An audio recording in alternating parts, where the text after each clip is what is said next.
Chapter 14-15. Ansari Dragon Academy, inside a cafeteria. This was a typical single-story building built with red bricks in the Ansari Dragon Academy. It was also a student cafeteria. This student cafeteria was only open to the Ansari Dragon Academy. It was specially designed to provide meals for the students of the Ansari Dragon Academy. Whether it was the dining table or the chairs, the various items and styles in the cafeteria were all designed in the same style of the Shepron Kingdom, giving off an elegant and refined feeling.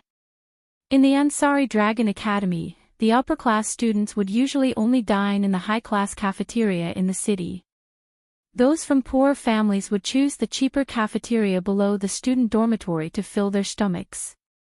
Therefore, most of the students who dined in this cafeteria were from middle-class families. Today, the student council president, Rebecca, booked the entire cafeteria for Wu Yen, Sylvia, Yashur, Yak, and Cosette, who just returned from Fantion City. Steaming plates of food were placed on the table by the waiters. They were placed in front of Wu Yen and the others who were sitting around the table. Oh whoa! Yak held a large piece of beef in her left hand and a piece of beef in her right hand. She opened her small mouth and took a bite from the left, then the right. She was very busy, and her face was full of happiness. Lucas sat in the corner, quietly serving tea and food to Wu Yen like an obedient little wife. Cosette sat beside Sylvia, serving tea and food to Sylvia. As for Rebecca, she sat quietly in her seat. She listened to Wu Yen, Sylvia, and Yashu's explanation of the dragon attack that caused quite a commotion in Fantion City. In other words, was that giant dragon actually Yak? After listening to Wu Yen, Sylvia, and Yashu's explanation, Rebecca glanced at Yak, who is still eating and drinking with a dejected expression. The Avalon Saint Dragon Emperor is indeed extraordinary. Even though he's only been born for 3 months, he can't be underestimated. You see me in a different light now. Yak puffed out her chest proudly. However, she soon withered like a frosted eggplant. Unfortunately, not only could I not control myself back then, my body was even taken away. Cheer up, Yak. Yashur said softly. That's not your fault. You're still young. When you're older, you'll definitely be able to control yourself. I'm not young. Yak frowned and took a bite of beef with a conflicted expression. Then, her face turned into a happy expression. What an obvious expression. Wu Yen shook his head and looked at Rebecca. Anyways, it's in the past. Mordred won't be able to do anything for a while. You guys don't have to worry so much. Everything will be fine when it's time. That's right, there's no point in worrying.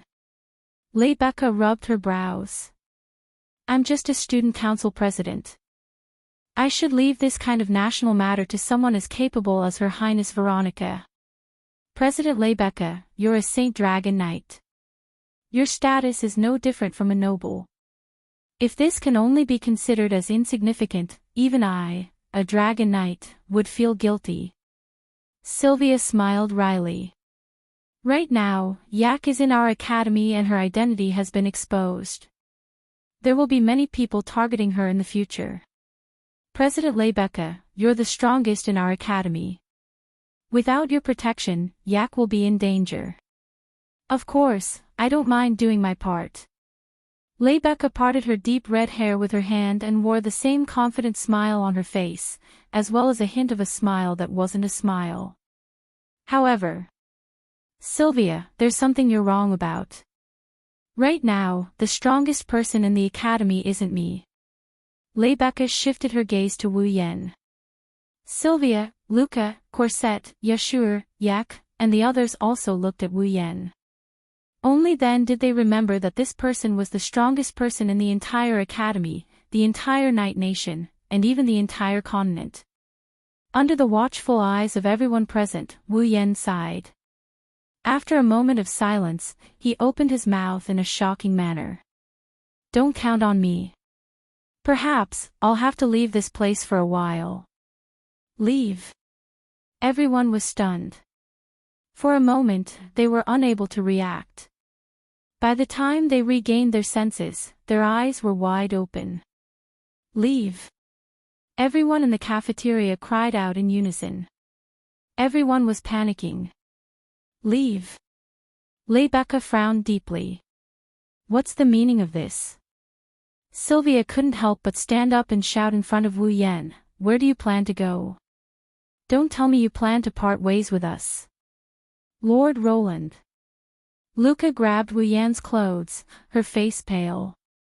Even Corset put away the smile on her face and became serious. Yeshua and Yak were also at a loss for what to do. They didn't think Wu Yan was referring to traveling for a period of time when he said he was leaving. Since Wu Yan said something like, "Don't count on me," then the place he's heading to must be very far away. How could this not cause panic in everyone's hearts? "What are you all doing?" Wu Yan hurriedly signaled for everyone to calm down. "I only said that I'll be leaving for a while. It's not like I'll be back forever. Why are you all so anxious?" But. They still couldn't get over it. "All right, everyone calm down." Rebecca was the first to calm down. Her emerald eyes were fixed on Wu Yan's face. "Where are you going?" "Where am I going?" Wu Yan scratched his face and smiled. "I should say I'm going back. I'm going back to where I came from." Going back. Sylvia could not hide the trembling of her body. This is your home. Where do you plan to go?" Even though she said that, Sylvia knew very well that the knighthood of Lorea isn't Wu Yan's home. If Wu Yan really is hiding in the knighthood of Lorimon, with Veronica's status, she would have investigated Wu Yan's background a long time ago. She wouldn't let Wu Yan get the title of mystery. In other words, Wu Yan wouldn't be staying in the knighthood of Lorea. Obviously, only the people of Knight's Empire can obtain the dragon's larvae gifted by the dragon mother and become a dragon breeder. Wu Yan also has his own dragon, but there's no information about his background anywhere in Knight's Empire. This is also a puzzling issue. However, Sylvia didn't care about this anymore. She only knew that the man of her dreams was planning to leave the knighthood of Lorea and go somewhere far, far away. In that case, when would the next time be? Sylvia didn't dare to think about it.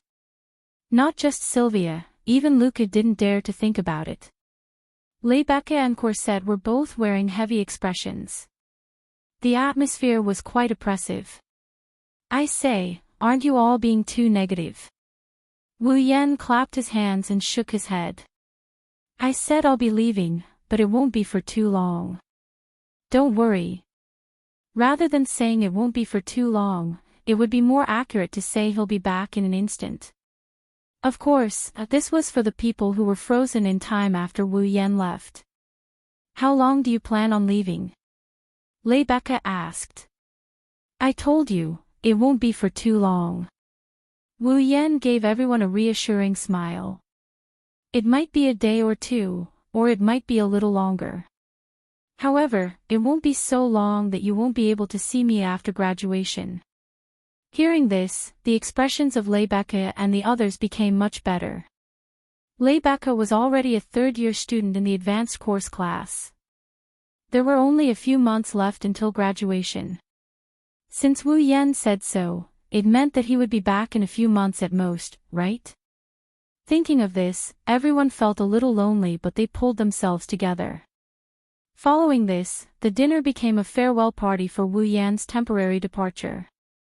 Everyone asked about Wu Yan's well-being and gave him some advice. While Wu Yan blushed with shame, he couldn't help but keep a smile on his face. Therefore, no one noticed that in the silent Luca's eyes, a trace of determination flashed through her eyes. Chapter 14-16. Night. The sparkling firelight drifted back and forth between the grass and trees, and the chirping of cicadas echoed in the night where the fireflies were active. The chirping was quite loud, but it didn't make people feel noisy at all. Instead, it made the surroundings abnormally quiet. In the rebuilt Apollo's abode, some of the windows were dark and the sound of breathing could be heard from inside. Some of the windows were still lit and shone strands of light onto the empty space outside Apollo's abode, forming various patterns. It was a beautiful night. It was a tranquil night. For Wu Yan, it was also a night where he was about to bid farewell to himself. Standing in the center of his room, Wu Yan looked at the scattered items on the floor and couldn't help but smile bitterly. Among these items were the farewell gifts from Rebecca, Sylvia, and the others. There were also some medicinal herbs with astonishing effects that Luca prepared for him. There were also clothes, food, and daily necessities that Corset forced on him. Among them, there were even some items that Yashur had given to him in case he needed them. Yak had also prepared some gifts. Even the 3 holy dragons, Guffrin, Lancelot, and Gawain, had reluctantly bid him farewell and gifted him some dragon glory crystals. Because of Wu Yan's personal problems, they didn't prepare too many items, but it was definitely not a small amount. If Wu Yan had no other choice but to carry these items with him, he should be able to pack them all into a large backpack that was as tall and as wide as a person. Really? Scratching his head, Wu Yan sighed. Although most of these items were useless to him, they were still a token of everyone's goodwill. Even if Wu Yan didn't need them, he had to bring them along. Fortunately, I have the Gate of Babylon.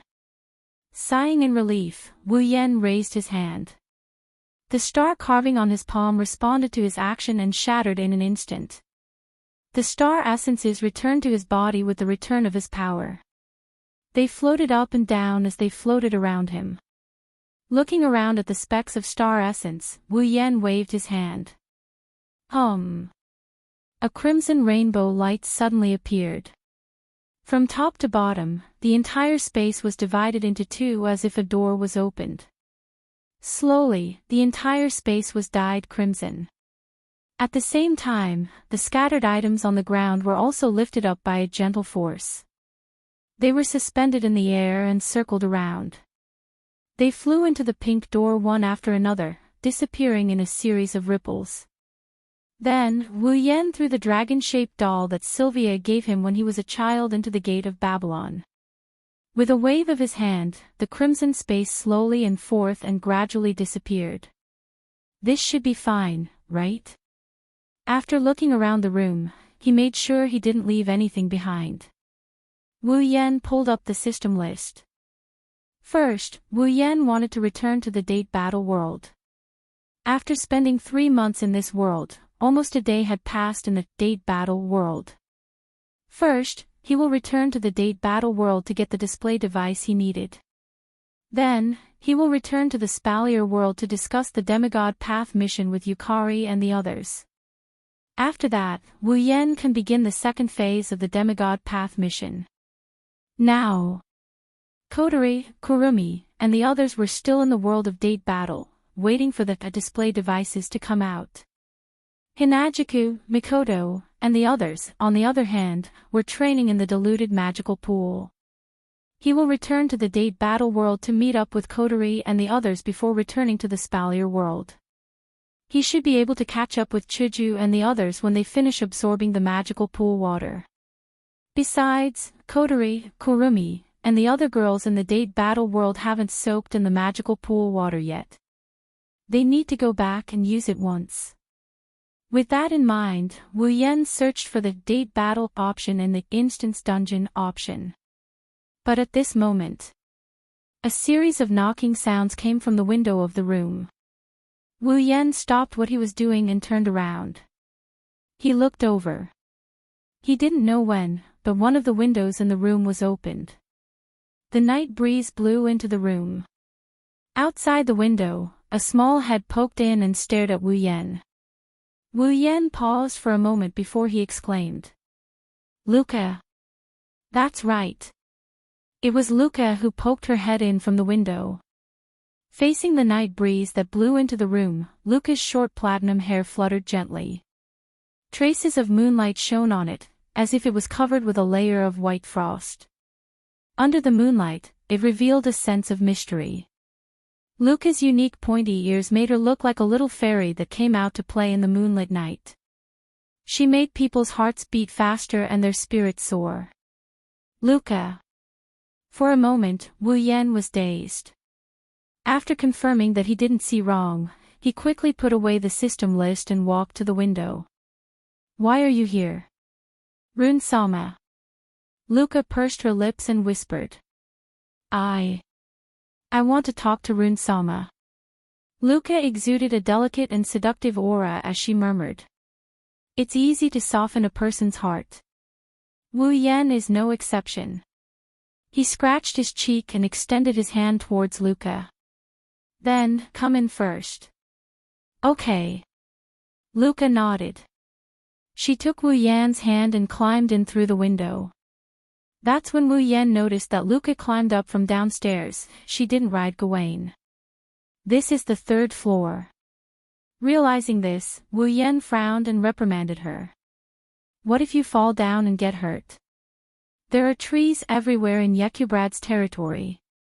Some are even taller than this. I used to climb them when I was young. I'll be fine. Luca didn't look like she had done something wrong. Instead, she smiled happily. Rune Sama, you're really gentle.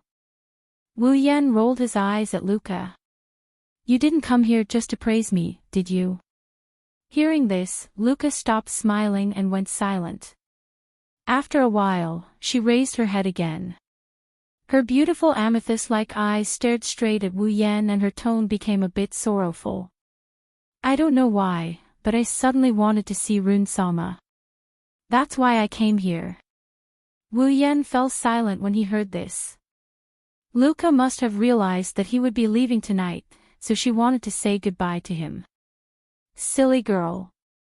Wu Yan said softly as he rubbed Luca's head. I'll only be gone for a short time. It won't be long. But. Luca looked downcast. I still feel lonely when Rune Sama isn't here. You. Wu Yan didn't know what to say. Luca stared at Wu Yan's face. Her amethyst eyes swayed like limpid autumn waters. It was as if they could suck him in. It was very moving. Suddenly, Luca reached out and untied the satin belt on her clothes. Following an extremely soft rustling sound, the loose nightgown on Luca's body slid to the ground with a kashio sound, forming a circle with Luca's small feet as the center. Luca's beautiful and slender body was exposed to the air. She's so slender that it's like looking straight at her is a sin. Wu Yan didn't expect Luca to do something like this. His heart skipped a beat and he yelped out of reflex. What? What are you doing? Rune Sama. Luca didn't answer. Instead, she used her actions to prove her thoughts. She threw herself into Wu Yan's arms. Wu Yan felt the fresh breath of the forest and the soft touch. Wu Yan didn't even have time to be surprised. Luca looked up and said softly. Please stay for one more night. Let me feel you. Luca looked into Wu Yan's eyes and slowly closed her eyes. Looking down at Luca's face that is so cute and pretty as if it's against the rules, looking at her seductive blushing face, Wu Yan's breathing quickened. Luca's next words ignited the last trace of hesitation in Wu Yan's heart. Rune Sama, please love me. Damn it. Wu Yan's tense nerves snapped. He gasped and picked up Luca's small body. After a painful cry, Lian Yi's Jiao Chuan sound replaced everything in this space. It was also a long night. Chapter 14-17. Heavenly Palace City. It was morning, but the sky above Heavenly Palace City was covered in dark clouds. It could rain at any time. It was still early, but the surroundings were already very dark. The pitch-black sky gave off an unimaginable pressure.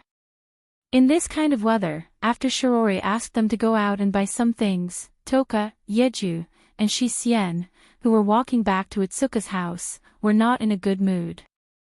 Toka, Yagushir, and Shi Xian weren't in a good mood the entire day. It's just getting worse now. It's already been a day. Yi Juya sighed and looked listless. He raised his head and looked at the dark sky. His voice sounded a little weak. Master has been gone for a day. Correction. Shi Xian narrowed her eyes while carrying a bag full of ingredients. Master left in the morning. It's not night yet. So, to be exact, Master didn't leave for a whole day. Don't say that. Shido also has his own things to do. Although she said that, Toka's face showed that she was not interested at all. And it's only been a day. Back in the other world, Shido left for a very, very long period of time. For a very, very long time. Yalgushir looked at Toka. How long is that? I remember. Toka counted with her fingers. It took her a while to come up with an answer. About 10 days. Surprise. 10 days. Shi Xian's silver eyes widened slightly. Master said the time ratio between our world and his is 100. If it's 10 days, doesn't that mean Master spent a few years in the other world? I'm not sure. I'm not sure either. 10 Fragrance frowned in confusion. Shido didn't tell us. I think you didn't realize it. I'm sure everyone knows. Yi Juya couldn't help but put down his arrogant attitude and started complaining. The 3 elven girls chatted and walked towards Itsuka's house. Soon, Itsuka's house appeared in front of the 3 elven girls. However, when the 3 elven girls saw Wuhi's house, they immediately turned to Wuhi's house. He stopped in his tracks. A young girl was standing at the entrance of Wuhi's house. Her long purple hair fluttered in the wind, and she was wearing a white dress. She wasn't tall, but she was exceptionally hot, especially her chest. The front of the dress was protruding, as if it could jump out at any time. She had a voluptuous figure just like the models on TV. She was pretty and cute, and her face was not inferior to that of a celebrity. No matter how you looked at it, she was a charming young girl. However, the girl's beautiful face. At this moment, he was a little depressed. 10 Fragrances exclaimed in surprise. Isn't that Meijo? Oh. Meijo, who was hesitating in front of Wuha's door, turned around when she heard the noise. She finally noticed Toka, Yejushir, and Shi Xian. Meijo's originally gloomy face suddenly brightened up and became cheerful. Meijo suddenly opened her arms and ran towards the 3 elf girls. Miss Toka. Yajusan. Miss Shi Xian. Wah. Seeing Meijo charging towards them so boldly, Meijo immediately sensed danger. Juxiang, Yejushir, and Shi Xian seemed to have sensed danger in an instant. They screamed and dodged in the nick of time. Bang! Meijo didn't slow down in the slightest.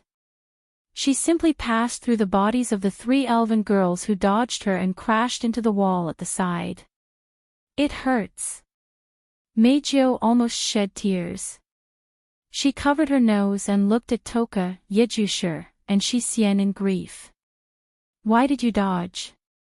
Ha! Yejushir made a confused sound. There's nothing wrong with dodging when you're being attacked, right? This isn't an attack. Meijo shouted in dissatisfaction.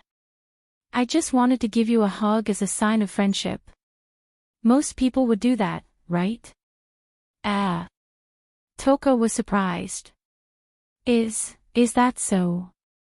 Of course. Meijo smiled and opened her arms again. So, Miss Toka, hurry up and give me a hug as a sign of friendship. As she spoke, Meijo hugged her openly. Shixiang couldn't help but feel that Meijo's words were correct. Just as Meijo was about to succeed, Yi Juya and Shi Xian pulled 10 incense away from Meijo as if they were running away from the plague. Don't be fooled. My beloved. Warning, Meijo is lying. So that's how it is. Toka's face turned ashen. What? Her plan was ruined. Meijio puffed up her cheeks in dissatisfaction. Speaking of which. After messing around for a while, Toka asked in confusion. Meijio, why are you here? Ah. Meijio seemed to remember something when she heard Toka's question. Her cheerful face immediately sank. I'm here to look for my beloved. Hearing this, Toka, Yejuya, and Shixien, who had recovered from their fight with Meijio, became depressed. Wu Yan only left in the morning. It hasn't even been a day since he left, but the girls missed Wu Yan dearly. They didn't feel it before, but now they do. Once the man who was so important to them was gone, their hearts would feel very uncomfortable. They would feel empty, as if a piece of their hearts had been dug out. Otherwise, Meijio wouldn't have come here immediately after returning home in the morning. After all, Meijio knew that even if she came here, Wu Yan wouldn't be here. Before I came, Miss Origami came as well.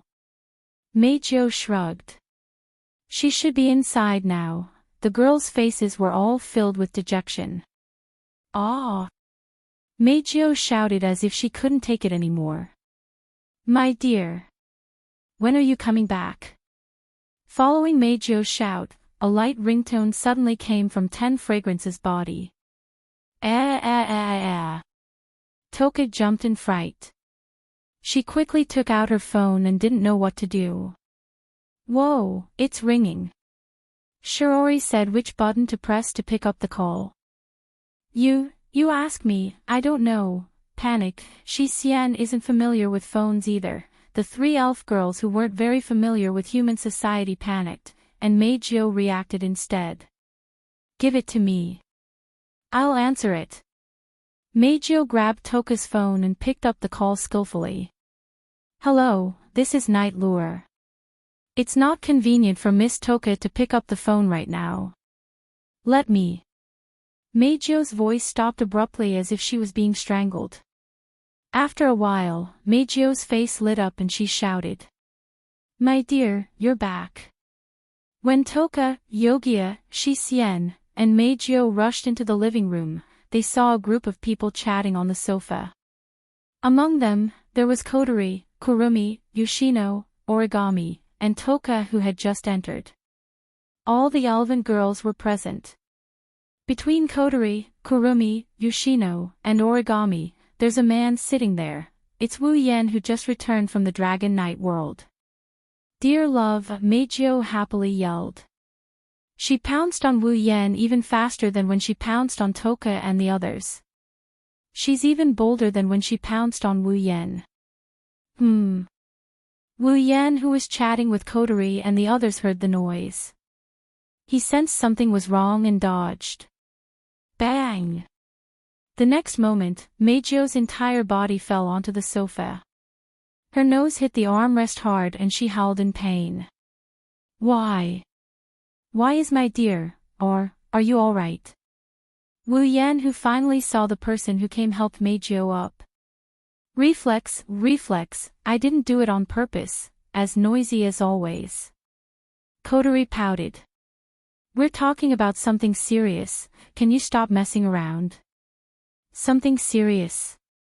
Toka, Yogia, Shixien, and Meijio, who were immersed in the joy of Wu Yan's return, were stunned. I was just about to tell you girls. Wu Yan looked at the girls around him and he started making a declaration. We're going back to Spalier World tomorrow. Chapter 14-18. Behemoth Forest, Camp. Inside the clear lake, Chuju, Mikoto, Ikaros, Shokuhu Kasuka, Flandrachan, Astria, Kinuhata Sayite, Frenda, Takitsubariku, and the other girls are all in a deep sleep. They are soaking in the lake with their eyes closed. Taking a closer look, in the clear lake water, strands of strange water were slowly flowing along the smooth and delicate bodies of the young girls. It was as if the water had passed through their skin and drilled into their bodies. It was somewhat creepy. However, those in the know that this is definitely not a bad thing. It has been 2 days since Wu Yan, Kotori, Kurumi, Toka, and Yoshino returned to the date battle world. In these 2 days, many girls had been soaking in the diluted water of the mystical pond, absorbing the mystical pond water, causing themselves to enter a strange state of metamorphosis, gradually improving their strength. Back then, it took Wu Yen 5 days to complete his transformation using the complete miraculous pond water. The water that the girls are using now is diluted, so not only is the effect weakened, it also lengthened the time required for each of the girls to complete their transformation. Everyone has their own limits. When they reach a state of saturation, the magical pond water will no longer be effective. Therefore, the time it takes for the girls to complete their transformation varies from person to person. At the very least, not a single girl completed their transformation in 2 days. No, to be exact, on the first day, a young girl came out of the lake. She held an umbrella in one hand and a paper fan in the other. Her long blonde hair fluttered in the wind. Yukari stood on top of a rock and looked at the girls in the lake with a faint smile on her face. Yukari has been in this state for 2 days. In other words, while the girls were in a state of transformation, Yukari has been taking care of them. It wouldn't be an exaggeration to say that she didn't abandon them. Less than an hour after entering the lake, Yukari came out of the lake. The reason is simple: Yukari reached a state of saturation after an hour of soaking.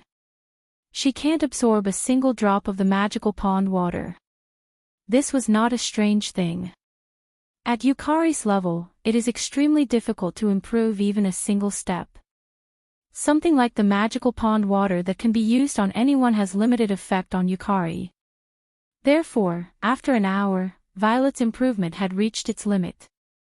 However, Violet wasn't dissatisfied with this at all. In fact, she was very satisfied. Just the fact that the pool water was effective on her was enough to satisfy her. After all, Yukari isn't a tier 8 or 9 powerhouse. She is a true demigod. Even a demigod powerhouse can improve by a little. This is enough proof of the magical pond water's miraculous effect. After living for such a long time, Violet couldn't even remember how long it had been since she had improved. Now that she had improved, although it wasn't much, Violet was content. Standing at the top of the rock, Violet looked down at the young girls who were quietly transforming in the lake. A leisurely expression appeared on her face. Yukari's aura is. Indeed, in the past 2 days, the auras of the girls had been increasing at almost every moment, and each time, it was extremely subtle. However, with Yukari's ability, it wasn't hard for her to notice this. This also allowed Purple to confirm that when the girls came out of the lake, each of them would more or less increase in strength. However, it's still not good enough. Purple smiled leisurely. There are many people in Fantasy Village who are stronger than you. There are also some who are stronger than me. You have to grow as fast as you can. As she said that, the smile on her face suddenly faded a little. She turned her head and looked at a corner of the lake. Over there was a slight change in the space without the slightest warning. It was as if the space was twisting, and there were traces of abnormal energy. Yukari narrowed her eyes when she saw this. At the same time, the space expanded, and one figure after another suddenly flashed out. After returning from the date battle world, the group of people only felt a blur in front of their eyes, and the scene that was imprinted in their vision had completely changed. The living room of Yukari's house turned into a mountain and a lake. There were naked beautiful girls soaking in the lake. They looked like they were sleeping. This shocking scene stunned Yukari, and Yukari. Yukari was stunned. What's going on? Wow. Yukari was also shocked. Yukari often reads novels, but I don't know what this is. Wow. Yukari was the only one who looked at the girls in the lake with sparkling eyes. This is an absolute scene. An absolute scene. Origami didn't say anything. She turned to Wu Yan and silently asked him a question. It's not over yet. Wu Yan was slightly stunned. He scratched his face. Looks like it won't be over in a short time. It's been 2 days. A pitch-black spatial fissure appeared and ferocious eyeballs spun around. Shutting walked out of the fissure like he was taking a stroll. He sized up Yakuya, Yuxian, Meizhou, and Origami with his purple eyes. He then looked at Wu Yan with a smile that didn't look like a smile. You've gained quite a lot. Yukari. Wu Yan was surprised to see Yukari beside him. Yukari, Yukari. Kotori, Kurumi, Toka, and Yukari called out. Her gaze swept across the 4 elven girls one by one, and she nodded with a smile on her face. You're all back. The girls nodded in response to Yukari. Wu Yan looked at Yukari with eyes that flashed with the light of the system's perception. Yukari, level 96. Level 96. Wu Yan couldn't help but laugh. Yukari, you leveled up. This is the result of years of accumulation. This diluted pool water alone can't help me level up. Yukari turned around and looked at the girls in the lake. This pool water gave me a push, the effect is not bad. That's good. Wu Yan nodded and looked at the girls in the lake. So, when will they finish? Some are fast and some are slow. Yukari answered. Judging from the increase in their aura and the change in their frequency, it will take a long time at the latest. But today, 2 of them should come out. I see. Wu Yan thought for a bit and looked at Kotori, Kurumi, Toka, and Yukari. Kotori, you haven't used it yet. Go in. Kotori and the others had no objections and nodded in agreement. Wu Yan looked at Meizhou, Yagoya, Yuxian, and Origami who are silent due to the unfamiliar environment, unfamiliar situation, and unfamiliar characters. He shook his head and chuckled. All right, don't be so reserved. I'll introduce you to each other in the future. For now, enter the lake with Kotori and the others. Go in. Yakuya asked curiously. Is there something strange about the lake? Why are they soaking in it? To put it simply, this is a lake that can help you guys improve your strength. Wu Yan said concisely. You only need to soak in it for a while and your strength will increase. It can increase our strength. Yi Juya and Shi Xian's eyes lit up. They even turned to look at the lake. Soak in it with those cute girls. Meizhou rubbed her hands together excitedly. I'll go in. If you don't, I'll go in. You can go in. Kotori added coldly from the side. But you're not allowed to come near us. Meizhou instantly let out a dissatisfied sound. You guys. Wu Yan didn't know whether to laugh or cry. All in all, go into the lake and improve your strength as much as you can. Wu Yan looked at Yukari. Yukari, come with me. I have something to discuss with you. Yukari glanced at Wu Yan and seemed to have sensed that what Wu Yan wanted to say wasn't as simple as it seems. She nodded without saying anything. Hey, darling. Meizhou snuggled up to him and spoke in a soft voice. Aren't we going in together? Ha! Wu Yan laughed dryly. Chapter 14:19. In the Behemoth Forest. After leaving the lake, Violet led Wu Yan out of the campsite and into the Behemoth Forest. She didn't use the power of time gap, she didn't let Wu Yan use his teleportation magic either. Holding a parasol, Yukari strolled through the giant beast forest as if she's taking a stroll. She looked like a young lady on a vacation. She's both elegant and graceful. Invisible ripples of energy radiated from her body. Under this invisible energy ripple, wherever Violet passed, all the magical beasts within 100 meters of her seemed to have seen their natural predator. They howled miserably, tucked their tails between their legs, and fled with their tails between their legs. Wu Yan, who was following behind Yukari, couldn't help but gasp in amazement at this scene. As expected of the demon sage from the land of fantasy, his methods were brilliant. He was not someone an ordinary demigod realm expert could compare with. This made Wu Yen more determined to continue the demigod path mission. It was fine if he didn't become a demigod, but once he did, he couldn't be weaker than Violet.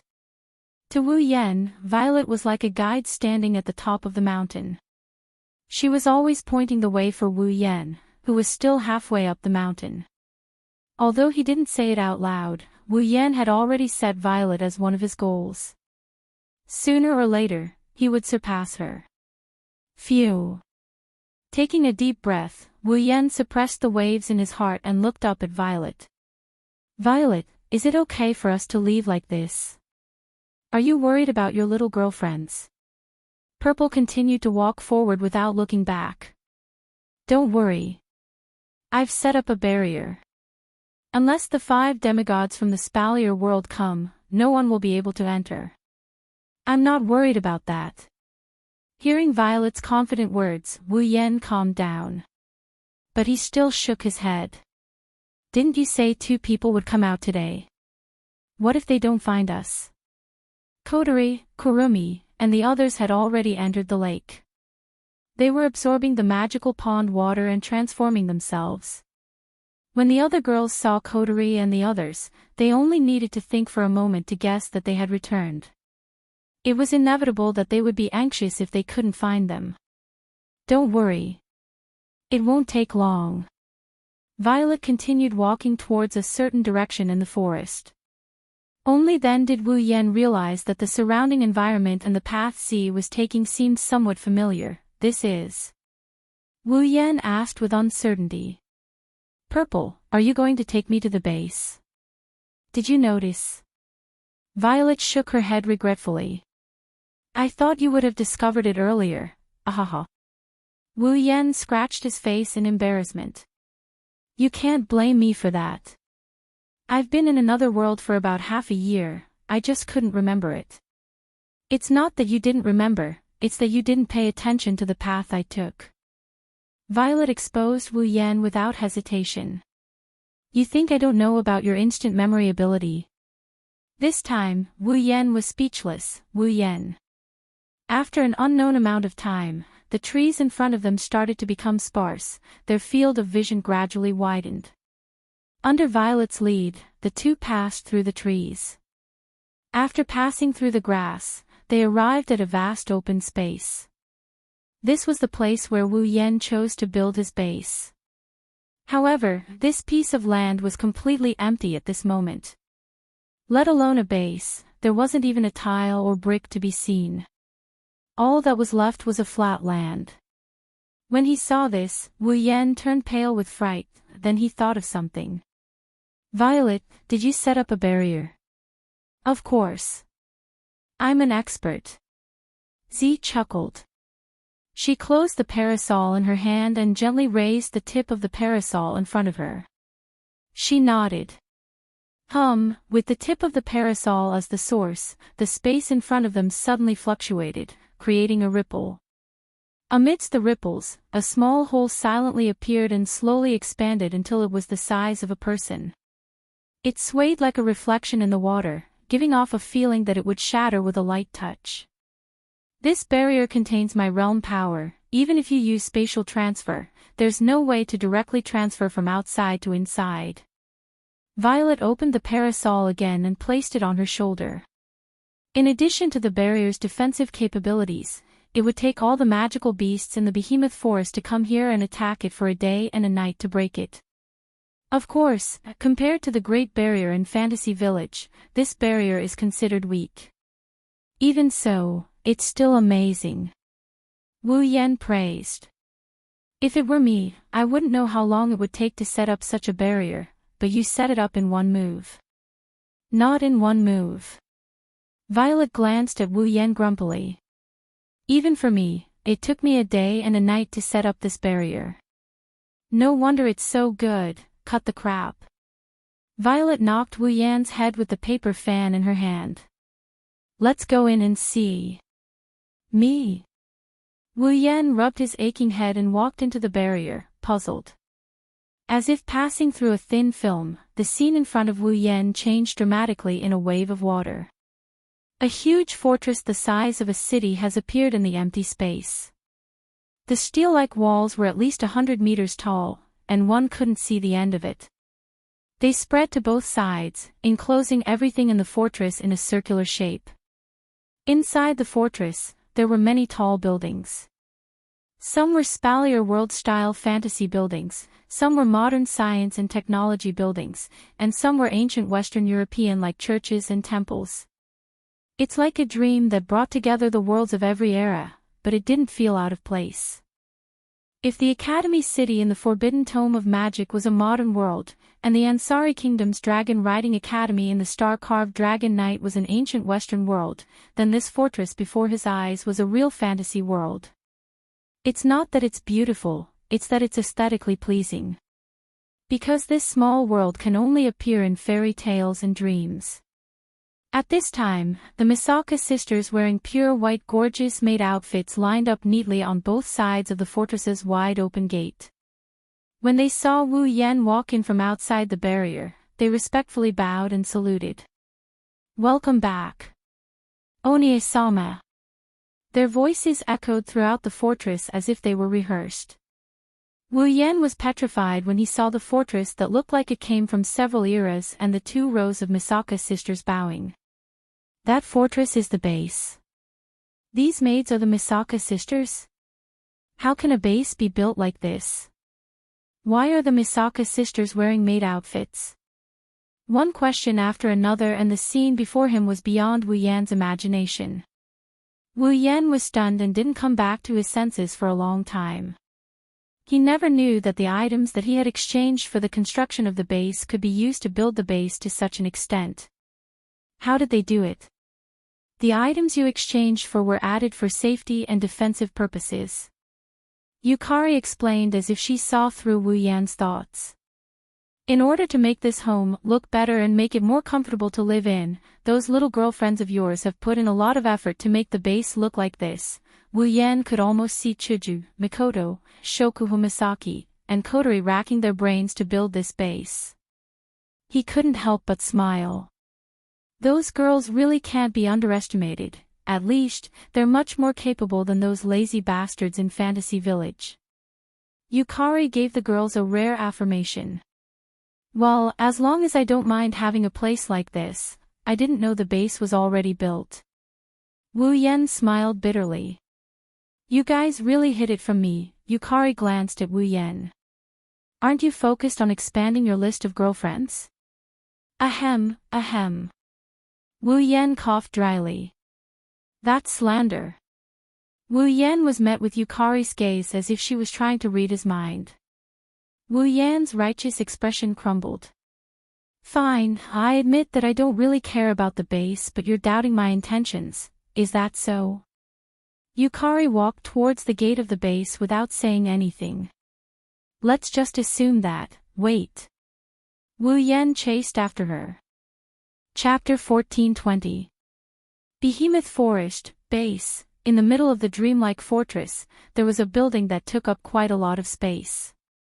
It was pyramid-shaped and its exterior was made of cold metal. It was the tallest building in the entire base. Standing at the top, one could even see the entire base. If Natsuki, Kanon, Nagisa, and Agurola saw this tall building, they would be able to see a familiar figure. Cornerstone Gate. However, there was a slight difference.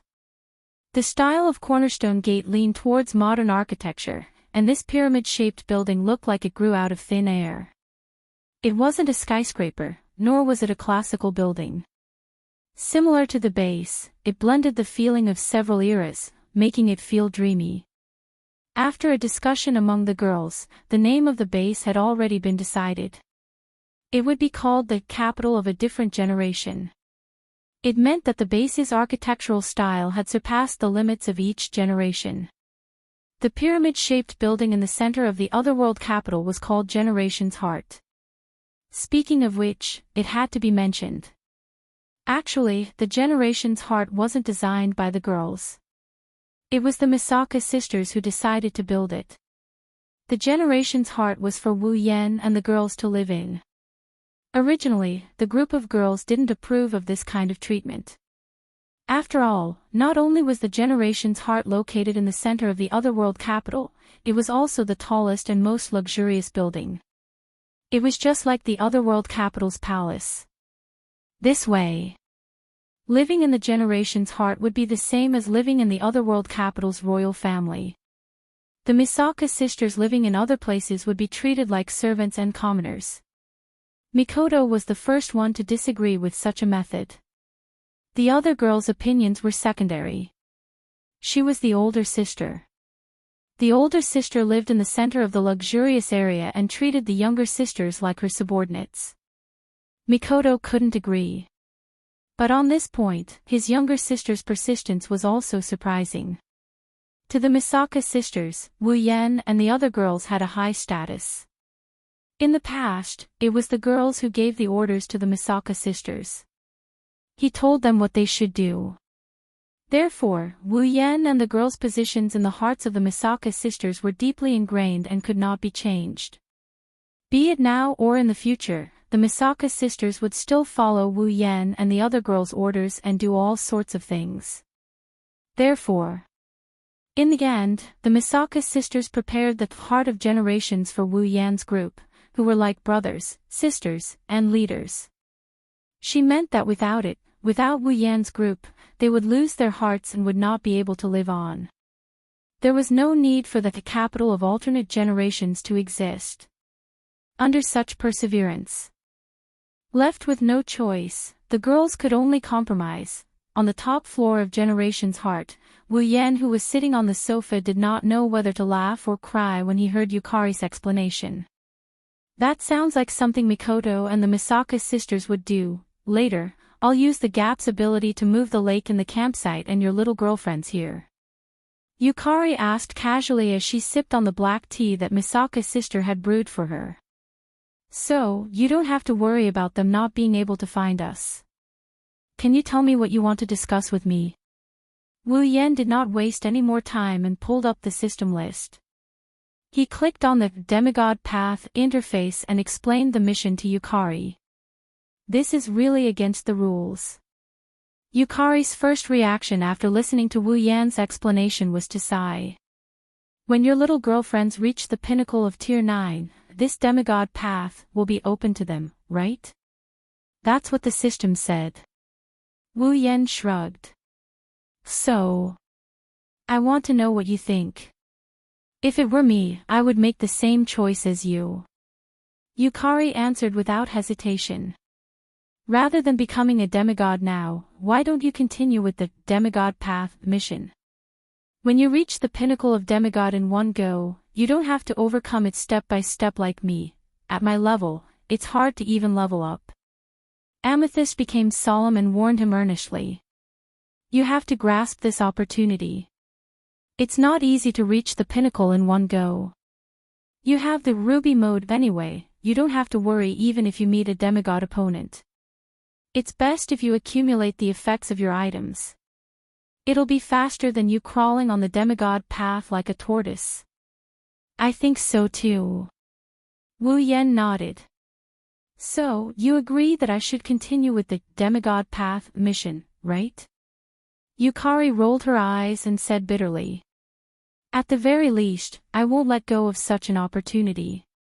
Well, you're not that weak yourself. Wu Yan grinned as he changed the topic and made a decision. Then, without further ado, let's start the Demigod Path mission now. Wait. Yukari pressed the paper fan against Wu Yan's forehead and pushed him back onto the sofa. Who told you that I'm going with you? Huh? Wu Yan was stunned. Although there's a barrier, it doesn't mean that there's no need for anyone to take care of this place. Yukari tapped Wu Yan's forehead with the paper fan. So, I think I should stay here, I see. Wu Yan shrugged helplessly. If that's the case, I'll have to go by myself. Era, I didn't say that you should go by yourself. Yukari smiled. There are 2 people coming out of the lake today. Didn't the mission say that I can only bring 2 summoners with me? You mean, just bring the 2 of them along.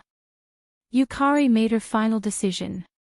Nighttime, Wu Yan yawned and rubbed his eyes as he walked down the hallway leading to the main hall. He looked exhausted from lack of sleep. Wu Yan was already asleep when Yukari came to his room and woke him up with a knock on his head.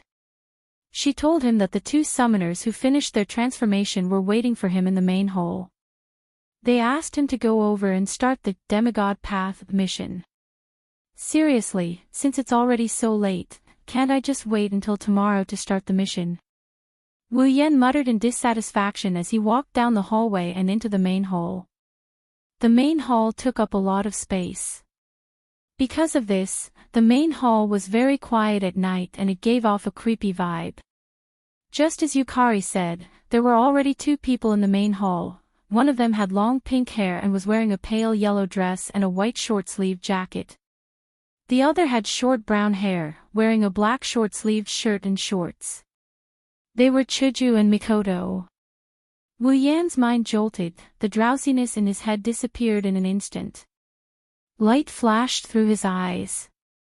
Misaka Mikoto, level 82, Gue Chuju, level 80. Wu Yan smirked when he saw the 2 girls who didn't notice his arrival. He appeared behind them in a flash. Who's there? Both Hinajuku and Mikoto's expressions froze as they turned around. One of them pulled out a crystal-like longsword, while the other's hand flashed with blue and white lightning. Both of them pointed behind them.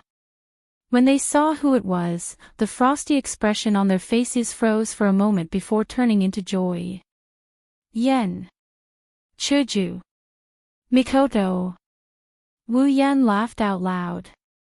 You've grown quite fast. Hinajuku's eyes flashed with the light of the system's perception, followed by an annoyed expression. How can we compare to you? You're already at the peak of Tier 9, we've heard the details from Yukari.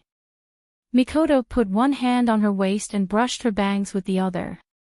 How is it? Are we starting the quest now? With Yukari here, there shouldn't be any problems.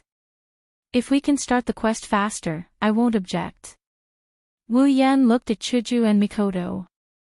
Do you want to come with me to this dungeon? You said it yourself.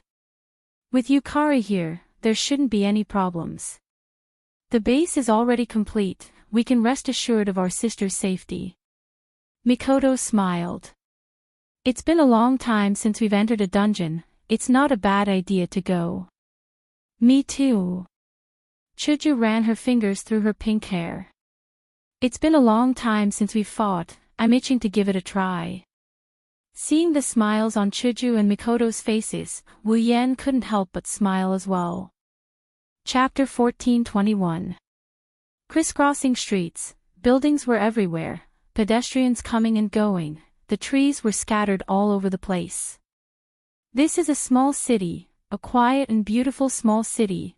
Under the flood control dam, the river quietly flowed, the bridge quietly lying on the river bank like a dragon, connecting the east and west of the city. In the city, there weren't many cars and people were coming and going. Pedestrians could be seen everywhere on the sidewalk. Streets, shopping malls, parks, squares, everywhere, there was a crowd of people who were having fun. Among these people, most of them were students in uniforms. Elementary school students, middle school students, high school students. On the street, students wearing uniforms of various styles were chatting and laughing as they walked in different directions. They had innocent smiles on their faces, telling people that they were in the most dazzling years of their lives. But, this is just on the surface, this seemingly tranquil city actually had a dark side that no one knew about. No, instead of saying it's a dark side, it's better to say that some people here are not real ordinary people. Fuyuki City.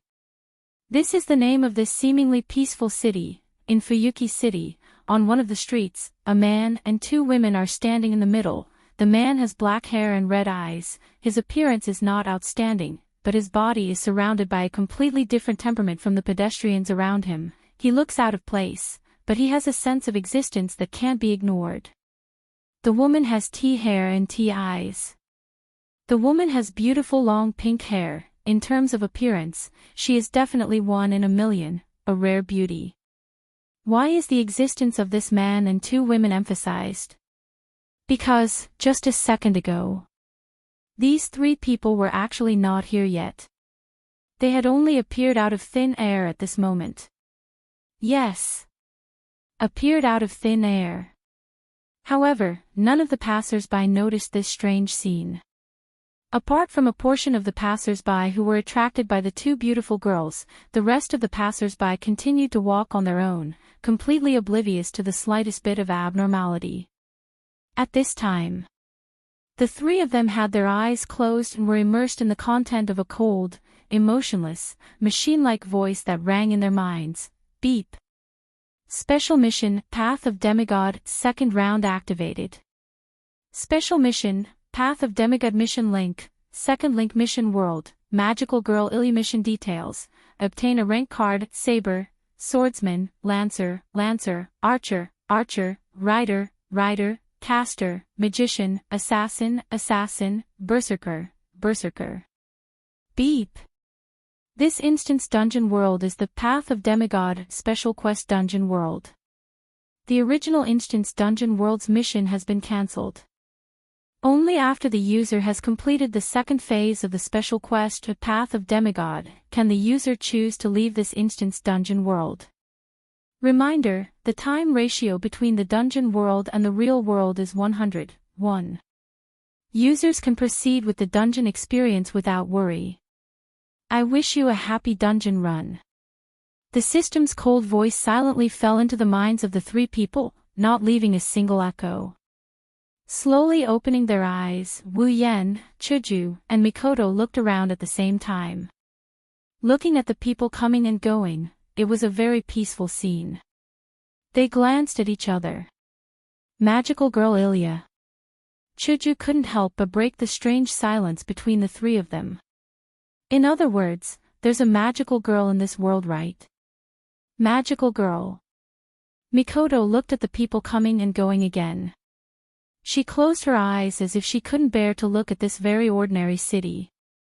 I can't imagine there's a magical girl in this kind of place, sigh. Wu Yan rubbed his forehead and looked at the clear sky with a helpless expression. Looks like we've arrived at a very strange world, Magical Girl Ilya. This world was different from the Dragon Knight of the Stars world where Wu Yan didn't read the original work at all. When he was still an otaku, he read a bit of it. So, Wu Yan didn't know much about this instance dungeon world, but he wasn't completely clueless about it. To put it simply, this seemingly peaceful world was in fact, in the dark. In fact, there was a special group of people moving around. Magicians. As the name suggests, this was a group of people who learned magic and possessed powers different from normal people. Of course, if it's just a magician, then there's nothing to be afraid of. With the power of all the magicians in this world, even if all of them worked together, they wouldn't be a match for Wu Yan, Hinajiku, and Mikoto. However, other than the magicians, this world's original form, the Shape Moon world, actually had many unknown special life forms. Unlike the magicians who could perform magic, the magicians who could perform miracles, magical phenomena that modern science couldn't recreate, immortal death apostles and true ancestors, heroic spirits, subjugation, these existences weren't something magicians could compare to. Any 1 or 2 of them would be extremely powerful, some of them might even be stronger than the current Wu Yan. Not to mention, in the Shape Moon world, there was also the origin, the most mysterious existence that was equivalent to the world and human consciousness. These existences, even if Wu Yan activated Yukari's red jade mode, he still wouldn't be able to defeat them. Fortunately, although the magical girl Ilya dungeon world was born in the Shape Moon world, it wasn't as dangerous as the original Shape Moon world. At least, according to Wu Yan's understanding of this world, it wasn't as dangerous as the original Shape Moon world. According to the original story, with the strength of Wu Yan and the other 2, it should be very easy for them to complete the 2nd instance dungeon quest. Thinking of this, Wu Yan's expression became much better. Unfortunately, this expression didn't last long. Beep. According to the Demigod Path, Quest Item 6. Some special instance dungeons will add some restrictions to the user. Increase the difficulty of the Demigod Path quest. Detected that the current instance dungeon meets this requirement. System automatically added restrictions. Following the system notification, 3 silver bracelets appeared on Wu Yen, Hinajuku, and Mikoto's wrists without any warning. The bracelets glowed with a delicate light. At the same time, Wu Yen and the other 2 felt as though their strength was being suppressed. It suddenly dropped all the way to level 75 before stopping. Beep. According to the quest requirement. Adding restricted bracelets to the user and her summoned character. Additional quest requirement. User and her summoned character are not allowed to remove the restricted bracelets during the second phase of the special quest, Demigod Path. If the user and her summoned character violate the quest requirement, the special quest, Demigod Path, will be declared a failure. Reminder: once the special quest, Demigod Path, is declared a failure, the user will no longer be able to continue the Demigod Path quest. The system will automatically generate a quest reward item based on the number of Demigod Path quest items completed. The user's progress on the Demigod Path quest will be terminated. This is troublesome. That was the first thought that came out of Wu Yen, Chuju, and Mikoto's mouths at the same time. My strength is being suppressed. It seems like I can only fight at level 75. Mikoto's expression revealed a hint of displeasure. This feeling of being suppressed makes me feel a little uncomfortable. Me too. My level is being suppressed to 75. Chuju first looked at the silver bracelet on her wrist before looking at Wu Yen. Don't look at me. It's the same for me too. My level is being suppressed to 75. Wu Yen sighed. The Demigod Path is not easy to walk. Chuju and Mikoto looked at each other before looking at Wu Yen. What should we do now? Wu Yen scratched his head. In any case, let's find a place to stay first. This quest isn't something that can be completed in a day. Chuju and Mikoto nodded in agreement. Chapter 1422. Night. After spending an entire day, Wu Yen first exchanged some gold coins for the currency of this world. Then, he spent a large amount of money and found a house that is neither too small nor too big. He bought it and used it as his residence in this world. After entering through the iron gate, the first thing he saw was a large courtyard. On both sides of the courtyard was a grassy field with some trees and flowers that didn't require constant care. From the gate to the entrance of the house, there was a small path that could accommodate 2 or 3 people. There was also a flight of stairs in front of the door, giving a good first impression. Inside the courtyard, there was a large family house that could accommodate at least 10 people. It was about 3 stories tall. Compared to the average family house, it was quite luxurious. In order to find such a place to live, Wu Yen, Chuju, and Mikoto ran around a lot. In the end, they decided to buy this place that was neither ordinary nor conspicuous. It looked very comfortable. The owner of this courtyard originally decided to emigrate, but he couldn't bear to part with such a place. He stayed in Fuyuki City and went to the real estate agent every day, trying to find someone who knew how to take care of the house and could afford to sell it. Coincidentally, he bumped into Wu Yan's group who came to buy the house. Therefore, the owner of the courtyard didn't even touch the daily necessities or furniture in the house. He just took some of his clothes and personal belongings, packed up hastily, and left the country in a hurry. So, even if it was bought on the same day, except for some women's daily necessities and clothes, in terms of living conditions, this house is enough for 2 people to live in.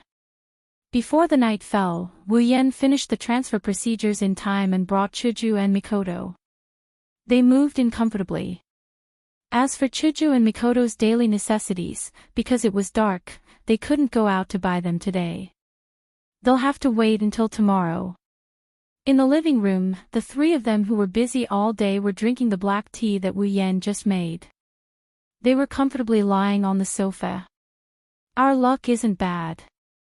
To actually find such a place. Chuju's face showed a hint of joy, but soon she felt a bit of heartache. But, isn't it a bit wasteful to just buy it? Really? Wu Yan poured tea for the two girls and he tilted his head to the side in puzzlement. I think it's worth it. We don't need to prepare anything. We can move in directly. It's just that we don't have any daily necessities. Mikoto put down the teacup in her hand. He crossed his arms in front of him. The mission shouldn't be in a hurry, right? Don't worry, it's not that urgent. Wu Yan waved his hand.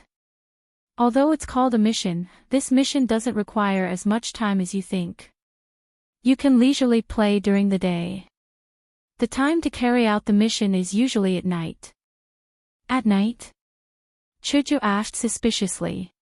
Aren't we supposed to find 7 cards of some class? Would it be enough to spend the night searching? It should be said that we can only look for it at night. Wu Yan pursed his lips and recalled what he knew. Although I don't know why. But in this world, those who look for the rank cards all start at midnight. Come to think of it, we should also need to wait until then. If that's the case, it's a lot easier. Mikoto's expression relaxed, her brown eyes shifted to Wu Yan. By the way, what is that class card? Speaking of which, you two still don't know the general situation of this world. Wu Yan paused for a moment and scratched his face. First, do you know what a heroic spirit is? Chuju and Mikoto pondered for a moment and said the same thing in unison. What is that? Wu Yan's mouth twitched. He sighed. Simply put, a heroic spirit refers to a hero who left behind great achievements in myths and legends. After their death, they become the incarnation of a human being. It's a type of existence similar to the undead and fairies. They have the power or items corresponding to myths and legends. Power. Items. Both Hinajuku and Mikoto nodded in confusion. Do you know about my noble phantoms? Wu Yan reminded them. The so-called powerful item. It's referring to these noble phantoms. I see. Chuju was a little surprised. So, what does this heroic spirit have to do with the class cards we need to collect? The class card is a card made from advanced magic theory.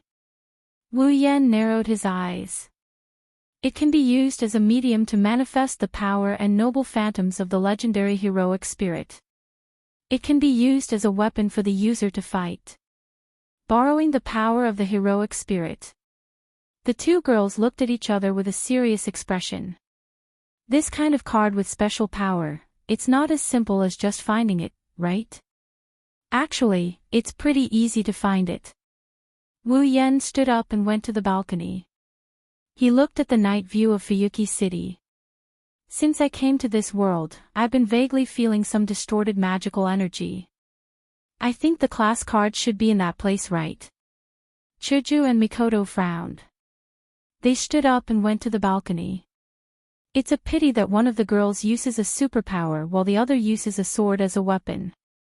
Even if they have great power, they can't sense mana as acutely as Wu Yan. Only when they're close enough can they use their own strength to sense the presence of mana. Do you want to recycle it?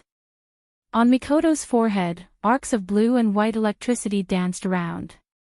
I can recycle it any time. The problem is, the class card isn't that easy to recycle. Wu Yan frowned. The class card isn't in this world, it's in a reflection of this world called the Mirror Realm. We have to enter the Mirror Realm first to recycle the card. On the other hand, the rank cards are not just lying there and waiting for us to retrieve them. In the Mirror Realm, the heroic spirits of the corresponding rank cards have been materialized with the power of the rank cards. We have to defeat them in order to retrieve the rank cards. Saber, Lancer, Archer, Rider, Caster, Assassin, Berserker. Wu Yan turned around and faced Chuju and Mikoto. Like the information on the mission, there are a total of 7 class cards. We have to defeat them one by one to get the cards. So you're saying that we have to fight against those mythical or historical figures? Chuju pursed her lips. Sounds like it's going to be tough. Indeed, the legendary heroic spirits are very powerful. If we were to fight against their real bodies, we wouldn't even be able to defeat one of them with our limited power. Wu Yan shook his head and chuckled. However, the heroic spirits created by the class cards are only their avatars. Their power is greatly reduced. With our current power, it might be hard to deal with them, but it's not like we can't defeat them. If we work together, it's more than enough. That's good. Chuju sighed in relief. Mikoto, on the other hand, looked excited. Before that, let me have a duel with those heroic spirits. A duel? Wu Yan didn't know whether to laugh or cry. So you're eyeing those heroic spirits, they should be one as well, right? Mikoto retorted. If that's the case, it's only fair if we fight one-on-one. Heroic spirits aren't like those hooligans you fought in Academy City. Even if they're only their avatars, some of them are still very powerful. It's going to be hard for you to fight them alone. Wu Yan rolled his eyes. Besides, if I'm not mistaken, the heroic spirits created by the class cards don't have any intelligence. They only know how to destroy the enemies in front of them. Plus, they have noble phantoms as their trump card. Are you sure you want to fight one-on-one? Who gives up before even fighting? Mikoto clenched her fists. Anyway, we'll fight if we can win. If we can't, we'll gang up on them. It's decided then. Wu Yan and Chuju were speechless after hearing such a strong argument. Chapter 14:23. The next day, the sunlight that pierced through the clouds was like a golden thread, crisscrossing, sewing the white clouds into a beautiful pattern. The warm sunlight fell through the dense clouds, turning into rays of golden light, like the lights behind a curtain, gradually enveloping the entire Fuyuki city. The chirping of birds could be heard in the air, and the bustling of the streets gradually became lively. The people welcomed a brand new day, and began their peaceful daily life. On the top floor of a rather luxurious courtyard, in a room, Wu Yan lazily put on his clothes, cheered himself up, opened the door of the room, and walked into the hall. It was about 7:00 in the morning. At this time, some office workers and students had just woken up, so it was still early. Wu Yan woke up so early because there were a lot of things to do today. Chuju and Mikoto hadn't purchased their daily necessities yet.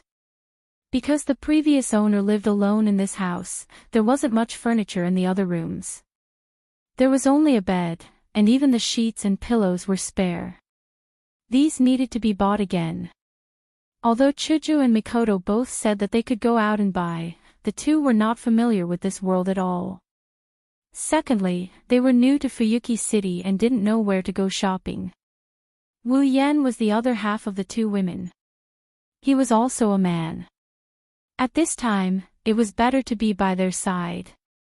Moreover, today wasn't just going out to shop. Wu Yan also wanted to go to the center of the distorted magic, where the rank card was located to investigate. According to the original plot, the rank card existed in the Mirror Realm. If you want to enter the Mirror Realm, you not only need a certain amount of space magic theory and attainments, but you also need complete coordinates and the specific usage of the movement method. The original plot didn't give any of these. Fortunately, using the rank card, the magic of the avatars penetrated the Mirror Realm, causing the distortion of magic. According to the source of this part of magic, follow the vine to find the melon. It took a while. With the knowledge of 103,000 magic books in Wu Yan's mind, it wasn't difficult to find a way to enter the Mirror Realm. As long as he found the way to enter the Mirror Realm, then the second part of the demigod path could officially begin. In the original plot, the time to enter the Mirror Realm was 12:00 in the morning. Today, Wu Yan planned to do some investigation on the Mirror Realm, and wait until tomorrow to challenge those violent avatars. This time should be enough for him to prepare. After all, this time, he couldn't do the mission as leisurely as before. The limited bracelet had suppressed the level of Wu Yan, Chuju, and Mikoto's 75. With this level of power, Wu Yan can't say he won't be in any danger if he goes up against the heroic spirit's clone. Moreover, this time, Wu Yan couldn't rely on his red jade mode. Last night, he tried to enter the red jade mode, and the result was that he could use it. But after using it, his level would still be suppressed to 75, even if he used Flandre-chan and Yukari's red jade mode. Therefore, the red jade mode only gave Wu Yan the ability of the owner of the three modes. Of course, whether it was Kurumi's power of time, Flandre-chan's power of destruction, or Yukari's power of realm, each of them could easily challenge opponents of a higher level even if they were only at level 75. This was especially true for Flandre-chan and Yukari. It was not impossible for them to challenge opponents of a higher level. However, Wu Yan had his own trump card. Familiars. If he used familiars at level 75, there wasn't much of a difference between using the I ability and the realm ability. Therefore, there was no need to rely on the red jade mode. Under these circumstances, caution was a must. The system made it clear that if Wu Yan fails the quest, the system will automatically generate rewards based on his current number of demigod path quests. That way, he won't be able to proceed with the demigod path quest. Wu Yan had only completed the first part of the demigod path quest. In other words, Wu Yan would only be able to obtain the item needed to reach level 90, and then he would have to obediently level up one level at a time, wasting a chance to reach the heavens in a single bound. However, the system had also stated that the mission would only be declared a failure if the limited bracelet was removed. In other words, as long as Wu Yan, Chuju, and Mikoto don't remove the limited bracelet, the mission wouldn't be declared a failure even if they spend a year, 10 years, 100 years, or even 1,000 years collecting rank cards. The fact that there was no time limit was good news. The prerequisite was that there was no real danger to their lives. Last night, Wu Yan had solemnly told Chuju and Mikoto to remove the bracelet if there was any danger to their lives. Rather than let the girls die once, Wu Yan would rather climb the demigod path like a tortoise crawling on a turtle's back. This was undeniable. With today's activities in mind, Wu Yan pushed open the door to the living room and walked in. Morning. Yan. Morning.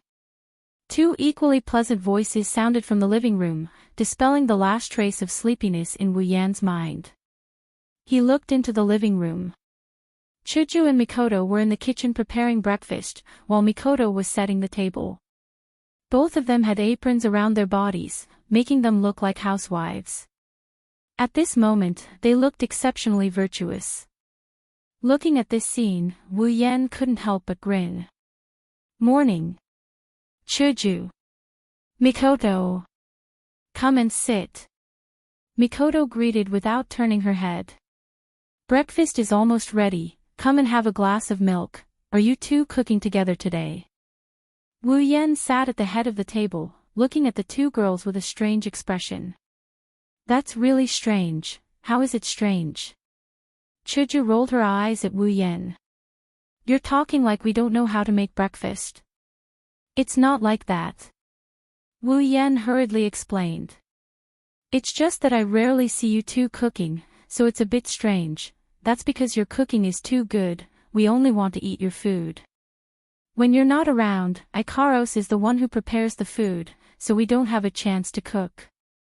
Mikoto pursed her lips in dissatisfaction. Even though I don't cook often, I've done well in Tokuwadai.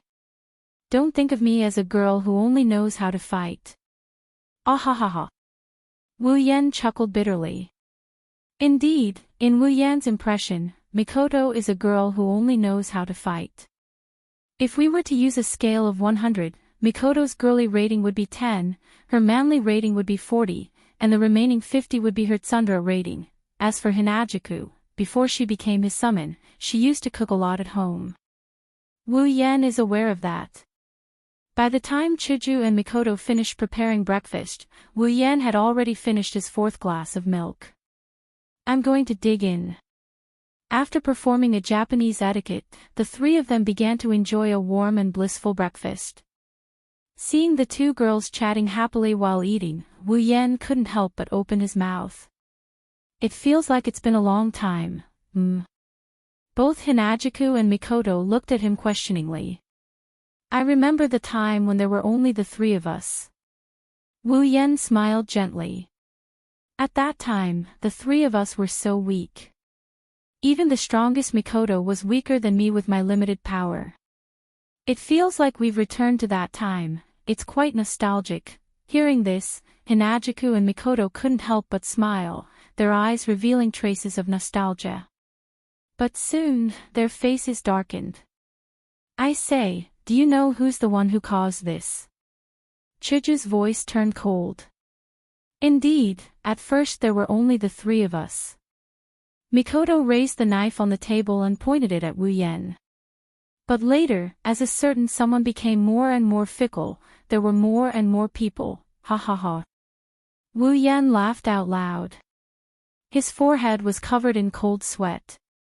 I suddenly feel hungry, let's eat. Is that so? The two girls smiled evilly. They picked up a piece of bread and stuffed it into Wu Yan's mouth without hesitation. Then let us feed you. Ugh! In a moment of carelessness, Wu Yan's mouth was stuffed to the brim. He fell on the ground face up and played around with the two girls. In the living room, everyone's laughter and begging for mercy echoed. It was unusually warm. Chapter 14:24. Fuyuki City was not very big, and it was not very prosperous. It could only be regarded as a rather ordinary small city. At least, that's what it looks like on the surface. Wu Yan took out a new map and started shopping with Chuju and Mikoto. He didn't just buy daily necessities for the two girls, clothes, bed sheets, pillows, and so on. He also bought a lot of food, books, DVDs, and so on to pass the time. He even bought a lot of decorative items like dolls for his collection. Wu Yan didn't plan to limit the amount of gold he has in the ring of gold. He only exchanged a dozen or so gold coins yesterday. With the value of gold in this world, it's enough for the three of them to live a luxurious life for a long time. As it turns out, when the three of them finish their shopping trip, they still have a lot of gold coins left. Even if they spend it luxuriously, it's enough to last them for about a month. Due to the sheer amount of things he bought, he had no choice but to ask the shopkeeper to deliver the goods to his house every time he went to a place to buy something. Of course, it's not like Wu Yan can't use the Gate of Babylon, it's just that using the Gate of Babylon in public will attract all kinds of trouble. After all, even though there were magicians in this world, they all firmly adhered to the most basic and common rules that had not been coordinated. They can't let ordinary people know about the existence of magicians. Therefore, magicians were still in existence that could only appear on TV or in comics to most people who didn't know about magicians. The only magicians that were truly recognized by humans were those magicians who played tricks like poker cards. As the saying goes, birds of a feather flock together. Once Wu Yan uses some kind of supernatural power, those magicians in Fuyuki City or other places will be like sharks that smell blood, they will gather one after another. That's not an ordinary kind of trouble. Besides, even if there's no such trouble, Wu Yan didn't intend to use Gate of Babylon or any other inhuman powers at this moment. After coming out of the house, Hinajuku and Mikoto's smiles never stopped, and their mood was unprecedentedly high. Along the way, they frequently laughed like silver bells and smiled like flowers, attracting the attention of passers-by, becoming a rare scenery in Fuyuki City. That's normal. Strictly speaking. Since Chuju and Mikoto came out of the Forbidden Magic Catalog world and came to the Spalier world, they haven't enjoyed a normal life like this. At first, they were students in the Spalier World Academy, competing with others for ranking. After they came out of the Spalier World Academy, they went to the behemoth forest because of their sisters. As a result, since they came to the behemoth forest, they haven't left the behemoth forest camp. Now that their sisters finally have a place to stay, they don't have to worry about their safety and they have more companions. They can entrust their sisters and the Spalier world to others and follow Wu Yan into the dungeon world. At least on the surface, it's a normal world. How can the two girls not be happy? In the end, in the beginning, Hinajiku was just a normal high school student. Mikoto's identity wasn't normal, but she wasn't as busy as she was now. She didn't have a normal girl's life at all. Chuju and Mikoto didn't regret becoming Wu Yan's summons. However, the two girls were also looking forward to having the time to shop like ordinary girls. Under such circumstances, Wu Yan won't be so insensible as to break this normalcy. He can just send the items back. There's no need to spoil the mood of the two girls for the sake of convenience. As for Chuju and Mikoto's happiness, Wu Yan's smile didn't stop for the whole day. He followed behind the two girls who turned into shopping maniacs. He was responsible for paying while accompanying them to play. If it wasn't for seeing how happy Chuju and Mikoto were, how could Wu Yan keep up with their feminine talents and not get tired of shopping? It can be said that without Chuju and Mikoto's smiles as motivation, Wu Yan would have collapsed from exhaustion. Just like that, under the two girls' high spirits, time slowly passed. Not long after, the sun turned red and slowly set on the other side of the sky. Mikoto stretched her back and couldn't hide her happy smile. Today's shopping is so comfortable, yeah. Chuju ran her fingers through her hair and looked at the sky. But it's getting dark and we've bought most of the things we need to buy. Let's go back. Why don't we cook dinner tonight? Mikoto suggested while looking at Wu Yan with a rare interest in her voice. Yan, what do you think? Sure. Wu Yan didn't object and nodded. Just wait for me to go back and we can start eating. Wait for you to go back. Chuju and Mikoto both stopped what they were doing. They almost forgot that today, Wu Yan still has to go to those places where the mana is distorted to find a way to enter the mirror world. Thinking up to this point, the two girls stopped smiling and looked straight at Wu Yan. Do you need us to go with you? No need, it's not like we're going to fight. Wu Yan stretched out his hand and smoothed the messy hair on their forehead. Don't worry, it's not like we're going to flirt, who's worried about that? Chuju and Mikoto's face blushed and they looked annoyed. Then go quickly and come back quickly. Got it. With that, the three of them went their separate ways and headed to their respective destinations. The curtain of night fell. There's a river in Fuyuki City and above it, there's a bright red bridge. Wu Yan came out from the other side of the city and walked on the edge of the bridge. He looked at the river below with a serious expression. There's a total of 4 to 5 distorted mana sources in Fuyuki City. One of them was in the vicinity of this river. In order to find out the exact location of the source, Wu Yan came to the bridge and carefully observed the movement around the river. It should be around here.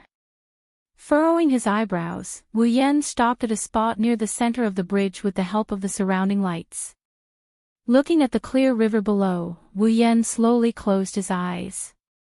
In his perception, there's an extremely unnatural and sticky mana fluctuating around him. It feels like smoke on the battlefield, it's very uncomfortable. Under such mana fluctuations, even a normal person would subconsciously avoid this place and not approach the source of the distorted mana. Those who have a keen sense of mana would feel uncomfortable. But because of this uncomfortable feeling, the source of the distorted mana is too obvious to Wu Yan. At a certain moment, Wu Yan opened his eyes and looked at the river below. The source of the distorted mana is somewhere on the river bank. Wu Yan turned his body slightly and disappeared from the spot. When he reappeared, he was already in front of the location he sensed. Because of the limited bracelet, Wu Yan's power is suppressed to level 75, but the amount of mana is still at the same level. Originally, the amount of mana and the strength of one's strength were not directly related. Powerful mana only meant that one could use more magic and spells in battle. Some powerful magic and spells could also be used by relying on a large amount of mana. It could be said that it was related to explosive power and endurance. Teleporting from the bridge to the river bank below is a piece of cake. Wu Yan squatted down and looked at the red brick floor. He touched it twice. This is the source of the distorted mana that Wu Yan sensed. If one were to visualize the distorted mana in this place, one could see a black and purple smoke-like gas rising from the ground and spreading into the sky. This thick smoke was all distorted magic power. Wu Yan directly covered his hand with the distorted mana on the ground and closed his eyes again. An intricate geometric magic array suddenly appeared, as if summoned. With Wu Yan's hand as the center, it fiercely expanded and rotated. At the same time, a tidal wave of mana surged out from Wu Yan, who was half kneeling on the ground. It looked like a torrent of light that soared into the sky. It connected with the sky above. Chapter 1425. Under the night sky, cars with headlights came and went by the bright red bridge. They passed by at a moderate speed and drove to both sides of the bridge. There are two main traffic roads on this bright red bridge, providing different directions for the vehicles in Fuyuki City to go to the other side of the city. Although there is a sidewalk on both sides of the two traffic roads, few people will walk to the other side of the bridge. There is no other reason, the distance is too far. However, tonight, there are two people on the sidewalk on both sides of the bright red bridge. They were two beautiful girls with extraordinary looks. One of the girls was about 17 or 18 years old. She had a delicate and beautiful face, and her black hair was tied into two ponytails on both sides of her head.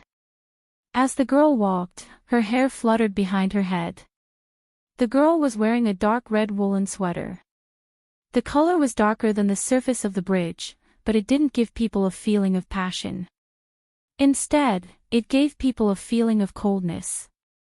There was a white cross printed on the collar of the sweater, and the girl's lower body was a black pleated skirt with a pair of long black stockings. She looked abnormally flirtatious.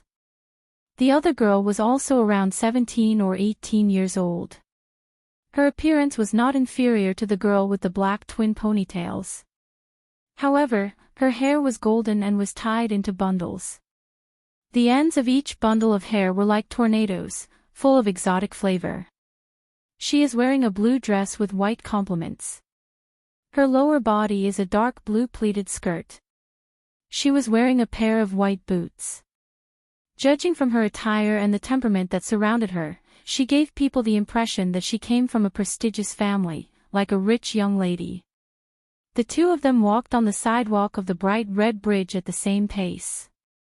They were also heading in the same direction. It was obvious that they were traveling together. However, there was a distance between the two of them that normal friends would never have. Combined with their actions, it made people feel that they were deliberately distancing themselves from each other. In fact, it is not just a feeling, they are indeed alienating each other. This design lacks beauty and temperament. The blonde girl looked at the bridge. At the same time, he closed his eyes and shook his head regretfully as if he couldn't bear to watch. Although I knew that there is nothing to look forward to in Japan, I didn't expect it to be worse than I thought. Oh. The girl with two ponytails frowned and said to herself with a fake smile. There is nothing to look forward to from a prestigious family. After all, lacking beauty is better than lacking manners. Roar, roar, roar, roar. The blonde girl immediately covered her mouth with one hand. She laughed like a queen, as if she did not hear the other party's words. Unfortunately, the throbbing veins on her forehead exposed her inner thoughts. I remember a certain rude monkey is also a prestigious family's young lady, although it is a declining family. What did you say? The girl with two ponytails glared at the blonde girl as if someone stepped on her sore spot. Our house of Yuanzaka is only in a temporary decline, it's not that we've declined. The way I see it, it's only a matter of time before your Edfeld family declines if you become the head. Wah! The blonde girl's face darkened. You finally said something you shouldn't have said, Rin Enbin, Luvia Salenta. Heartfelt. The girl named Rin en Osaka also spat out hatefully. I should be the one saying that.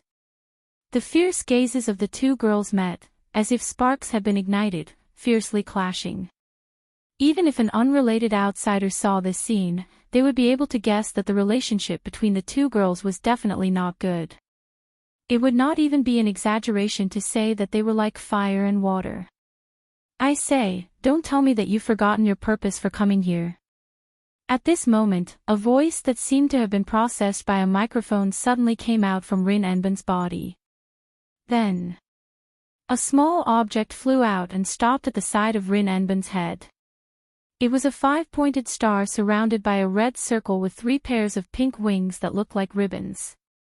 At first glance, it looked like a small ornament. However, not only could it fly, but the voice just now also came from its body. It's only been 5 minutes and you're arguing again. What are you doing? Sister is right. Right after the red pentagram finished speaking, a voice that was clearly of the same species, but much more steady and calm, rang out from the body of the young girl named Luvia. Soon after, an object similar to the red pentagram flew out. There was also a ring on the outside, and inside the ring was a golden 6-pointed star. On the periphery of the ring, there was a blue ribbon ornament that looked like a bow.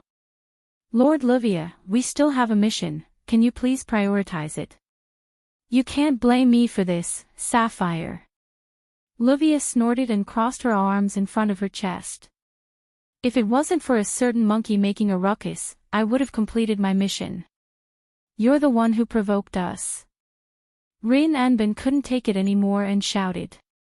He glared fiercely at the red circle floating beside him. Ruby, did you see that? That guy provoked us first, didn't he?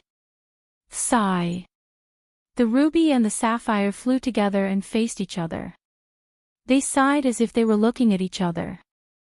They looked more like humans than humans. No matter what grudges you have, let's get this done first, okay? Ruby said in a frivolous and serious tone. One of the sources of distorted mana is around here. Can't you take back the rank card first before you come back to argue? It's just like Sister said, Lord Luvia. Sapphire tried to persuade her. The Magic Association's Time Tower asked the two of you to come to Fuyuki City to investigate the source of the distorted magic power and retrieve the rank cards that are causing chaos. It's because of this that the master who created us handed us over to the two of you. If the two of you continue to mess around like this, the master will be angry and the two of you will fail. Rin Enbin and Luvia were speechless. Wu Yen. Just like what Sapphire said, Rin Enbin and Luvia came to Fuyuki City to retrieve their rank cards. Rin Enbin and Luvia were members of the Magic Association's Chronometer Tower. The so-called Magic Association referred to an organization established by a group of magicians who studied magic. It managed the order of this world's magic world. It was equivalent to a police station in the magic world. When it was dedicated to magic research, it also prohibited magic from being exposed to human society to better protect the secrecy of magic. The Magic Association had a lot of areas under its jurisdiction. For example, granting high-rank magicians the title of magician, managing and controlling the summoning of heroic spirits, magic books, and the situation of various land veins. The Magic Association's headquarters was set up in London, also known as the Chronometer Tower. The reason why Rin en Osaka and Luvia came to Fuyuki City was because the Magic Association's Chronometer Tower detected an abnormal magical distortion in Fuyuki City not long ago, and thus discovered the existence of the class card. Rank cards were cards made with extremely advanced magic theory. They were powerful tools that could be directly linked to heroic spirits. For the Magic Association, which was dedicated to magic research and managing matters related to heroic spirits, it was undoubtedly an item that had to be managed. Therefore, under the orders of a big shot in the Magic Association, who was also the master that Sapphire mentioned, Rin Enbin and Luvia came to Fuyuki City to retrieve the cards and also obtained rubies and sapphires. Don't think that these two were just ornaments that could fly and talk. Rubies and sapphires were magic attire made with legendary magic. Not only could they be used from multiple transformations, allowing the user to download skills from the parallel world, but they could also be turned into armor, allowing the user to use A-level magic barriers, physical protection, enhanced healing, physical enhancement, and other common abilities. They were extremely advanced magic tools. Once the rubies and sapphires were used to transform, even the most ordinary child would instantly have the combat ability of a high-rank magician. This was also the reason why only 2 young magicians came to retrieve the cards even though their opponent was a heroic spirit. With the cards, Rin Enbin and Luvia didn't dare to say that they could defeat the heroic spirit, but they should be able to keep themselves safe. However, the 2 of them didn't want to use the rubies and sapphires to transform. The reason was simple: their appearance after the transformation was just too embarrassing. Chapter 1426. Suddenly, Luvia paused for a moment. She looked at a corner of the river and walked to the edge of the bridge. She waved at Rin Enbin. "Hey, Rin Enbin." "What?" Rin Enbin responded in an annoyed tone, but Luvia didn't seem to mind. Instead, she pointed at the riverbank. "Look, there's something wrong with that person." "What?" Rin Enbin frowned and walked to the edge of the bridge. She unwillingly looked in the direction Luvia was pointing at and was stunned by what she saw. There, a man was kneeling on one knee with one hand touching the ground. His back was facing Rin Enbin and Luvia, so the 2 girls couldn't see what he looked like. However, the terrifying magical power that surged from his body and the intricate magical circle that expanded with his hand as the center were clearly seen by the 2 girls. That magical energy is even more terrifying than the magical energy distorted by the rank card. Rin Enbin and Luvia have only sensed such powerful magical energy from one person. The person who sent them to the Magic Association's chronometer tower to retrieve the rank card and create rubies and sapphires. He's one of the only 5 magicians in the world who can use magic.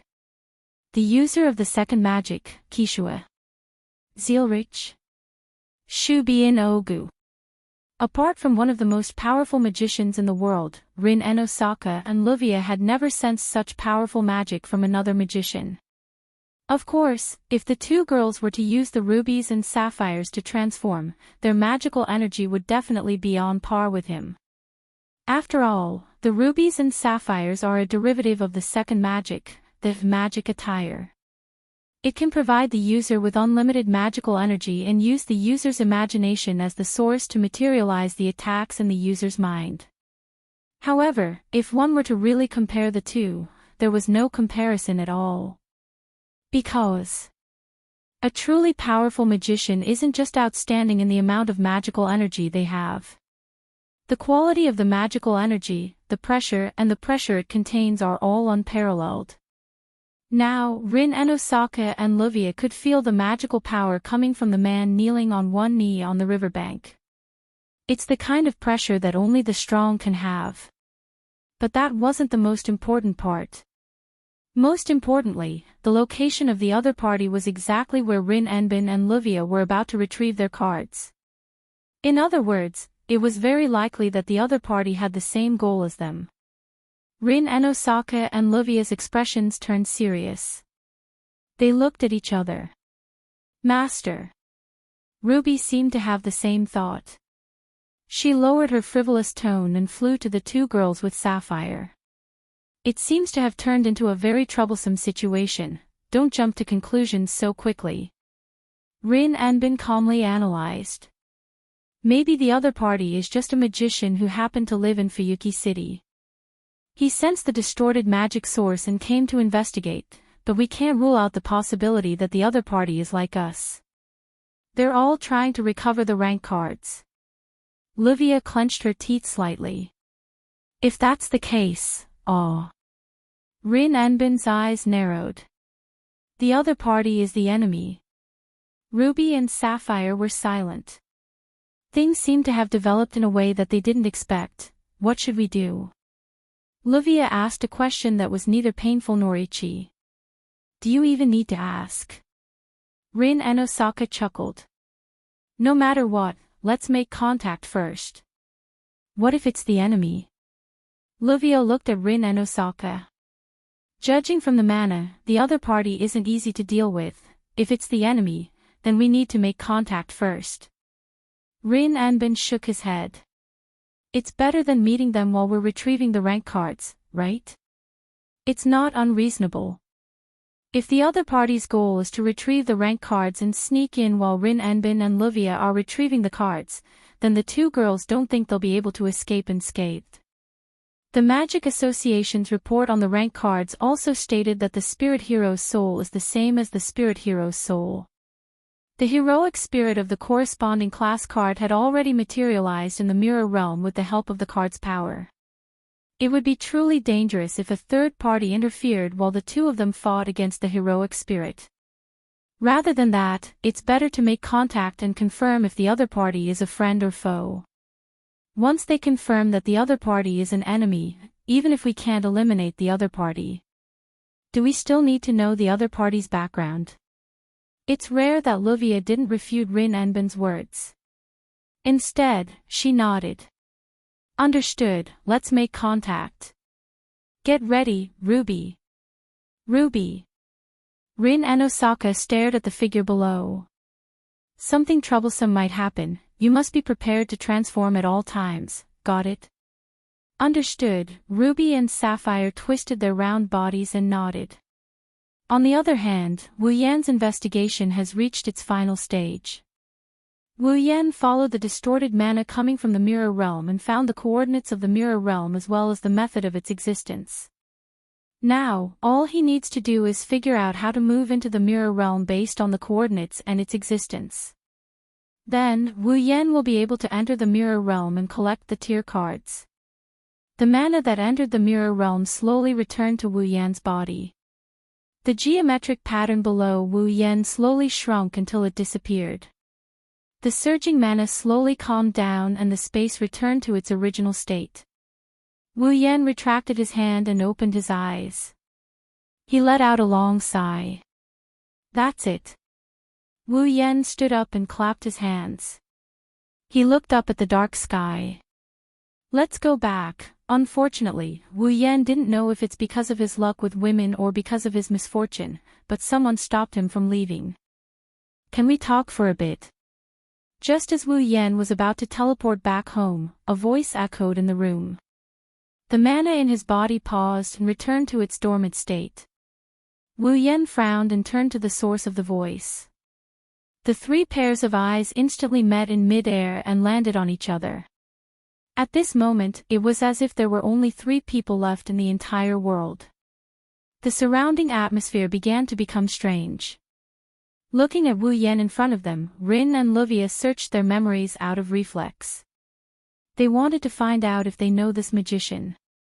Obviously, they couldn't find him. As for Wu Yan, he was startled when he saw Rin and Olivia. His frown deepened. How could he not recognize the 2 girls in front of him? Especially Rin, he even knew Wu Yan's measurements. Therefore, he only needed to think about it a little and combine it with the original plot to figure out why the other party would appear here and why he would appear in front of him. It was easy to guess the reason. Wu Yan couldn't help but sigh inwardly at how troublesome this is. He retracted his gaze. What's the matter? Let's get straight to the point. Rin had no intention of hiding anything and asked directly. Your goal is the rank card, right? Even though this might reveal his identity, Rin knew that even if he didn't say anything, his appearance here was enough to make Rin suspicious of his identity and his goal. Therefore, Rin's straightforward words gave off a feeling of arrogance. Wu Yan didn't know whether to laugh or cry. However, Wu Yan didn't have any intention of hiding anything. That's right. A smile slowly appeared on his face. Wu Yan also made his intentions clear. My goal is the rank card. Rin and Osaka and Luvia's hearts sank, and their gazes became vigilant. Where are you a magician from? You're not from the Magic Association, right? Wu Yan raised an eyebrow and smiled. Indeed, I'm considered a magician, but you don't have to worry about my background. I'm just a wild magician. Is that so? Rin and Osaka nodded. Then, can I ask this wild magician to give up his rank card? I'm sorry. Wu Yan shrugged. I have my own position, can you please not make things difficult for me? Following this sentence, the atmosphere in the air suddenly became tense. Chapter 14:27. After a short 1-minute conversation, Rin and Osaka and Luvia were led to a situation that they didn't want to see the most. Now, not only did the task of retrieving the class cards become more difficult, but a seemingly powerful enemy had also appeared. On top of that, they have to defeat the materialized avatars of the heroic spirits. There's nothing worse than that. Thinking of this, Luvia could not help but feel angry. She broke her elegant and dignified aura as she cursed at Rin Tobasaka. That's why I hate barbarians like you. Ha! After being scolded for no reason, Rin and Osaka was furious. What right do you have to say that?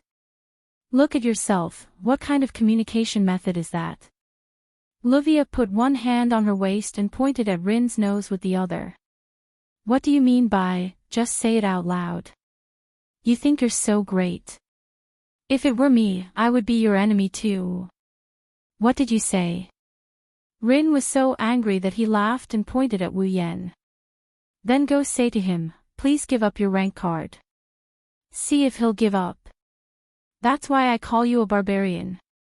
Can't you use a more elegant method of communication? Then go ahead and try your so-called elegant method of communication. Maybe he'll be disgusted by you and spit out the rank card even if he doesn't give it up. Yeah. I'm that disgusting. Monkey. Hurry up and spit out your rank card. Even if I spit it out, I'll spit it out, you fake boobs. My boobs are real, you stupid flat-chested girl. Who's a flat-chested girl? They argued. Rin and Osaka and Luvia actually smashed their foreheads against each other's foreheads. Their hands were also pinched together as they wrestled with each other. You can still argue in front of a powerful enemy. I really have to hand it to you. Rin, Sama, Luvia, Sama. Can you please calm down a little? Ruby and Sapphire surrounded the two girls who were wrestling with each other. Their voices were filled with anger and helplessness. Looking at this sudden and completely unexpected scene, Wu Yan's mouth twitched, and he no longer had the energy to complain. In the original work, the relationship between the two of them was like fire and water. Wu Yan was aware of this. However, he did not expect that the two of them would still be able to fight each other in the face of enemies. Wasn't infighting too easy? Moreover, aren't you afraid of being ambushed by me? I say. At that moment, Wu Yan covered his forehead. He spoke as if he had a headache. If you guys are here to look for trouble, please be more professional. Hurry up and fight with me, then go home, wash up, and sleep. I haven't had dinner yet. Hearing this, Rin Tozaka and Luvia finally reacted and glared at each other. He snorted coldly and turned his head away. You too, even I can't stand it if you continue like this. Ruby's tone was seriously dissatisfied. If it wasn't for the fact that the other party was a gentleman and didn't sneak up on you when you were quarreling, you would have died long ago, you know? Shut up. Ruby. Rin glared at Wu Yan angrily. Ruby is right.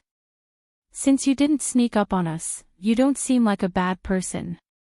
If possible, we don't want to be enemies with you. Mr. Gentleman, please give up on the rank card, I already said. I have my own position. Wu Yan retorted. Also, don't call me a gentleman. When I'm evil, even I'm afraid of myself. This is troublesome. Rin rubbed his forehead, his gaze became serious. Then, in other words, we can only be enemies. Wu Yan didn't admit nor deny it, he just threw out this sentence. If your goal is also the rank card, is that so?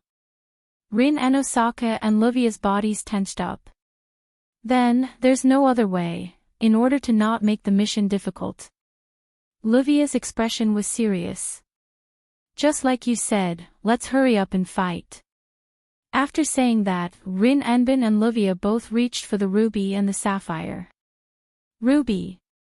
Sapphire. Yes. Ruby and sapphire spun in the air and arrived above Rin Enbin and Livia's outstretched hands.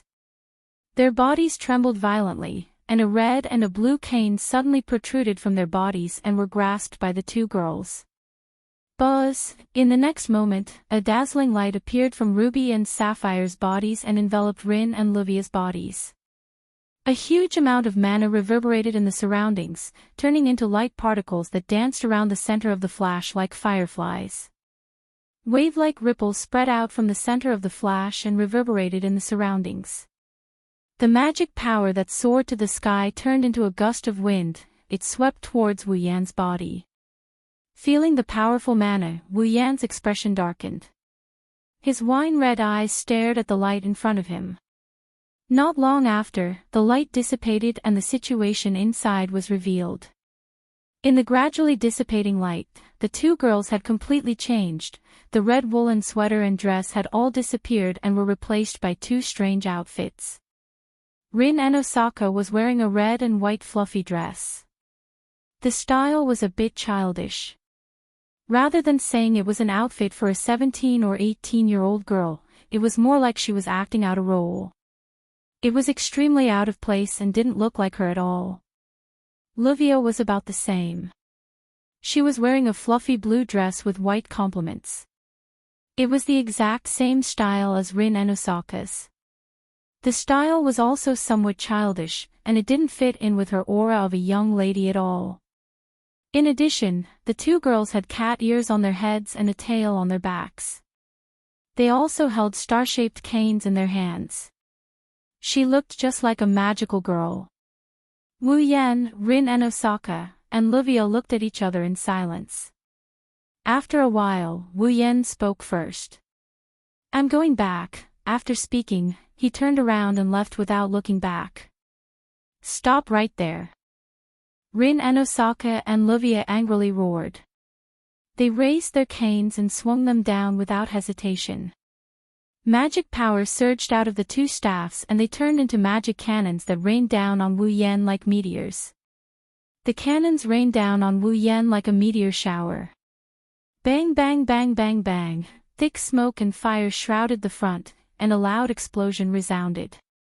In a moment, the thick smoke and fire blew toward the bright red bridge above. However, before they could spread, a hand stretched out from inside and suddenly waved. A gust of wind rolled up and blew them away. Oh! Wu Yan stood in the middle of the dissipating smoke and flames, unharmed. He withdrew his hand and smiled with interest. Is this what they mean by, a wise man doesn't show his true colors? What do you mean by, a wise man doesn't show his true colors? Rin and Osaka pointed at Wu Yan and yelled. We didn't want to dress like that. How rude of me. Livia flicked a strand of hair behind her ear. How could you criticize a lady's dress like that? That's not how a gentleman would behave. I told you, I am not a gentleman. Wu Yan sighed. His eyes flashed with the system's perception. Rin and Osaka, level 70, Livia Serena. Heartfelt, level 70, rank 8 huh? Wu Yan nodded. In the original work, after Rin and Osaka and Livia used the ruby and sapphire to transform, their strength increased greatly. At one point, they worked together and forced a certain heroic spirit that was materialized using a class card into a desperate situation. Moreover, it was one of the strongest heroic spirits. Since both of them were at the 8th rank after the transformation, the strength of those heroic spirits should be about the same as his, right? Wu Yan relaxed after getting a basic understanding of the power of the heroic spirits materialized by rank cards. Well then. Mana flowed out of his body and turned into a liquid that wrapped around his body. Wu Yan licked the corner of his lips as if he was on fire. Let's see if your power matches your rank. Rin and Osaka and Livia felt their hearts rise when they saw Wu Yan's beast-like aura and mana. In the next moment, the three of them disappeared from where they were. Like three streams of light, they soared into the sky and collided with each other. Boom! The violent muffled sound was like a thunderclap, resounding through the entire sky of Fuyuki City. Chapter 1428. Bang! Under the tranquil night sky, a thunderous roar exploded in the air without any warning. Three streaks of light crossed each other at an extremely fast speed and transformed into the world's most solid meteors. They collided with each other in an instant. Boom! Violent gales filled the sky. The entire sky seemed to tremble at this moment. Accompanied by a thunderous sound, the sky shook violently. Rin Enbin and Livia held their staffs and retreated explosively. They stepped in midair, and as they retreated, they swung their staffs fiercely at the void in front of them, leaving a trail in their wake. As the staffs drew a line in the air, a dazzling magical light flashed in the air.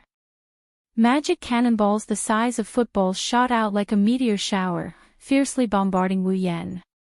Under the barrage of magic cannonballs, Wu Yan's body was as small as an ant. However, his eyes were filled with a fearless expression. The corners of his mouth even curved up into a happy smile. Staring at the barrage of magic cannonballs, Wu Yan's body erupted with violent magical energy. At the same time, in front of Wu Yan, a dazzling and intricate geometric magical formation was drawn. With a crisp, ding sound, it rippled outwards.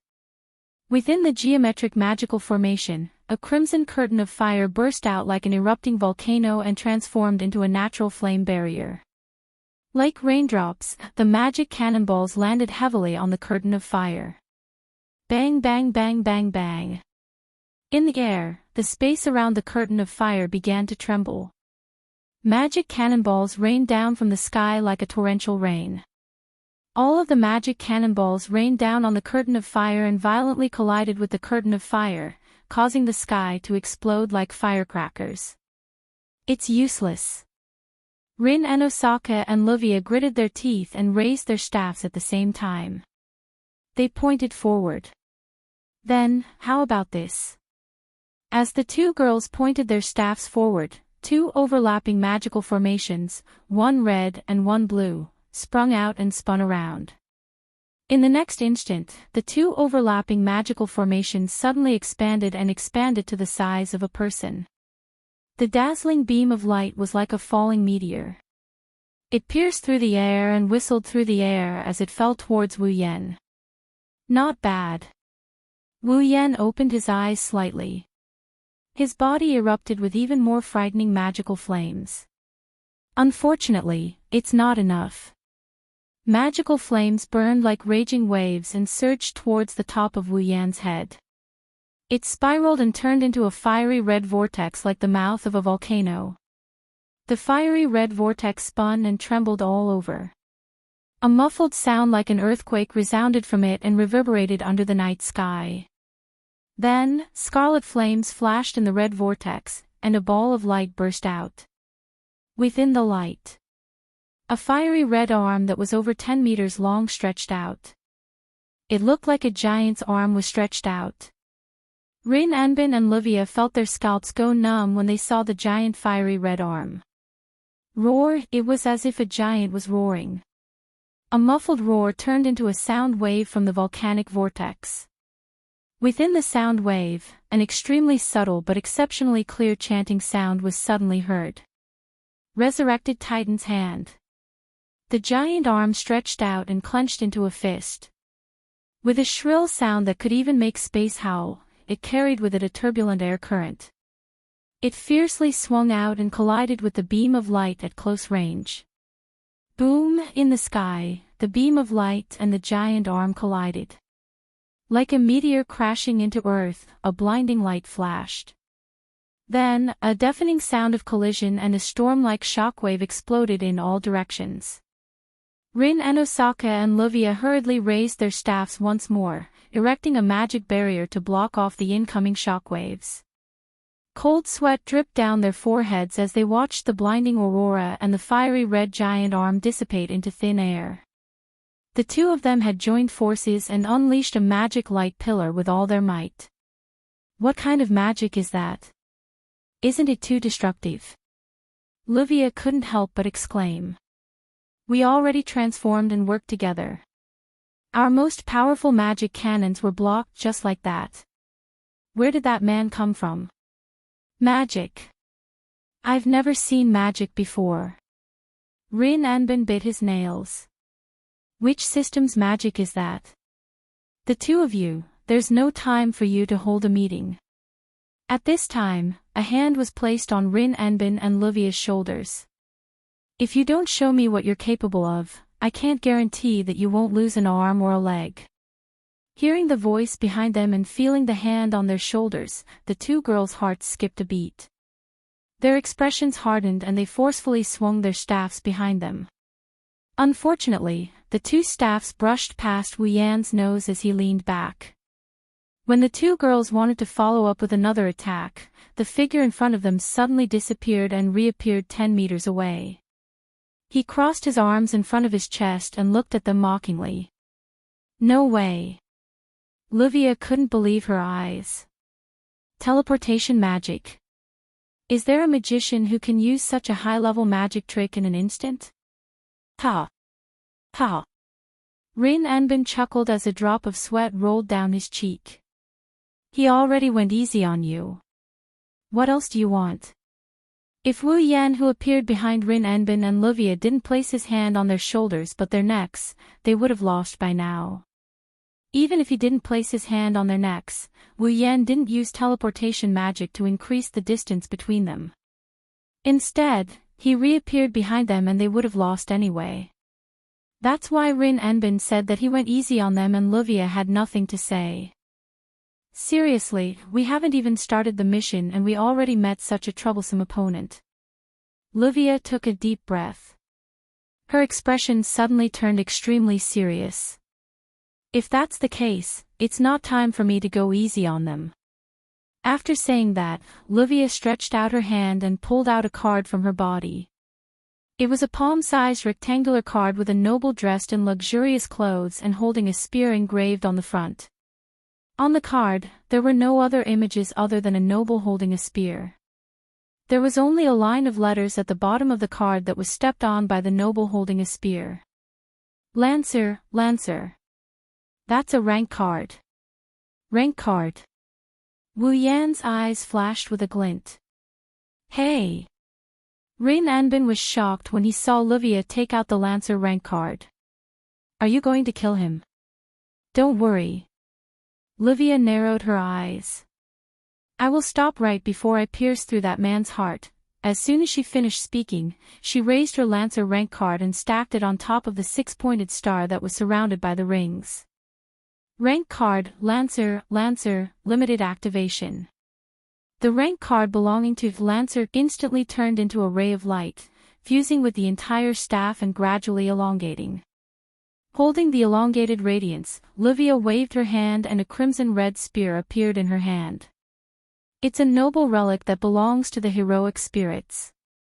The rank card can connect to the heroic spirit's throne of heroes and borrow the power of the heroic spirit that corresponds to the rank card. Now, Luvia was using the sapphire as a medium to connect the Lancer class card to the seat of heroic spirits, materializing the noble relic of a Lancer class heroic spirit she had designated. At first glance, Wu Yan recognized the origin of the noble phantasm. Wu Yan only knew 2 crimson spears among all the noble relic that he knew. One of them is a noble relic that can nullify magic and magic nullifying Wild Rose. The other one is a noble relic that can reverse cause and effect. Once the spear is swung, it will definitely pierce the target's heart, Spear of Dead Thorn. Wu Yan has a noble relic that can nullify all supernatural abilities, Fantasy Killer. It's a noble relic that was modified by the system using the magic nullifying wild rose as its raw material. Wu Yan could tell that the noble relic in Livia's hand is not the magic nullifying wild rose. That explains the origin of the spear. Spear-piercing death. Chapter 1429. The Spear of Reverse Karma, Spear of Death. Its ability was to reverse karma. With the premise of having the heart in the heart, it first decided on the effect of having the heart in the heart. Then, it used the spear to attack as the cause to launch an attack. This was because the result of the attack was destined to happen. Therefore, once the spear of death piercing was swung towards the enemy, normal defense and evasion would be meaningless. No matter what, the spear of death piercing would definitely hit the enemy's heart. This effect was already a type of curse. Therefore, it wasn't an exaggeration to say that the spear of death piercing spear was a spear of absolute destruction. The moment he swung the spear, he already knew that he would definitely hit his opponent's heart. Even if he managed to defeat the user of the spear of death, there was no way he could change the outcome. His heart would definitely be hit. In order to nullify the spear of death when it was swung towards him, unless he was lucky enough to change his fate and prevent the spear of karma from causing the karma spear to fail, otherwise, he would never be able to escape the curse of having his heart targeted.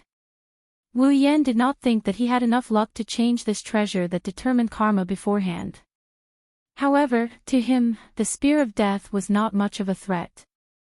The reason was simple. Even if his heart was pierced, as a true ancestor, nothing would happen to him. Most likely. The moment the enemy pulled out the spear of death, Wu Yan's heart recovered. Of course, because the spear of death had already determined the effect of having the heart in the heart, it was a spear of death. Normally, the damage caused by this spear could not be recovered, but Wu Yan still had the purification power of the holy angel. The spear of death's ability was a type of curse. To deal with this curse, with Canon's purification power, it could be removed in a matter of minutes.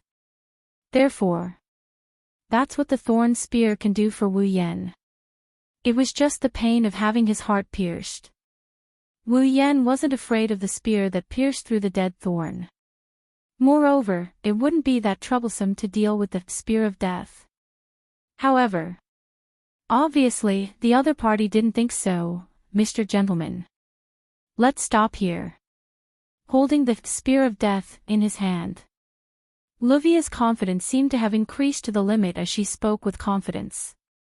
Since you're here for the class card, you should know what it is, right? A noble relic. Without waiting for Wu Yan to answer, Long Fei exclaimed. Rin and Osaka, who was at the side, spoke first. This is a noble artifact that can definitely hit the heart, spear of death piercing. So, it's not too late to stop now. Livia stared at Wu Yan. You didn't try to kill us just now, and we don't want you to die in vain either. How about we stop here? Oh. Wu Yan pretended to be surprised and asked. In other words, you don't mind me collecting rank cards? Of course not. Rin and Osaka squinted his eyes. What we mean is, why don't you give up on the cards? As expected. Wu Yan shrugged helplessly. Then, let's continue. It seems like we can't communicate. Livia's expression turned serious. Then, there's no other way. Livia stomped on the air and held the spear of death in her hand. She turned into a shadow and appeared in front of Wu Yan. Pierce, she looked up and stared at Wu Yan, who was still smiling. She gritted her teeth and stabbed the spear in her hand without hesitation. Spear of death. The crimson spear was like a crimson snake as it shot out at lightning speed.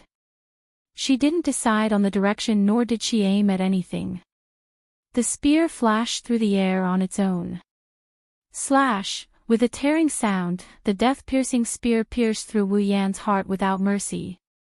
Fresh blood splattered in the air. However, the first to react wasn't Wu Yan, whose heart was pierced, but Livia, who stabbed with her spear.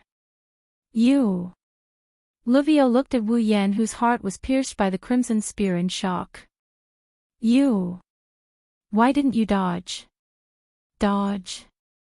Wu Yan gripped the death-thorn spear that pierced through his heart, and he grinned without batting an eyelid. I thought the spear of death couldn't be dodged. But if you dodge, I'll stop.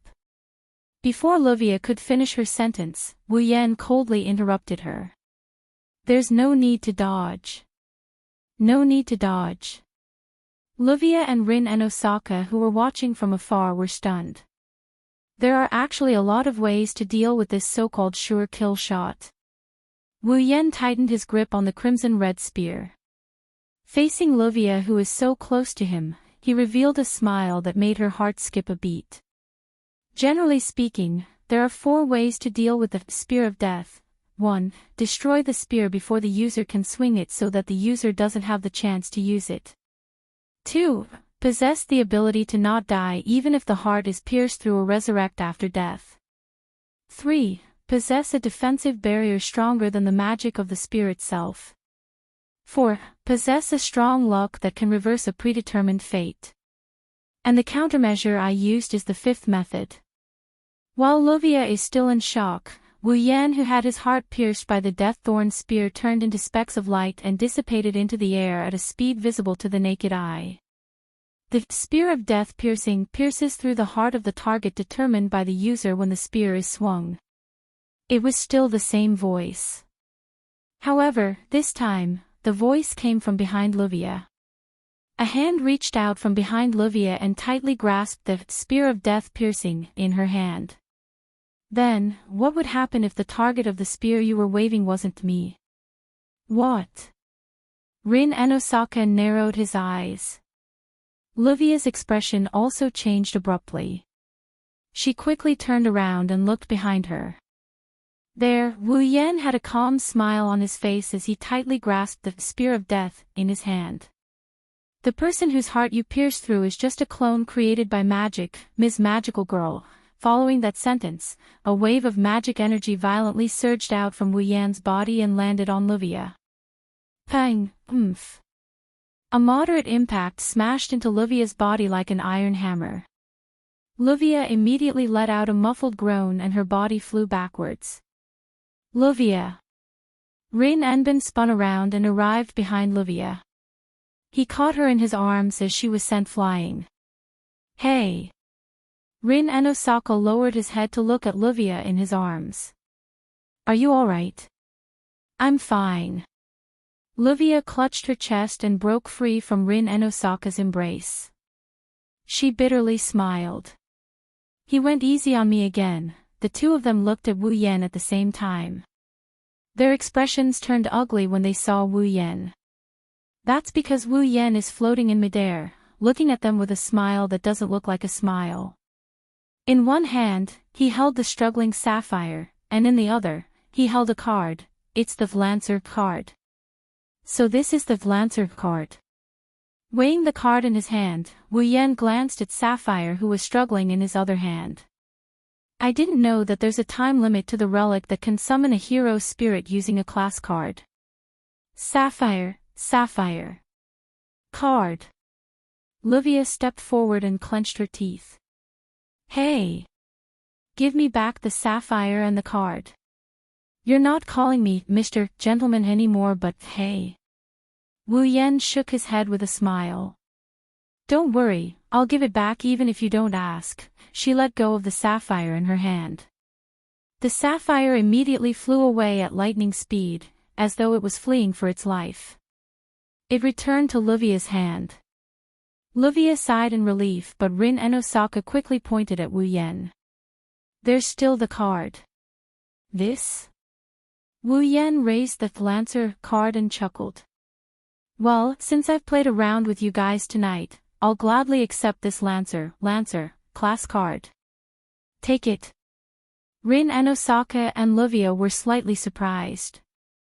Wu Yan kept the card and waved at the two of them. Well then, I'll be leaving now. See you next time. Wu Yan turned around and disappeared from where he stood. Chapter 1430. Wait. Rin and Livia yelled in surprise, trying to stop Wu Yen from leaving. Alas, by the time they reacted, Wu Yen was already nowhere to be seen. He left. Rin and Osaka stared at Wu Yan's original spot. He didn't recover from his stupor.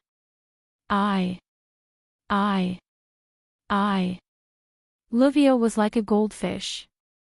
Her mouth kept opening and closing as if she was on the verge of death. Her face was also filled with a lifeless expression.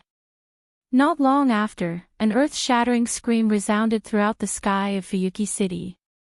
My rank card, what should I do? What should I do? What should I do? Livia panicked. Like a cornered dog, she grabbed Rin Enbin's shoulder and screamed hysterically. Rank card. Rank card. Rank card. Rank card. Rank card. You're so annoying.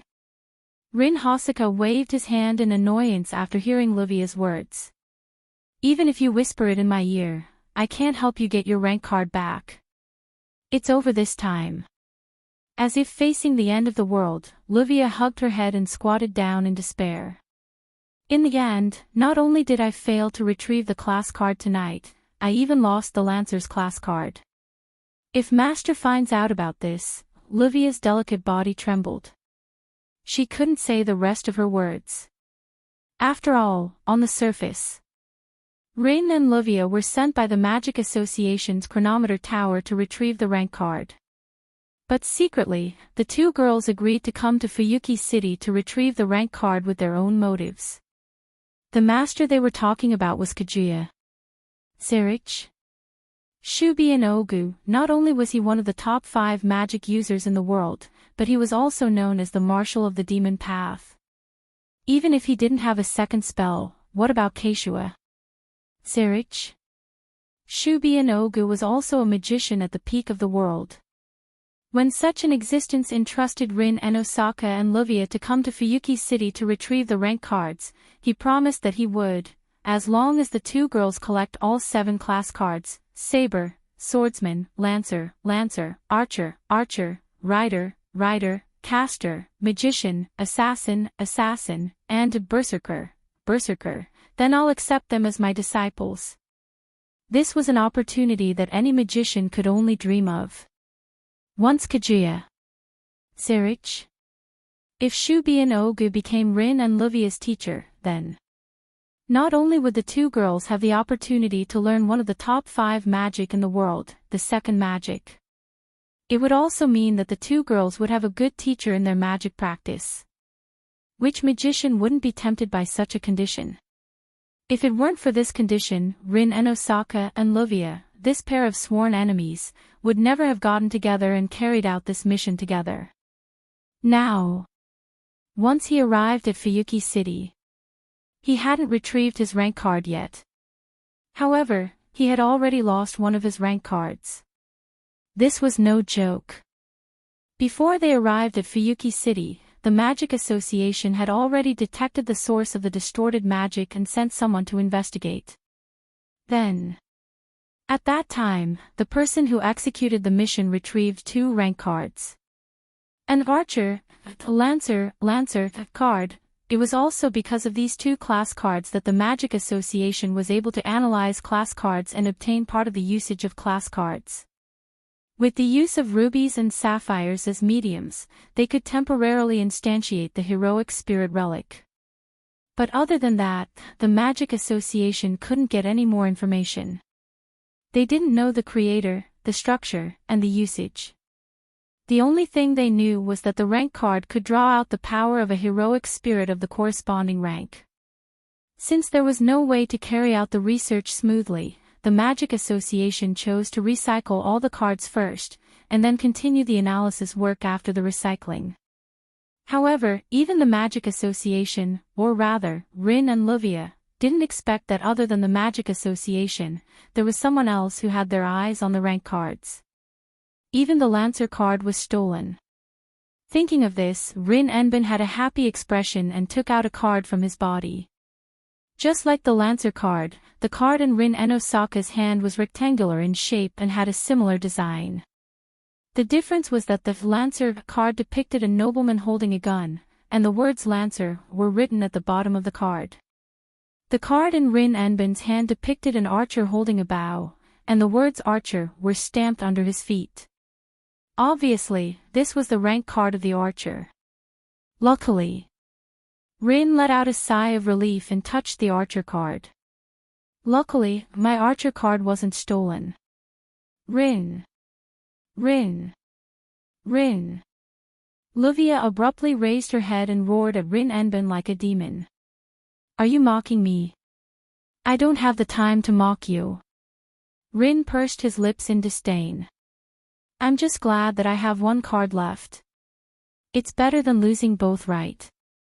Then why was my Lancer taken away and not your archer? Luvia yelled out in dissatisfaction. If you had been willing to use your rank card to face the enemy, my Lancer wouldn't have been stolen. When that happens, my archer will be taken away. Rin Enbin was also furious. The enemy can even see the weakness of the Spear of Impaling Death, let alone the archer, bow that doesn't have any special ability. Damn it, if that's the case. Luvia stared at Rin Enbin with a ferocious expression. To be more precise, she was staring at the archer in Rin Enbin's hand. You. What are you trying to do? Rin looked at Luvia cautiously. Luvia laughed sinisterly. Do you even need to ask? Of course I'm going to steal your archer. Luvia raised the sapphire in her hand and shouted. Let's go. Sapphire. However, not only was Sapphire silent, it didn't even provide the slightest bit of magic. Luvia was stunned. What's wrong? Sapphire. Lil the Blue is disappointed in you. It wasn't the sapphire that answered Luvia, it was the ruby. No, to be exact, we're both disappointed in the both of you. Ha! Rin and Osaka and Luvia were both stunned. We were partners on a mission together, but not only did we keep arguing along the way, but we didn't reflect on ourselves after our class card was snatched away. Instead, one of us rejoiced and the other even tried to snatch the other person's card. Ruby sighed. I've had enough of the both of you. The Great Master handed us sisters over to the two of you so that we could assist the two of you in your card recycling mission. Sapphire spoke up. However, instead of saying that you're on a mission, it's more like you're having a personal argument. You don't care about the mission at all. You. Rin and Luvia couldn't back down after being lectured by the two Canes. What do you mean by this? I mean. The ruby twisted her body and broke free from Rin's grip. You too have. You don't have the right. The sapphire also broke free from Luvia's grip. Be our master. With that, the two staves flew off at the same time. They turned into two streaks of light and flew off into the distance. Rin and Osaka and Luvia were stunned for a moment before the rage in their hearts exploded. Stop right there. Just two Canes. How dare you disobey us? However, the two girls who were roaring didn't notice it.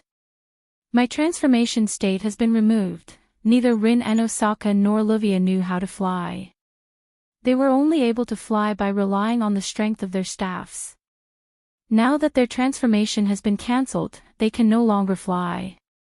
The next moment, a sorrowful cry echoed in the night sky. Chapter 1431. On the way home, he used the system's perceptive ability to check out the information of the Lancer, Gunner, class card he just got. Rank card, Lancer, a card made with a very advanced magic theory. It has the magical ability to trigger the power of a certain heroic spirit corresponding to the rank of the card.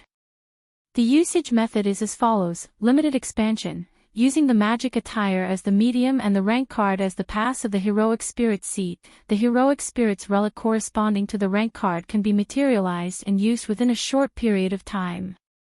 Note, this rank card is called Lancer, and the corresponding heroic spirit's relic is the Spear of Impaling Death. Parallel limited expansion, with multiple magic attire as the medium and the class card as the pass to the seat of heroes. Multiple heroic spirits relic corresponding to the class card can be materialized. The same relic can be materialized repeatedly. This is the overlapping expansion mode of a limited expansion. Note, this rank card is called Lancer, and the corresponding heroic spirit's relic is the Spear of Impaling Death. Dream Summoning, with the user as the medium and the class card as the pass to the seat of heroic spirits, the user can summon the power of the heroic spirit corresponding to the class card and materialize it on the user. The user can turn into a heroic spirit and obtain the power of the heroic spirit corresponding to the class card. Note, this rank card is called Lancer, and the corresponding heroic spirit is the half-human, half-god mythical hero, Cuchulainn. Spear of Impaling Death, a magical spear that reverses cause and effect. The moment the user swings the spear, the user will determine the result of the heart attack. It will definitely pierce through the enemy's heart. The information of the rank card Lancer, Gunner, entered Wu Yan's mind in a direct manner, allowing him to obtain it. As the information of the Lancer rank card was injected into his mind, the three methods of using the rank card were also engraved into the deepest part of Wu Yan's memory. Limited expansion. Side-by-side expansion, Dream Summoning. There wasn't the slightest bit of hindrance in how to use the three kinds of class cards, which were easily obtained by Wu Yan. As long as Wu Yan wanted to, he could use the Lancer card at any time. He used the heroic spirit corresponding to the Lancer, which was the Spear Knight Cuchulainn's treasured artifact, the spear-piercing spear, and his power. Wu Yan couldn't help but feel speechless. Although the power of the heroic spirit summoned by the power of the class card was only equivalent to the power of the heroic spirit itself, and the summoned power might be weaker than the current Wu Yan, the same could not be said for the treasures. Every heroic spirit had a weapon that symbolized their power, a noble relic. It was the embodiment of the heroic spirit's true power. It was the final equipment of every heroic spirit. It was known as the materialized miracle or the noble fantasy. Not only were they super strong armors that could trigger miraculous powers, but they also had all kinds of magical abilities. For example, the Spear of Piercing Death had the ability to pierce through the opponent's heart no matter what, achieving a one-hit kill. Such an ability could be said to be extremely terrifying. Wu Yan did not care much about the power of the heroic spirits. After all, even if the heroic spirits came in their original bodies, they might not be as powerful as him when he used his full strength and reached the peak of the 9th level. However, Wu Yan could not help but care about the treasures. There were some relics that were purely powerful, but there were also some relics that had magical abilities. These abilities were very useful even for Wu Yan. Therefore, if an ordinary person or a magician obtained a class card, he would know how to use the class card. Now that he knew how to use the class cards, the most useful thing for him was undoubtedly the Dream Summoning. He could directly transform into a heroic spirit and obtain the power of a heroic spirit. This was a shortcut that could allow an ordinary person or a magician to obtain super strong power in an instant. However, for Wu Yan, among the three class cards, the Limited Expansion and Parallel Limited Expansion were more useful. Of course, the Dream Summoning was also very useful. Whether it was the Limited Expansion or the Parallel Limited Expansion, only one type of treasures could be materialized. However, the heroic spirits had more than one type of treasures. If he used the Dream Summoning, not only could he obtain the power of the heroic spirit corresponding to the class card, he could also obtain the right to use all the treasures of the heroic spirit. All in all, the class card as a tool could be of great help to Wu Yan. However, Wu Yan did not forget that there was a limit to borrowing the power of the heroic spirit. Among other things, when Livia used the Spear of Piercing Death, wasn't there a time limit? Moreover, no matter which class card was used, there needed to be something that could be used as a medium to materialize the heroic spirit's treasures and power. The dream summoning was fine as it used oneself as a medium to materialize the heroic spirit's power. However, the limited expansion and the parallel limited expansion were not so easy to say. The Magic Association's chronometer tower used rubies and sapphires as a medium to attach the heroic spirit's treasures to the magic attire and materialize them. If Wu Yan wanted to use the class card to materialize the heroic spirit's treasures corresponding to the class card, then it was necessary to find a medium. Wu Yan looked at the Lancer class card in his hand and murmured, "Medium, huh?" While murmuring to himself, the door of his house appeared in front of Wu Yan. Wu Yan shook his head and put away the Lancer class card and walked into his house. Without knocking, Wu Yan pushed the door open and changed his shoes at the entrance. He then walked into the house and went to the top floor where the three of them lived. "I'm back." After a casual greeting, Wu Yan opened the door to the living room. However, as soon as he took a step into the living room, Wu Yan's lazy expression froze and his eyes widened. Yan. Chuju and Mikoto were standing next to the sofa in the middle of the living room. They turned to look at the door and were stunned. Because at this moment, the two girls were standing there naked. Their bodies were clean, and they were holding clothes that they had just bought today, as if they were comparing them to their own bodies. Obviously, Chuju and Mikoto were trying on the new clothes they bought today. Trying on clothes. Wu Yan rolled his eyes when he regained his senses. "Why don't you try it on in the room? What if someone else came in?" "What? What's the difference?" Chuju and Mikoto also reacted. Their faces turned red and they glared at Wu Yan. "It's the same if you come in." "Me?" Wu Yan pointed at his nose with a confused look on his face. "Why? We're husband and wife." Who's husband and wife with you?" Mikoto's face turned even redder. As usual, she had no immunity to this topic. "All right. Get out of here." Chuju picked up a piece of clothing and used it to cover her body. She walked in front of Wu Yan and pushed him out. Wu Yan was dissatisfied. "Aren't you treating me like an outsider? Haven't I seen it before? So noisy." Mikoto's ears turned red. She followed Chuju and used a piece of clothing to cover her body. She walked to Chuju's side and together with Chuju, they pushed Wu Yan's back. "Get out! Get out!" Wu Yan didn't know what to say. These two arrogant girls were the first to have intimate contact with him. Even if they didn't see it 1,000 times, they've seen it at least 100 times. Up until now, whenever he saw the two girls' naked bodies, even if they didn't directly give him a slash or electric shock like before, they would still blush and have a bashful look on their faces. Can't they get used to it? Don't you know that the way you're acting is more likely to ignite the fire in my heart?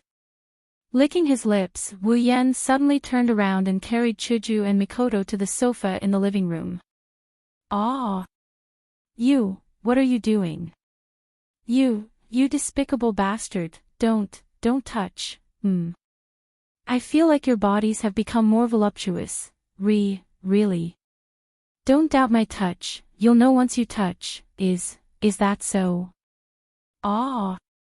Where are you touching? Don't touch there, hee. Chapter 1432. The night gradually deepened. In one of the rooms on the top floor of the courtyard, Wu Yan laid on his bed after making love with the two girls. In his arms, Hinajiku and Mikoto were panting with flushed faces. Their skin was an alluring rosy red, and their delicate bodies were covered in sweat, proving just how intense the battle was. The two girls who were slightly exhausted no longer had any thoughts of shyness. They laid in Wu Yan's arms and opened their eyes to listen to their sweetheart's strong heartbeat. However, such a peaceful and warm state made the two girls even more sleepy. They raised their heads and looked at Wu Yan with their gem-like eyes. "Oh right." Chuju helped Wu Yan tidy up his hair. "How's the investigation today? Are you talking about the mirror realm?" Wu Yan couldn't help but grin when he met the two girls' eyes that seemed capable of sucking him in. We've done most of the things we need to do. The next thing we need to do is to analyze the method to enter the mirror realm and determine the coordinates of the mirror realm. Then we can start collecting the rank cards. Are we starting? Mikoto's ears twitched like a puppy that smelled a piece of meat. She opened her mouth eagerly. I'm looking forward to the duel with the legendary heroes. I already said it's not a duel. Wu Yan pinched her nose and shook his head. They won't follow the rules of the duel, they'll beat you to death. Don't worry about that. Mikoto slapped Wu Yan's hand away and snorted. When the time comes, I'll beat them to death too. You're that confident? Wu Yan snickered. I remember. In the beginning, a certain someone would even be afraid when they saw a dead person. Don't mess around, I'm too embarrassed to go over there. Mikoto bared her teeth at him like she's going to bite him at any moment. Now, I can definitely do it. Oh. Wu Yan looked at Mikoto in disbelief. Really? Of course it's true. Mikoto felt a little guilty at first, then she puffed up her little chest. It's not a real person anyway. There's no need to hesitate.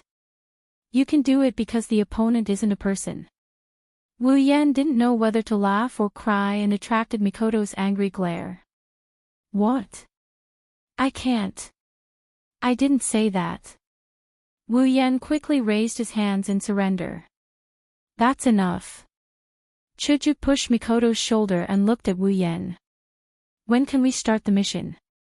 We should be ready by tomorrow night.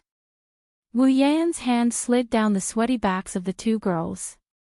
In the past, I didn't know why we had to wait until midnight to enter the mirror world, but today, after investigating the mirror world, we found out that the mirror world was a very dangerous place. After some investigation, I found out that the mirror world isn't a real world. It's not a real world. Hinajuku and Mikoto pretended to listen attentively. It's like the other side of a mirror. Depending on what you see, the reflection will be different. Wu Yan raised his hands and rotated them facing each other. It's used to describe the existence of the mirror world. The mirror world is a world where the space isn't fixed and the content is constantly changing. The reason it exists is because there's a materialized job card inside. Once the materialized job card is defeated, the mirror world will disappear. In other words, Mikoto didn't fully understand. Other than midnight, the mirror world isn't fixed. Is that why we can't enter the mirror world?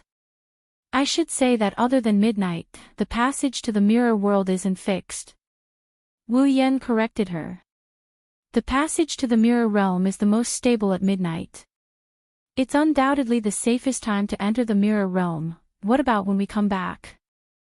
Hinajuku voiced her doubts. Do we have to wait until midnight the next day? That won't be necessary. Wu Yan shook his head. After midnight, there is a period of time when the channel of the mirror world is stable. This period of time is enough for us to end a long battle. That's good, maybe it's not as good as you think. Wu Yan stroked the two girls' smooth backs again. Let me tell you first, except for us. Apart from us, there's another group of people who have their eyes on the rank card. Chuju and Mikoto exchanged glances before looking at Wu Yan. Enemies. Well. Wu Yan couldn't help but recall Rin Enbin and Livia's expressions. If we judge them purely based on their goals, they should be our enemies. But they're not bad people. Rather than enemies, it's more like competition. Competition. Mikoto smiled. Sounds interesting. How strong are they? Chuju asked the most practical question. You've met them before, right? If they go all out, they're at least tier 8. Wu Yan nodded. But they don't pose much of a threat to us. I even managed to steal a rank card from them. Hearing this, the two girls' spirits were lifted. They have a rank card? Mikoto asked doubtfully. In other words, they've already started collecting rank cards. In this world, there is a magic organization called the Magic Association, created by magicians for the purpose of developing and managing magic. Wu Yan explained.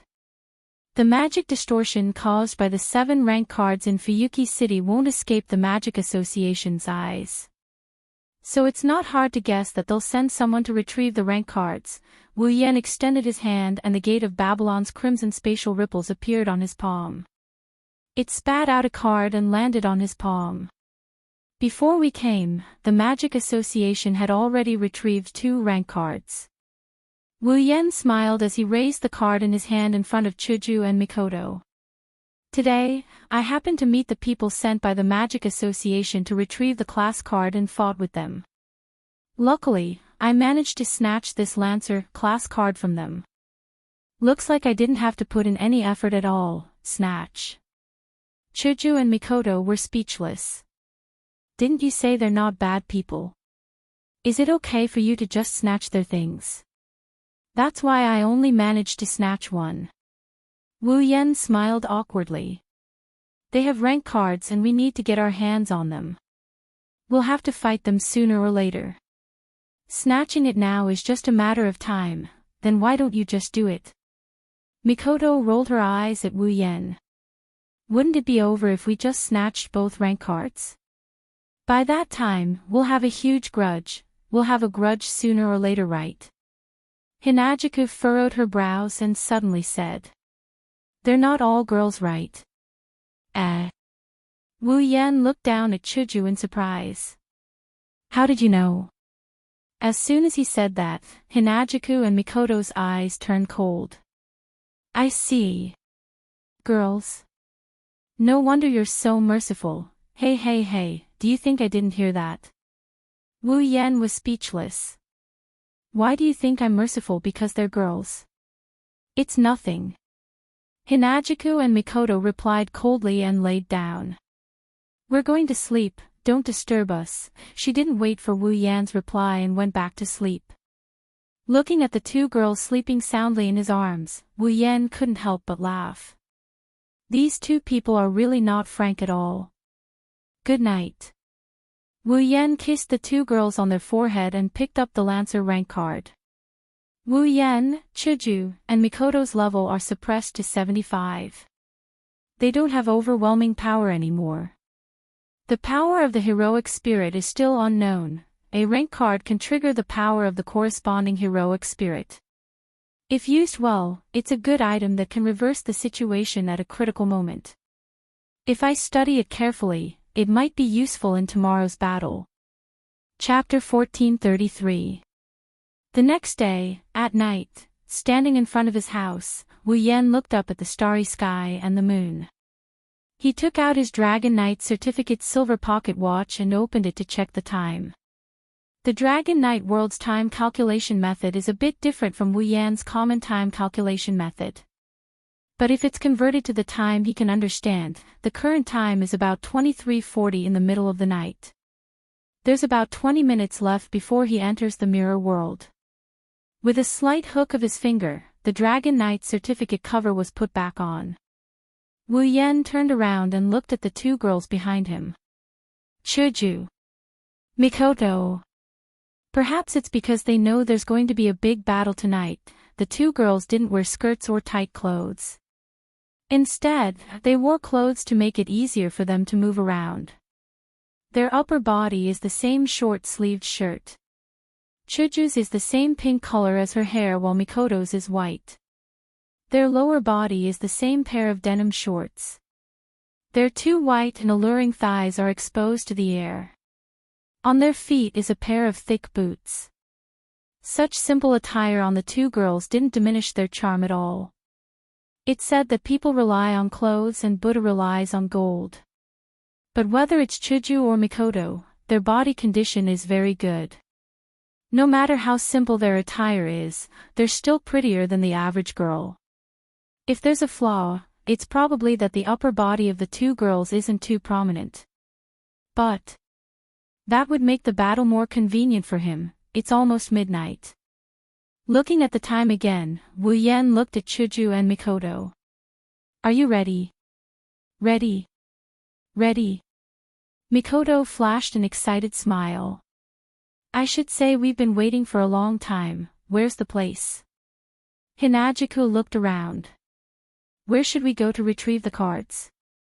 The Magic Association already sent people to retrieve 2 of the cards. The Lancer card is in Wu Yan's hands and the Archer card is in Rin Enben's hands. The rest of the cards. 5 more cards.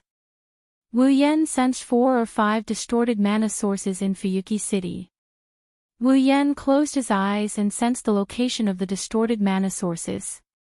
He then opened his eyes and looked in a certain direction. There's less than 20 minutes left. Let's get closer. Okay. Chuju and Mikoto nodded at the same time.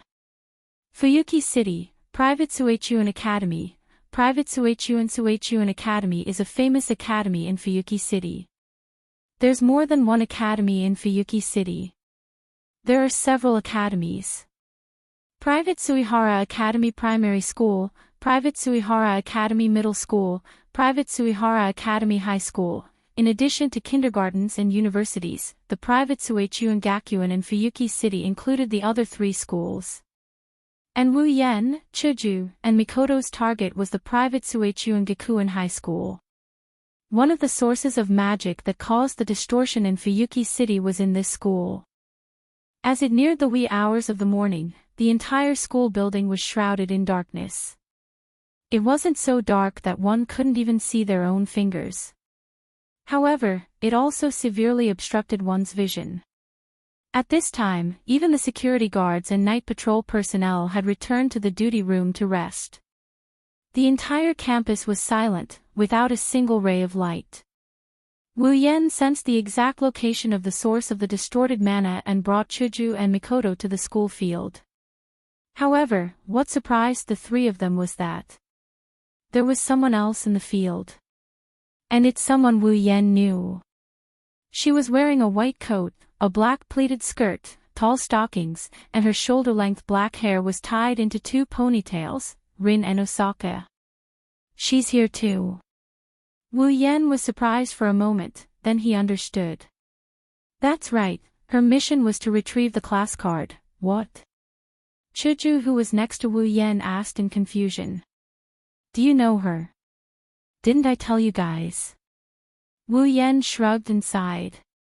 The Magic Association also sent someone to retrieve the class card from Fuyuki City.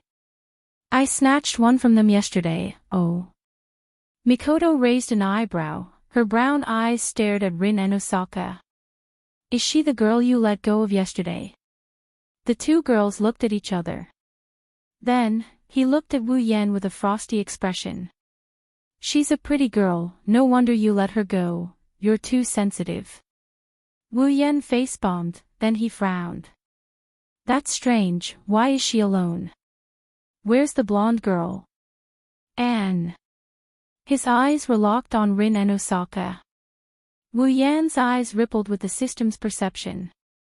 Rin and Osaka, level 60, sigh. Rubbing his forehead, Wu Yan couldn't help but mutter. Rin and Osaka, who isn't a magical girl, is so weak. The 3 of them subconsciously lowered their voices, so the entire conversation was rather low. However, Rin Enben, who was standing in the middle of the field, still noticed something. Rin and Osaka's expression froze. She turned around abruptly and tensed her body. Who's there? Rin and Osaka saw Wu Yan and the other 2 standing on the edge of the field. She was stunned for a moment before she exclaimed. It's you. Oh, we meet again. Wu Yan smirked.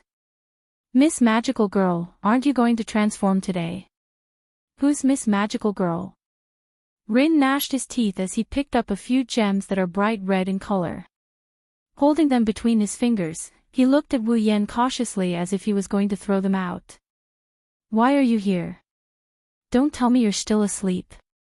Wu Yan pursed his lips. Why am I here? Isn't the answer obvious? Rank card. Rin and Osaka's expression darkened. Her eyes were filled with uncertainty. At this moment, a series of footsteps sounded from the other side of the field and entered the ears of the four people present. Wu Yen, Hinajuku, and Mikoto looked at the source of the voice. Rin, on the other hand, was shocked. He turned around and he yelled at the source of the voice as if he knew who it was. "Don't come over here." "Ah!" The owner of the footsteps seemed to have been startled by Rin Tobisaka. The owner of the footsteps let out a cute cry and stopped at the edge of the field not far away. Wu Yen, Chuju, and Mikoto were stunned when they saw the intruder. This was because the newcomer was more or less out of everyone's expectations. It was a girl of about 10 years old. Her hair was as white as snow and as smooth as water. It gently hung down to her waist. Her skin was also as white as snow. Although her pupils were not white, they were very clear. Her entire person was like a snow fairy. Even if one looked at her from a harsh angle, she was still extremely cute. She was wearing a plush shirt with an orange camisole and a purple pleated skirt. Her eyes were like red gems that shined in the night. Such a cute girl was looking at them with a bewildered expression, as if she didn't understand what was going on. On the side of her head, a pentagram with 3 pairs of pink ribbon-like wings was suspended there. It was Ruby. Ruby's voice turned serious when she saw Wu Yen. "Ilya. Back off. What's wrong?" The girl called Ilya had a confused expression on her face. "What's going on? Listen to me, listen to me. Back off. Ilya." Rin and Osaka walked in front of Ilya and shielded her behind him. He stared at Wu Yen and the other two with vigilance. "Nah." Mikoto wrinkled her nose and put her hands on her hips in displeasure. "Why do I feel like we're playing bad guys?" "No, it's not an act." Hinajuku sighed. "There's only a girl and a kid. No matter how you look at us, we're the bad guys." Wu Yen didn't say anything, he just stared at the cute little girl who was hiding behind Rindosaka and peeking at them. This girl, Wu Yen found her in his memories as well. Ilyasphere. Phone. Einsbaren. Just like the name of this world, Magical Girl Ilya, this girl is the main character of the original work. Chapter 1434. Ilyasphere. Phone. Einsberg. Wu Yen muttered Ilya's full name. He glanced at the ruby floating beside her before turning his attention back to Rin Enben with a mocking smile. "Miss Magical Girl, why did your transformation device come with that little girl? I told you not to call me Miss Magical Girl." Rin and Osaka glared at Wu Yen. "My name is Rin and Osaka." "Alright, Miss Rin." Wu Yen shrugged. "Don't you want to transform when you're facing a big enemy like me? Why do I feel like you're making fun of me?" Rin and Osaka clenched his fists so tightly that his forehead looked like it was about to explode. "If I could transform, things wouldn't be so troublesome. In other words, you can't transform now, right?"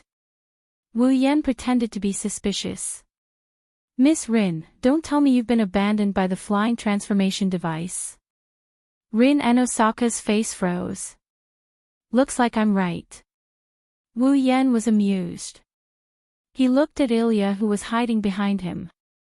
"Then, is the little girl behind you the new owner of the transformation device?" "You're so annoying." Rin and Osaka cursed.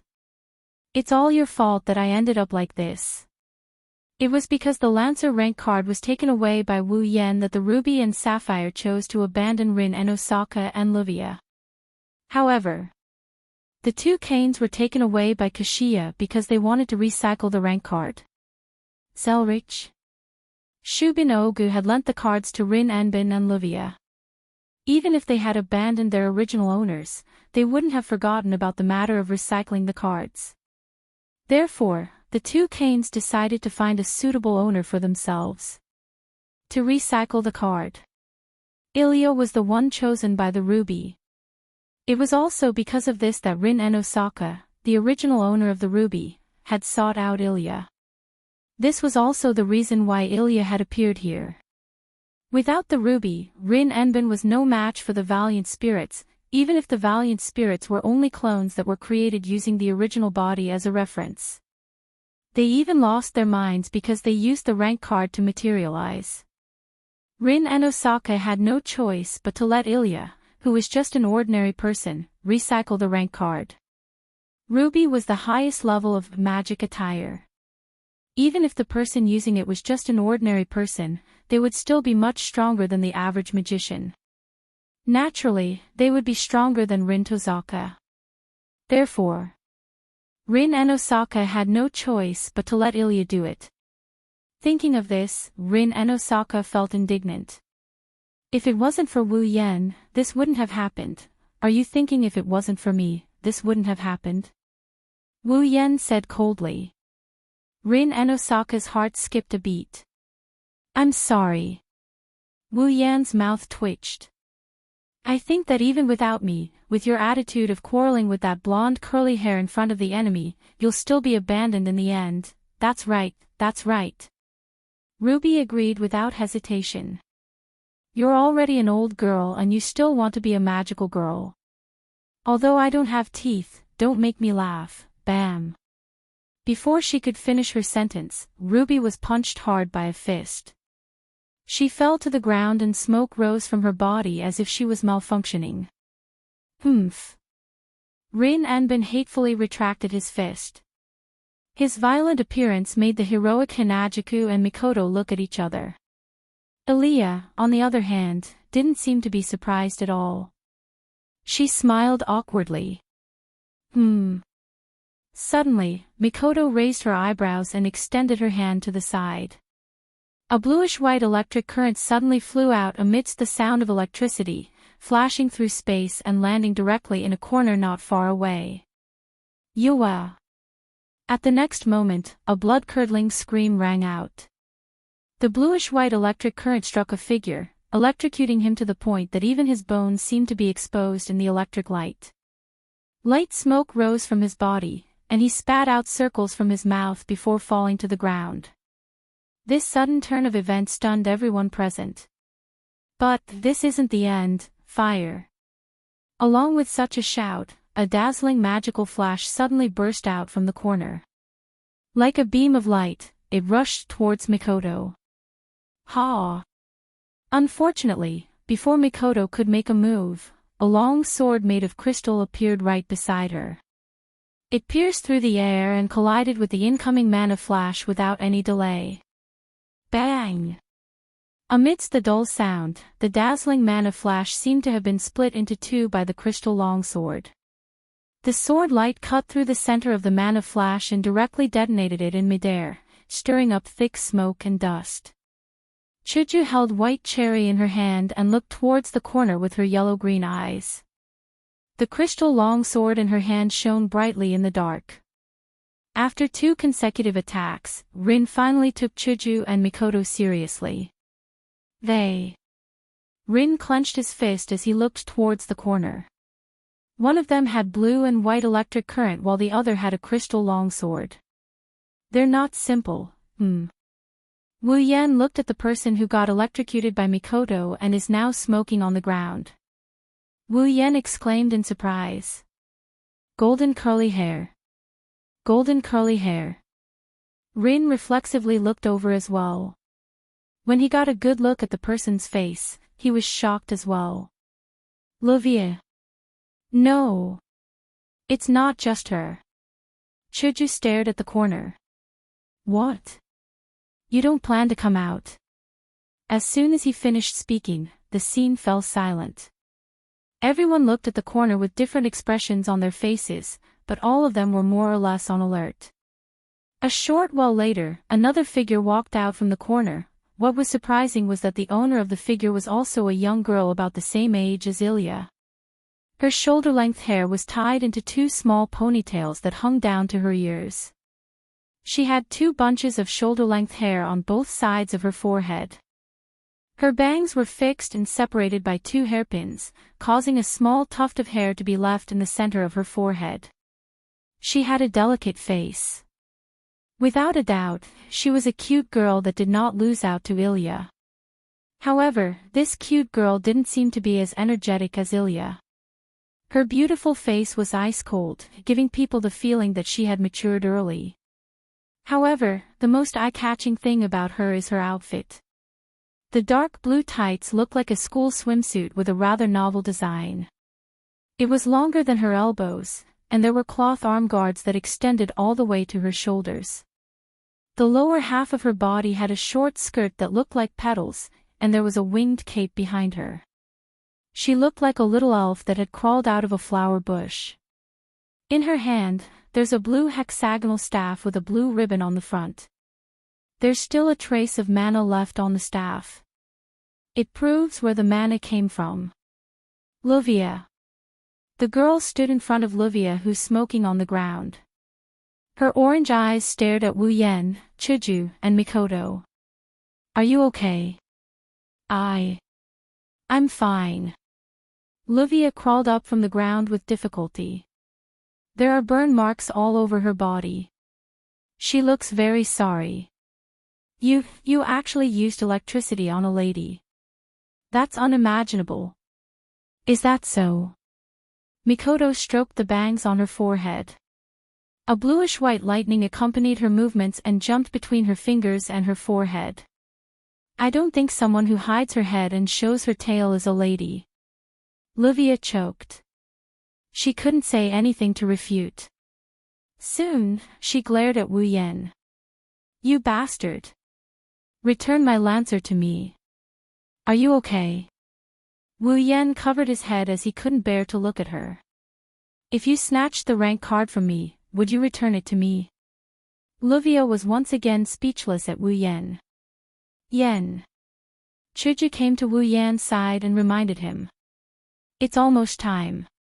Wu Yan looked at the pillar at the edge of the field. On the screen, the 2 needles were already pointing at the number 12. Chapter 1435. Time's up. With a slight frown, Wu Yan raised his head. Chuju. Mikoto. Hearing that, Chuju and Mikoto unhesitatingly put away their crystal-like swords and blue and white electric currents that were jumping all over their bodies. With a single leap, they arrived beside Wu Yan. At the same time, a wave of powerful magic power surged out from Wu Yan's body and transformed into a dazzling rainbow light. First, it soared into the sky and then descended from the sky. Then, it enveloped Wu Yan, Chuju, and Mikoto. In the next moment, an intricate geometric pattern gradually spread out like ripples under the feet of the 3 of them. It was then surrounded by a circle, combining into a colorful magic array that began to rotate. That's, Rin Enosaka and Luvia were shocked. Pay attention. The ruby floating above Ilya's head shouted. They're planning to enter the mirror world. Not good. Rin Enosaka reacted and abruptly turned his head to look at Ilya. Ilya. Hurry up and transform. Ilya was stunned. Now. There's no time. Hurry up. Oh. Ilya didn't care about anything else and grabbed the ruby. A beautiful, wave-like dazzling light enveloped Ilya's body. Intense flashes of light were also stirred up. When the strong light faded away, Ilya's casual clothes had also disappeared. Instead, she was wearing the same style of clothing as another young girl of the same age. Her white shoulders were exposed. She was wearing a white pleated dress with a pink top and white bottom. She also had a pair of shoulder-length cloth gauntlets on her hands and a pair of white gloves. She looked rather playful. Her thighs were wrapped in a pair of pink stockings that reached above her knees. Behind her, there was a cape that looked like a fairy's wings. Behind her head, a pair of feather-like hair accessories were tied to her snow-white long hair. In her hand, the ruby had transformed into the shape of a cane. Ilya was holding it in her hand. Although it sounded a bit inappropriate, it was true. No matter if it was Ilya or that little girl, they were more suitable to be the so-called magical girl than Rin and Osaka and Livia. As for the level of these two little girls, Ilya's field. Phone. Einstein Bayern, level 66, Beauty Tour. Heartfelt, level 69. Although they couldn't compare to the transformed Rin Osaka and Livia, these two girls were ordinary people who didn't know how to use magic in the first place. It was already quite impressive for them to possess such strength after transforming. Especially that child called Mayu, who actually had the strength of the peak of the 7th rank. For a child who could only go to primary school, it was really rare. Compared to the two girls who had transformed, Rin Osaka was much weaker. He was only level 60 and had just reached tier 7. Livia was the same. Livia Serena. Heartfelt, level 60. From this, it could be seen that this was the most advanced magic attire made by the second mage of this world. Just how high was its performance? Ruby. Rin Anbin hurriedly called out. Stop spacing out. Hurry up and open the channel to the mirror world. Mayu.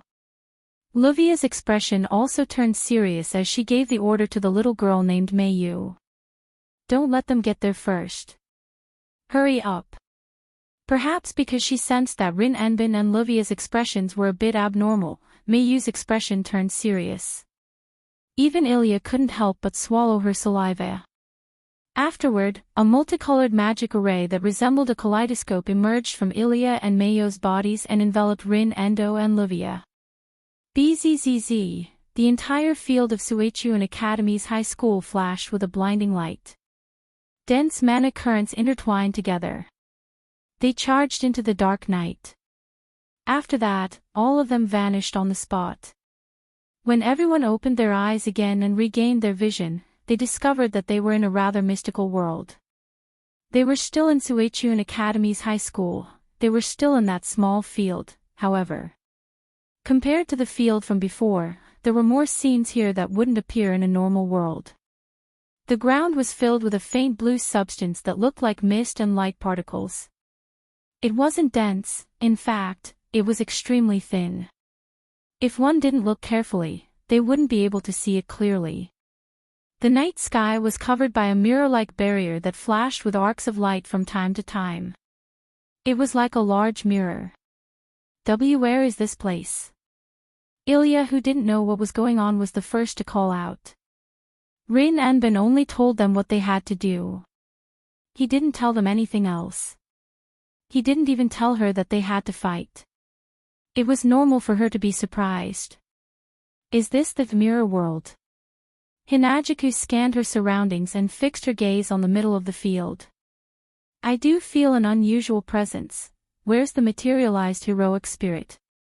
Mikoto focused her attention on the task at hand. I don't see anything, don't worry. Wu Yen stepped forward and stood in front of everyone. His wine-red eyes stared straight at the center of the field.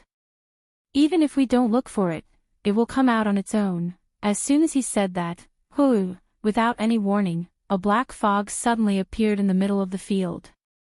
It spiraled up into the sky like a dark cloud and gathered into a circular ring.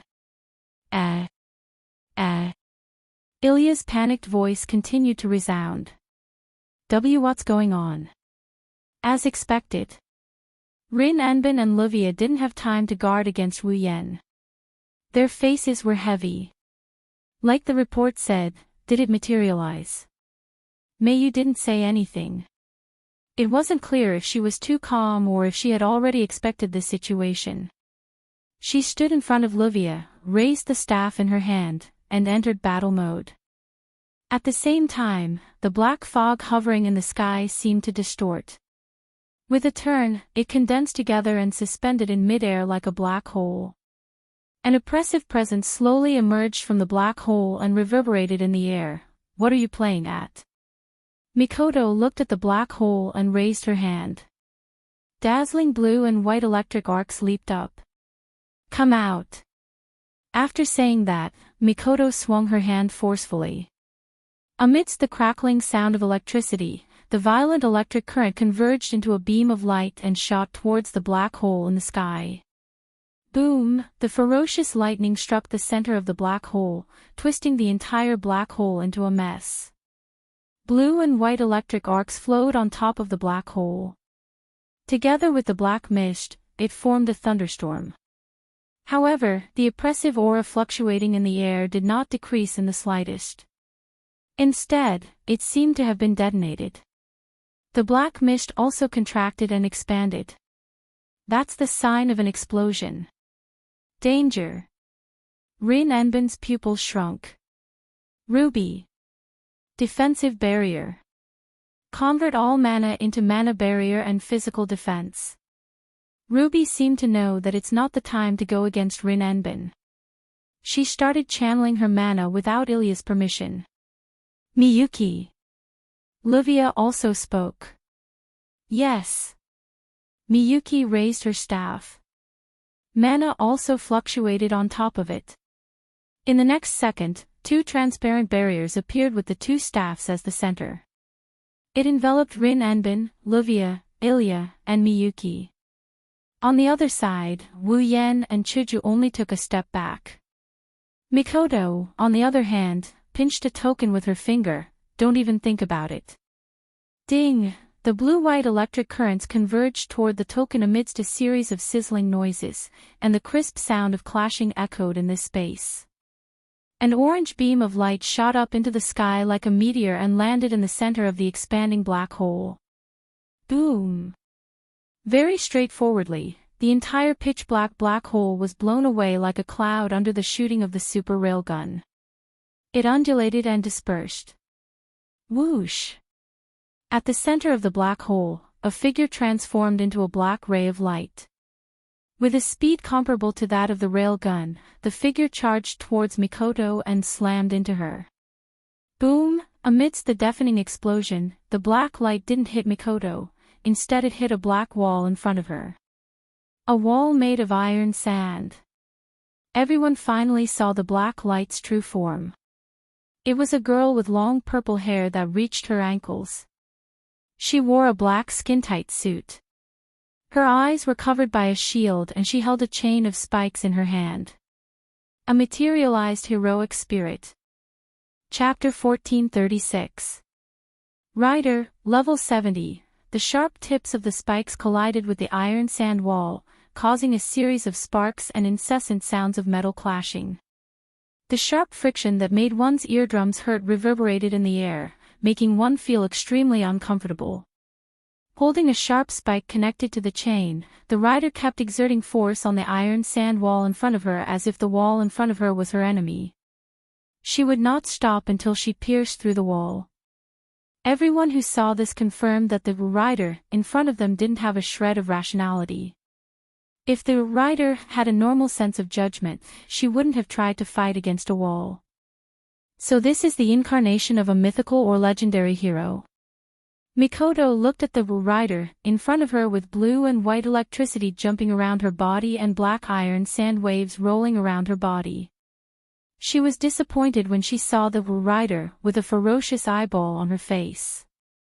If a mythical hero looks like this, then it's really disappointing. After saying that, a ball of violent blue-white electric current was like a shock wave, shaking and exploding out. Bang! The electric current hit the riders without any hindrance, like blue and white whips. Amidst the crackling of the electric current, a series of electric roars sounded. Then, he began to crazily lash out at the skinny body of the Japanese cavalry. Instantly, a burning smell came from the rider's body, and his body was covered by the crazy flowing blue and white electric current. He screamed in agony. Before the rider could react, the iron sand wall in front of him suddenly twisted and a column protruded from the front corner. The column slammed into the rider with a heavy impact. Bang! Ha! The rider let out a strange cry like a wild beast. His body flew out and smashed into a wall far away. His body was covered by the falling rubble. What the hell? Mikoto made a dissatisfied sound. Is she a tier 8 with this level of strength? Even a peak tier 7 is barely enough. He heard Mikoto's complaints. On the side, Rin Enbin and the others, who were behind the defensive barrier, finally reacted. That big sister! Ilya exclaimed. She's so strong, hey, Rin and Osaka. Livia also asked in surprise. Who's that woman? How would I know? Rin Enbin bit his lips. I only know that she's not on our side, that's right. Livia calmed down. Just like Rin Enbin said, Livia didn't know who the rider was. She didn't know who the rider was, but her strength was obvious. She's definitely someone who can fight a heroic spirit one-on-one. Also, most importantly, the other party was the companion of the man who had snatched away the rank card in her hand. If that's the case, then this isn't something to be happy about. Oh. Rank card. Livia snapped out of her daze and stared at the Japanese cavalry that was buried under the rubble as she spoke softly. Mio, if you have the chance, take that card back. Mayu nodded silently. She tightened her grip on the cane in her hand, and her eyes became sharp. But things aren't as they thought. Mio. Don't be careless. In the distance, Wu Yan, who was standing beside Hinajuku, suddenly spoke. She's a rider, heroic spirit. Her combat power isn't based on her physical body but on her noble phantasm and riding skills. You have to be careful of her noble phantasm and mount. Unfortunately, it's too late. Reign of the Rider. A ghost-like voice slowly flowed out from the pile of rubble like sewage, spreading into the ears of everyone present. Boom! Amidst the explosion, a beam of light shot up into the sky from the pile of rubble, smashing the surrounding rubble and the ground into pieces. What happened? Ilya gripped her cane tightly in panic. Rin and Osaka and Livia were both shocked. She used her noble phantasm? Everyone raised their heads and looked at the light beam that pierced through the sky. Their pupils gradually shrank to the size of a needle tip. Everyone on the scene saw it. In the middle of the pillar of light, the rider held a glowing rein. She was riding on a white-winged horse that was glowing with white light. She looked just like a heavenly horse from the legends. Ha! The rider didn't give anyone a chance to react. The rider rode the heavenly horse that was covered in a blue and white mist and charged down. In that instant, it was as if everyone saw a white comet falling from the sky, bringing with it a deadly tremor in the atmosphere, leaving a trail of white light behind it, and fiercely crashing into Mikoto, who was on the ground. Yen. Chuju held her, White Cherry, tightly. Wu Yen stopped Chuju, who was about to attack. He looked at Mikoto's face. On that beautiful and heroic face, there was a smile that could make one's blood boil. If you don't, the blue and white lightning bolts surged and flowed crazily. With Mikoto as the center, the area within 10 meters around her turned into a lightning zone. Lightning bolts flashed across the sky. She picked up a coin and put it on her finger. Then, she raised her hand and aimed at the white comet that was falling from the sky. On her face, a confident smile that hadn't appeared for a long time slowly appeared. Isn't this not fun anymore? The moment his voice fell, the wild thunder in the entire lightning field turned into electric current. It suddenly rushed into the small token, condensing the token into a small white dot. Ding! Then, a clear knocking sound spread out like a ripple, whoosh.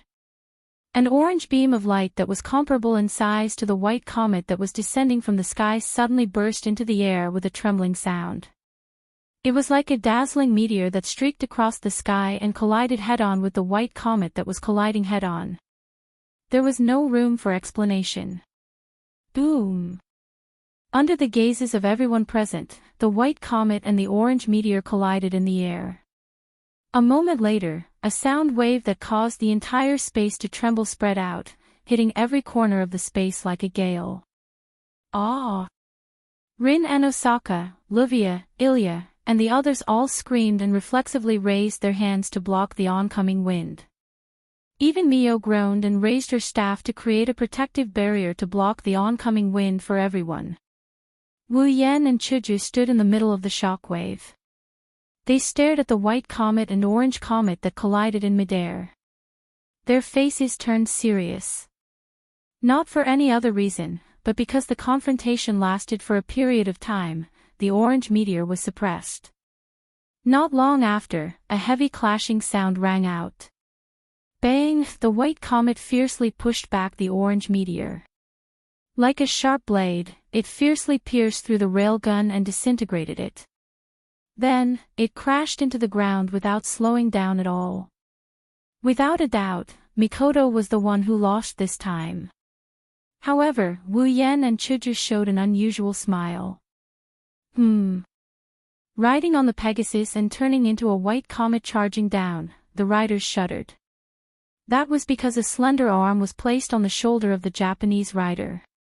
Even the super electromagnetic gun that I launched with all my strength couldn't win against your sudden advance. I take back what I said just now. It's not that your strength hasn't reached stage 8, but it has really exceeded your level. You can challenge someone of a higher level. On the back of the Pegasus, Mikoto lifted her head, her tea-colored eyes flashing with a sharp light. But, it's time to stop. As soon as he finished speaking, a layer of pitch-black clouds suddenly appeared in the sky. It rotated and condensed into a whirlpool. Blue-white lightning flowed within it and gathered at the center of the whirlpool. Lightning strike. A delicate shout and a thunderous roar filled the sky. A giant lightning bolt came down from the whirlpool of dark clouds. In a thousandth of a second, it hit the rider on the Pegasus. Kaboom! Mikoto, the rider, and the Pegasus were all enveloped by the blinding lightning. The sound of the explosion echoed throughout the area. Chapter 1437. Riding on a Pegasus, a rider that shines like a comet, sweeping across the land, the wind is as turbulent as a storm, a thunderous roar that reverberated across the entire battlefield. A lifeless expression slowly appeared on their faces. Time, space, sky, earth, everything seems to have been frozen in time, becoming the final scene of the battle between humans and heroic spirits. Then, everything calmed down. Mikoto stood alone in the middle of the battlefield, surrounded by blue and white electric arcs. Below Mikoto's feet, there was a crater that looked like it was caused by a meteorite crashing into the ground. Gravel, smoke, and scorch marks were everywhere. Taking everything into account, the crater was at least 10 meters in diameter. Mikoto, on the other hand, had a satisfied smile on her face, as if she had just finished an exercise. She stretched her back lazily and retracted the electricity flowing through her body. Her brown eyes looked towards the spectators at the edge of the crater. She suddenly smiled and raised one of her hands.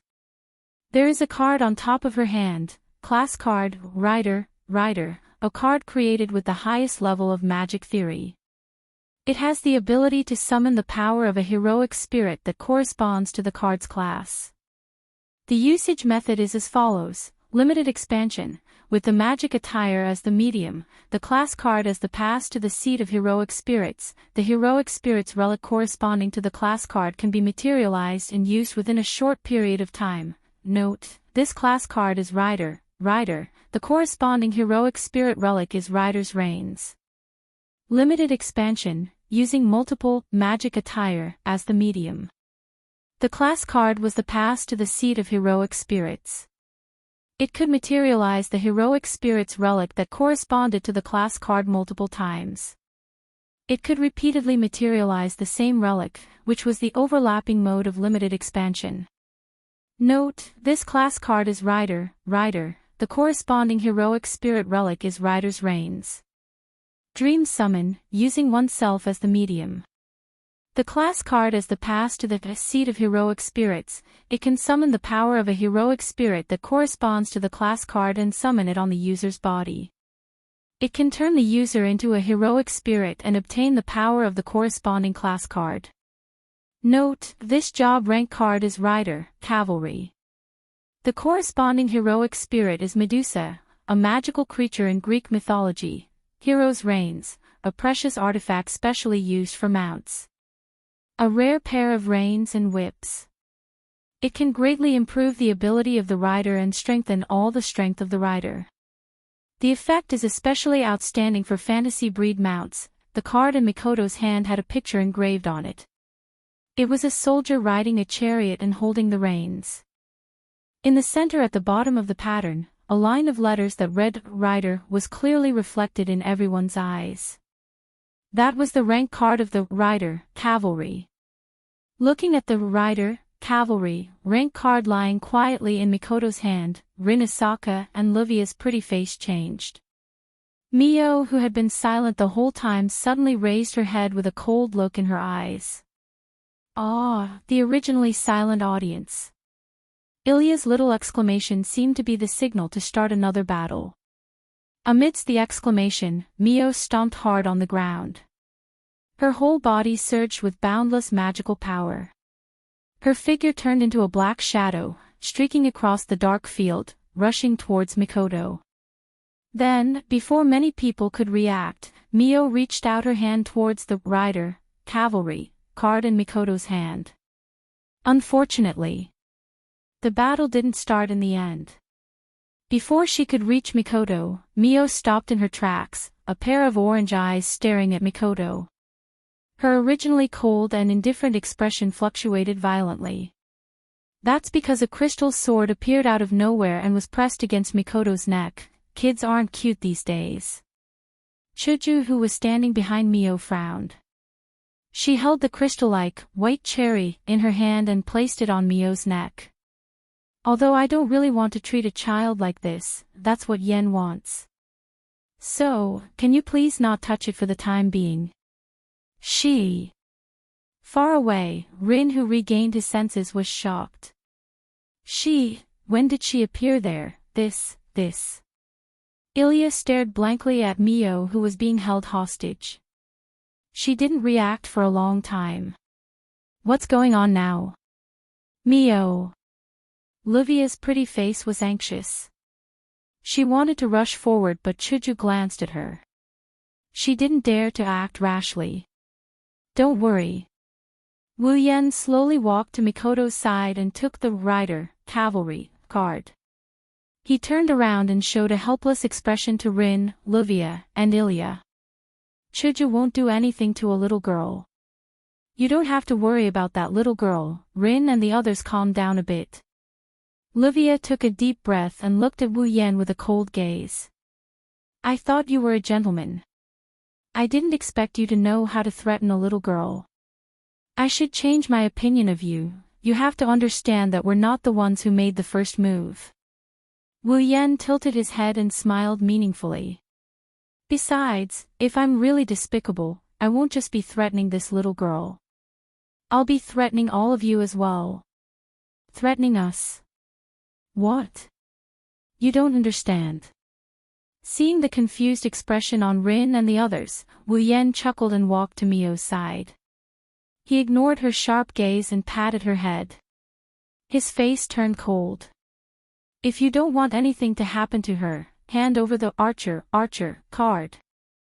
Rin and Osaka and the others' expressions immediately changed. Meiyu's expression also turned ugly. Do you understand? The cold expression disappeared and Wu Yen spread his hands. This is what you call despicable. We didn't use this method. We're gentlemen enough, magical girls. Wu Yen gestured to Chuju. Chuju understood and let go of the white cherry on Mio's neck. Without hesitation, Meiyu leapt backwards and returned to Livia's side. She raised her sapphire staff and the vigilance in her eyes was unprecedentedly high. Only then did Rin Enbin and the others truly let out a sigh of relief. They were worried that Wu Yen would threaten them with that method, then. Wu Yen raised the Rider, Knight card in his hand and grinned. Class card, Rider, Knight. I'll gladly accept it then. Rin and Osaka and Livia gnashed their teeth in anger.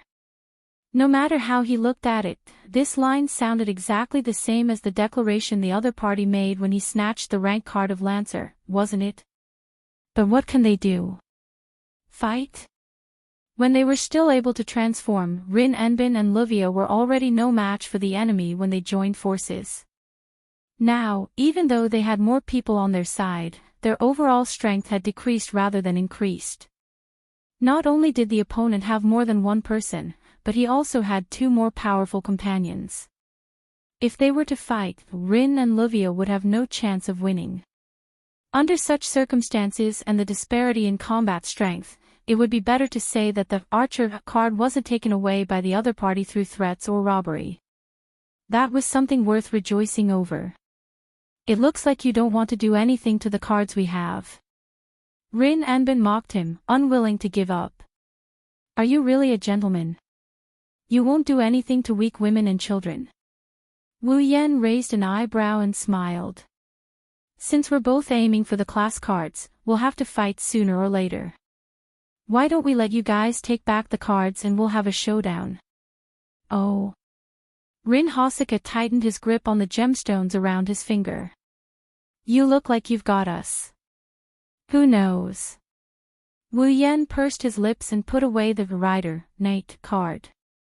Chuju, Mikoto, let's go back. The two girls nodded and came to Wu Yan's side. See you next time. Wu Yan put his arm around the two girls' shoulders and a colorful magic formation appeared under him. His body blurred and he disappeared. Rin and Osaka, Ruvia, Ilya, and Mio looked ahead and remained silent. Chapter 1438. Fuyuki City, on a certain street. Rin and Osaka, Luvia, Iria, and Meiyu, who had changed into casual clothes, were walking together. However, the atmosphere was rather depressing. They walked forward aimlessly with their heads lowered. Rin and Osaka and Luvia were both silent. Meiyu was also quietly following behind Luvia without saying a word. This caused Iria's mood to become heavy. Her cute face was filled with depression. Unlike Meiyu, who looked very mature, Iria was a very normal elementary school student. Before she met Ruby, she didn't even know about magic and magicians.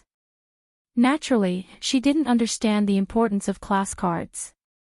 To Ilya, retrieving the class card was not so much a mission, but a calamity from the heavens.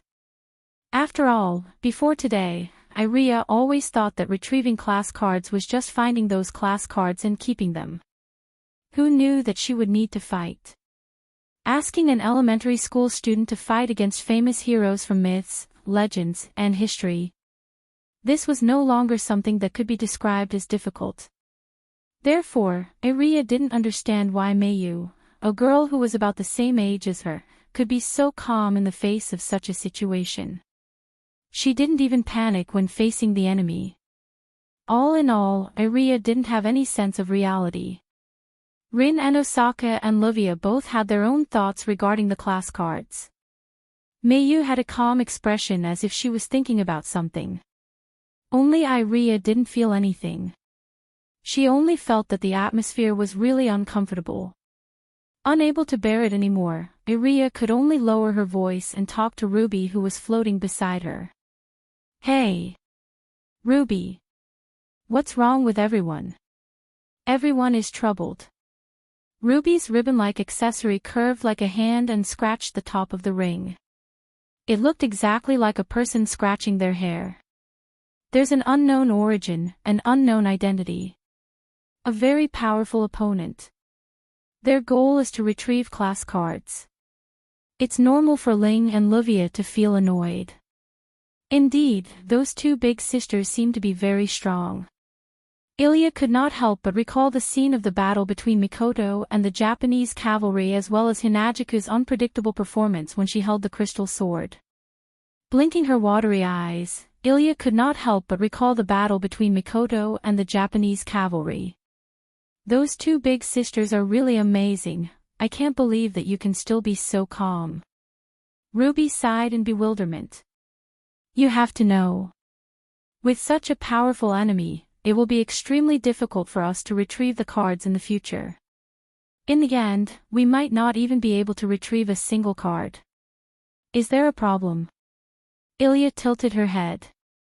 Sister Ling said that the class cards have a very powerful power.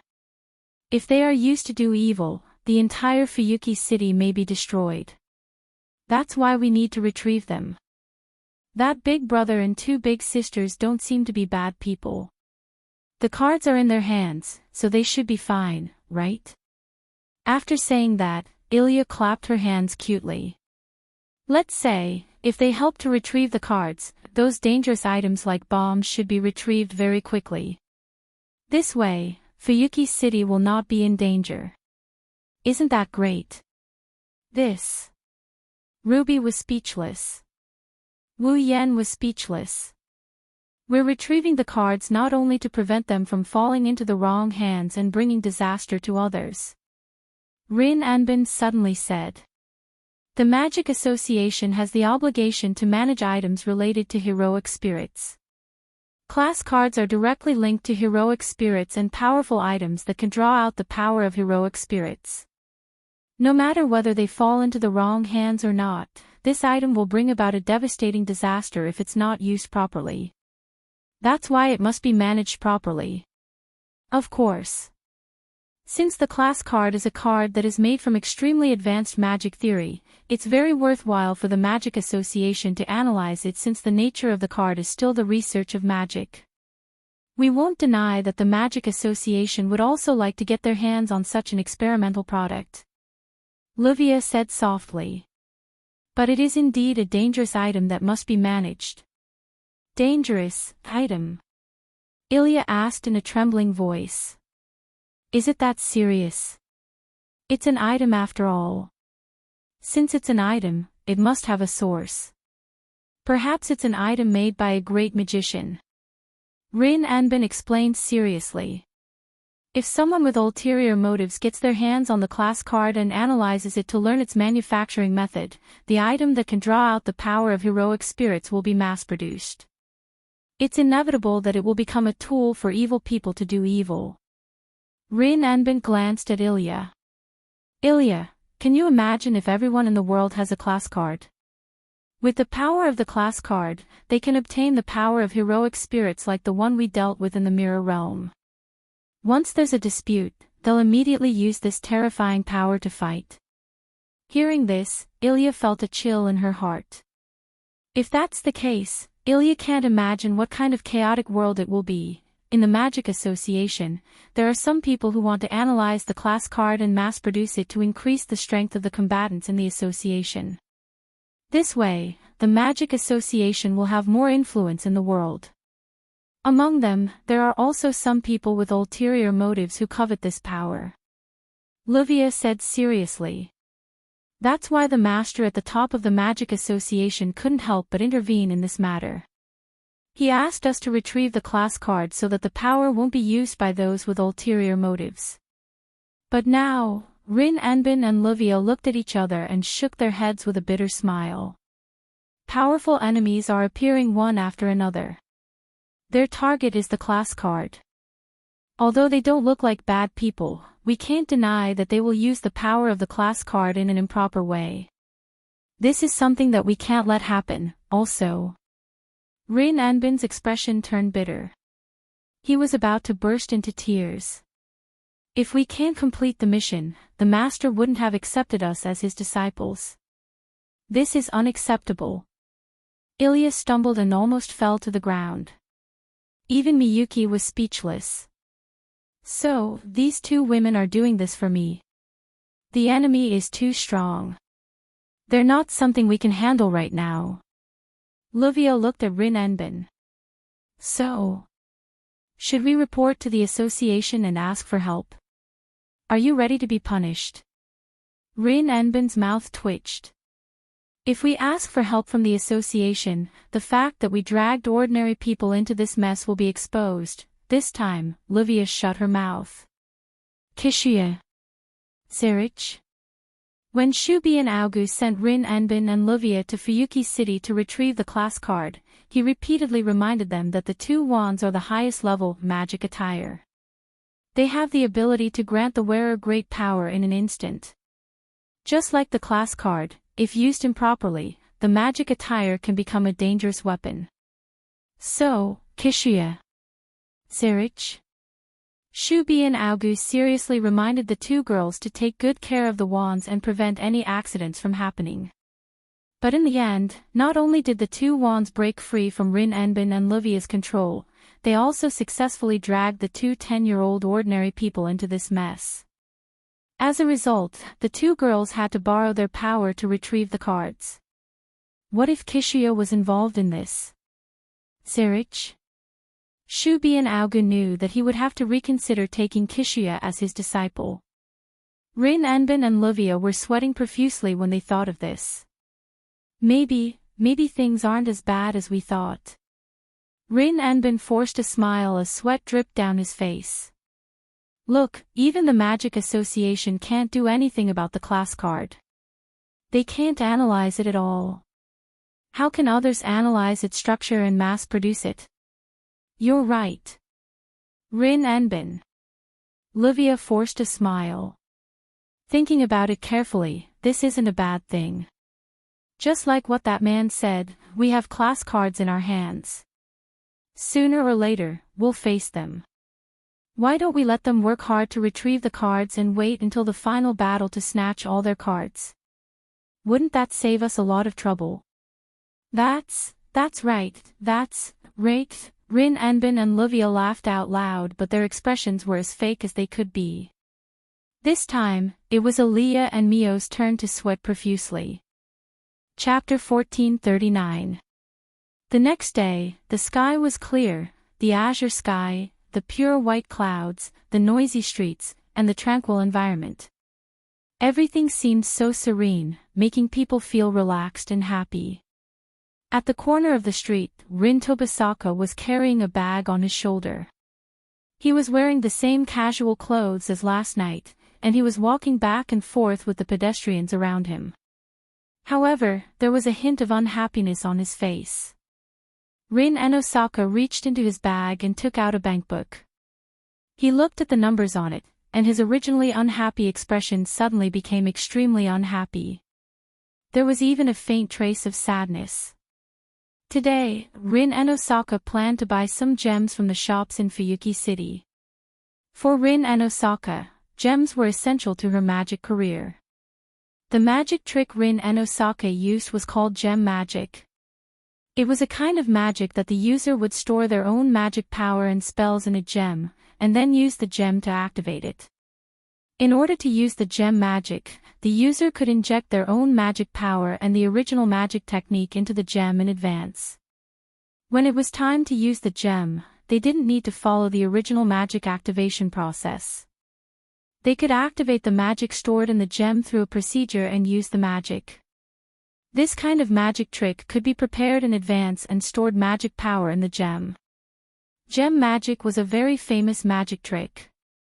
After all, when the user of the gem magic activated the gem magic, they basically only needed to draw out the spell and magic that originally existed in the gem to form the magic. It only needed one process, and it didn't even need to consume magic power. It was very convenient. In addition, the gem was easy to store the user's thoughts and magic power. It could store magic power for a long time. So, gem magic was very famous in the magic circle. Only some famous families could use it. Therefore, gem magic was passed down in Rin Enosaka's family, the Enosaka family. Unfortunately, there were pros and cons. Gem magic was convenient, practical, and powerful. However, the most basic condition to activate gem magic was to use gems as a medium. This was a very expensive magic trick. Gem magic was a one-time use. Not only could the gems not be recycled, but they would also disappear when the magic was activated. One magic trick was a gem. How could it not burn money? It was also because of this reason that most of the users of gem magic were famous magicians. Originally, the Enosaka family, who could use the gemstone magic as their family heirloom magic, was also a wealthy family.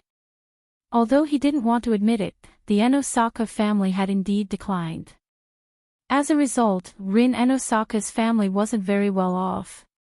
He usually used the gemstone magic as frugally as he could, which was very sad.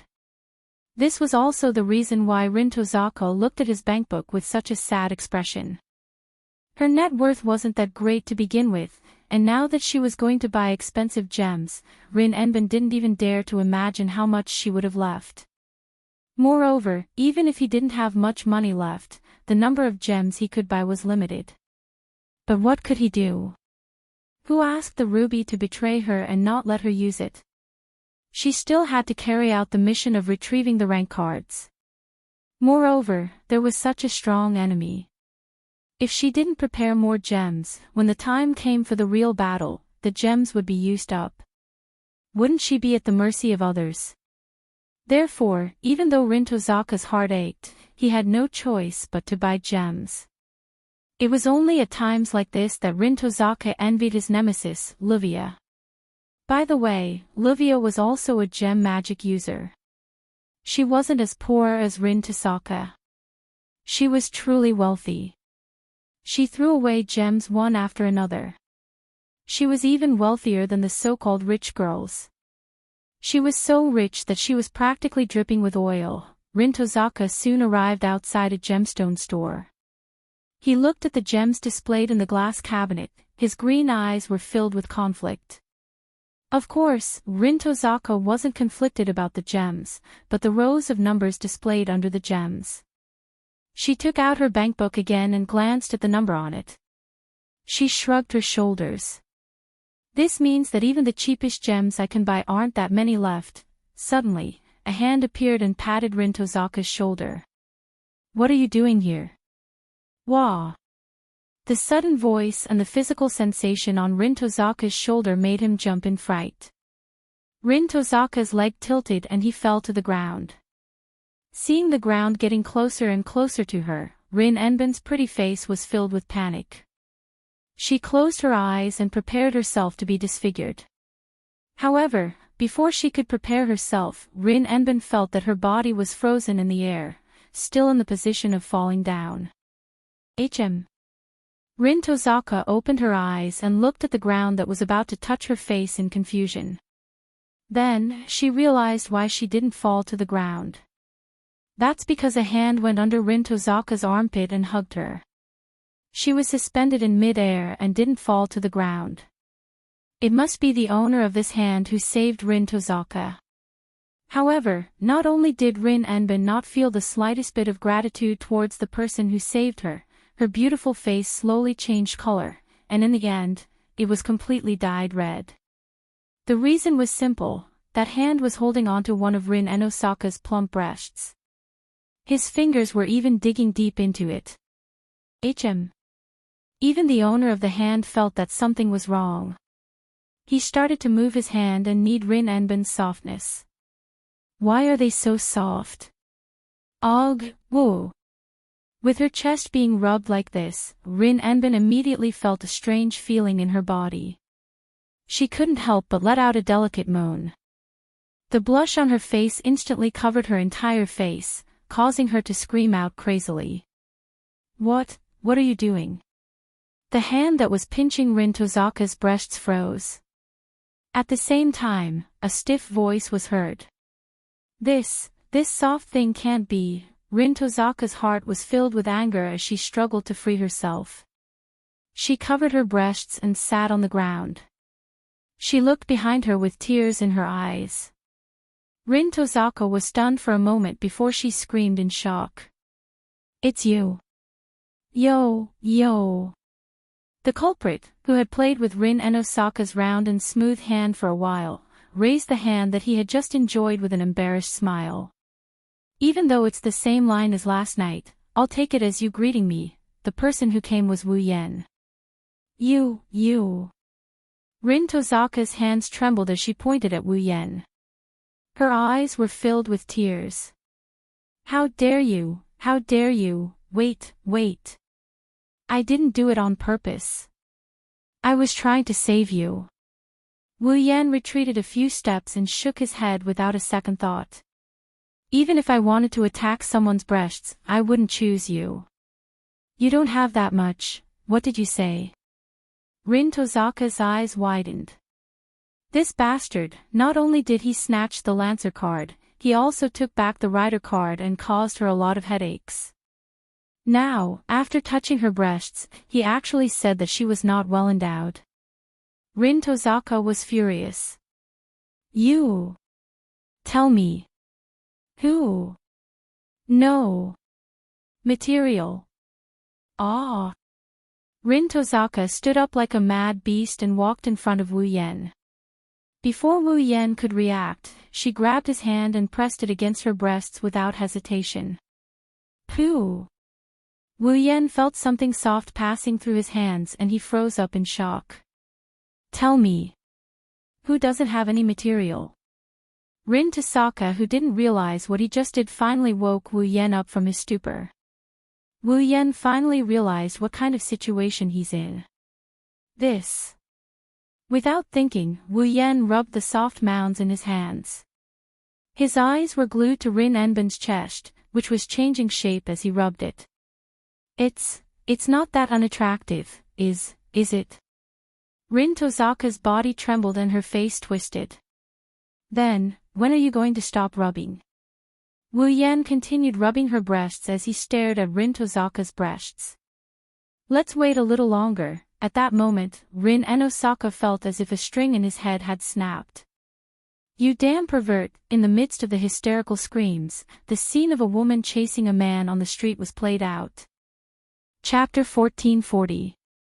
Fuyuki City, a coffee shop, sitting across from each other at a table with 2 steaming cups of black tea and some desserts in front of them, Wu Yan couldn't bring himself to eat.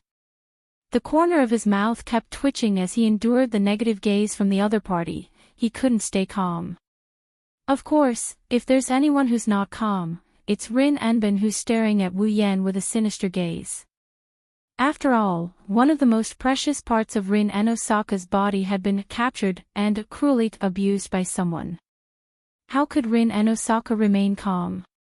That's not the most important thing.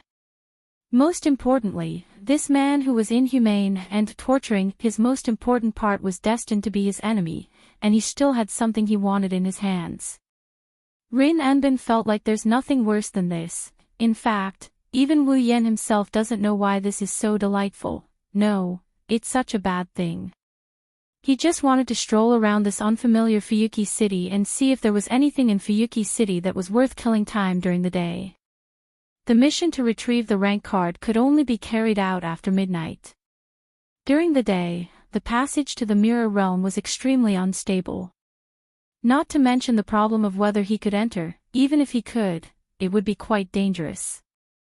Therefore, if he wants to retrieve the rank card, the most conservative time is after midnight. It's also the safest time. This way, he won't have anything to do during the day. If he stays at home, he won't be able to stay there. Since Hinajuku and Mikoto are out shopping, the lone Wu Yan decided to go for a stroll to see if there's anything new happening around him. Then, a new thing happened, because he happened to meet Rin Enbin, who went to buy some gems. With the intention of scaring Rin Enbin, Wu Yan approached him in a mischievous manner. In the end, there's no result. This is something that only happens in manga. It's unknown if it's good luck or bad luck that befell them. After a while, Rin Enbin was tired of chasing after him and was invited to the coffee shop by Wu Yan, who wanted to change the topic. Then, there's nothing else. The two maintained this posture, sitting face to face. How should I put it? That's right, one thing is for sure, even with Wu Yan's thick skin. After enjoying some benefits, he couldn't stand Rin Enbin's glare and had to change the topic again. Oh right, why were you there? Wu Yan regretted it as soon as he said that. What kind of change of topic is that? Wasn't he just poking at a sore spot? As expected, when Rin Enbin thought of the gem store, she immediately remembered her own experience. Blushing, she covered her chest without thinking and glared at Wu Yan. Ahem. Wu Yan coughed. I'm just curious, humph. Rin Enbin snorted and turned her head away. I went to buy some magic gems to deal with a certain gentleman who's been ruining my plans. No, I mean a pervert. Ahem. Wu Yan coughed even harder. As expected of the devil, even if he's not as black-bellied as the original, he's still good at cursing. He's still as skilled as ever, gem magic. Wu Yan asked weakly. Did you run out of gems? Don't worry. Rin Anbin glanced at Wu Yan. In order to avoid being robbed by perverted gentlemen, I always carry gems with me. I was just filling up my storage, perverted. Wu Yan's mouth twitched. He looked at Rin Anbin's disgusted expression and he was furious. He said with a hidden meaning. But why did I hear someone say that even the cheapest gems that can be bought can't be bought that much? Rin Anosaka's expression stiffened as he fell into a state of paralysis. Oh. Wu Yan looked like he saw a new continent and he teased. Could it be that Miss Lin, in order to fill up your anti-wolf warehouse, you've lost all of your little treasury instead? Hisashi turned around and he glared at Wu Yan with a ferocious look. What's wrong? Can't I? Well, I'm not saying no. Wu Yan picked up the cup of black tea and he started sipping his tea. Well, we're friends. If you're worried, you can tell me. I don't mind helping you, help. Rin Anbin looked at Wu Yan suspiciously. Help me? Isn't it just a gem? Wu Yan pursed his lips. He recalled something and he flipped his hand. He took out a crystal-clear gem. No, rather than calling it a gem, it's more like a crystal. Take a look at this. Wu Yan tossed the crystal to Rin Anosaka. Can you use this as a medium for your gem magic? Rin Anbin caught the crystal that Wu Yan tossed to her. She felt a cold sensation in her palm. Then, Rin Anbin froze. She could feel that the translucent crystal in her hand contained an enormous amount of magic power. This. Rin Anbin cried out in shock. What gem is this? How can it contain such a large amount of mana? Wu Yan scratched his face. He didn't know how to explain it. Should he tell Rin Anbin that it wasn't a gem but the crystal of an 8th grade magical beast? I'm afraid Rin Anbin doesn't even know what 8th grade magical beasts are. I got it by chance. Wu Yan could only give such an explanation.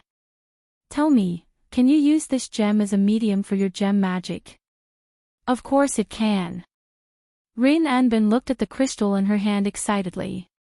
To put it bluntly, gem magic is actually storing magic power in a gem, writing a spell pattern into it, and forming all the conditions to activate the magic. When it's time to use it, the magic power and spell pattern in the gem will be drawn out, forming the magic itself, and it will be able to form the magic. This gem already contains a large amount of mana. There's no need to store it. All you need to do is inject a spell formula into it. When it's time to activate it, the mana in the gem will be able to deal great damage to even heroic spirits with high mana resistance. It's a killing machine. Rin Anbin looked at Wu Yan with a fervent gaze. The mana in this gem is at least 100 years old. Where did you get it? There were good and bad gems, and this also had something to do with the quality of the gem magic. Better quality gems could store more mana, increasing the power of the spells cast by the user. On the other hand, poor quality gems could store less mana, and the spells injected into them couldn't be too advanced, so there were many limitations. It was obvious how important gems were to the user of gem magic. As for the mana that Rin Anbin mentioned, it was something that had never been seen before. At the very least, Rin Anbin had never seen a gem that could store 100 years worth of mana. That was equivalent to a magician with standard magic power continuously inputting magic power for 100 years to reach that level. How could a gem withstand such a large amount of magic? But now, a gem like this was right in front of Rin Anbin's eyes. Rin Anbin didn't dare to imagine how powerful it would be if he used this gem to cast a magic spell. In the past, Rin Anosaka had a gem that stored 17 years of mana. Each of those gems had the power equivalent to an A-rank magic spell. An A-grade magic spell was enough to deal damage to a heroic spirit. If he used a gem with 100 years worth of mana to cast a magic spell, it would be equivalent to a heroic spirit's full power attack with a noble artifact. In other words, with this gem in his hand, Rin Enosaka could perform a magic spell that was as powerful as the one the rider used last night on the Pegasus. If it wasn't a killing machine, then what was it? If this gem was used properly, it would definitely be able to deal a fatal blow to the heroic spirit. Rin Anbin didn't even need to inject mana into the gem. He only needed to inject a spell formula. Just like that, Rin Enosaka would have a trump card that could kill him. Chapter 1441. How would Rin Enosaka know that in the Spalier world, the magical crystals of magical beasts were all crystals that contained a large amount of mana? The power of magical beasts mainly consisted of two aspects. One was their powerful physique, and the other was their innate magic.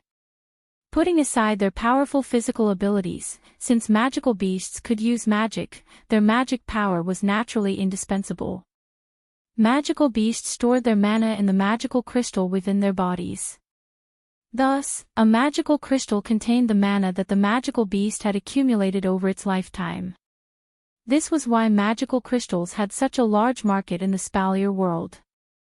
They could be used to create potions, tools, and even weapons. Their price had always been high, and the magical crystals of high-grade magical beasts were even more expensive. The magical crystal in Rin Enosaka's hand was a grade 8 magical crystal. Needless to say, the amount of mana stored within was only Rin Enosaka's conservative estimate when compared to the amount of mana a magician with a standard amount of mana could store in 100 years. This was why Rin Enosaka was so excited. Not to mention who had injected the mana into the gem, the fact that the gem itself could store 100 years of mana was enough to make all gem magic users go crazy. To a magician, the mana stored within the gemstone wasn't much of a problem. The quality of the gemstone was even better. At this moment, Rin Enosaka had completely forgotten that the person in front of her was her enemy. Her eyes were filled with passion as she looked at Wu Yan. She leaned forward and almost reached out to grab Wu Yan's shoulder. Her face was only 20 centimeters away from Wu Yan. Seeing Rin Enosaka's pretty face pull so close, her red lips and warm breath coming close, Wu Yan couldn't help but feel a little awkward.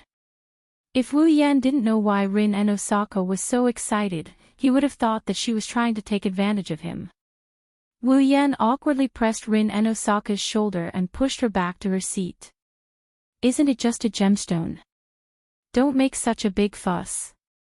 Isn't it just a gemstone?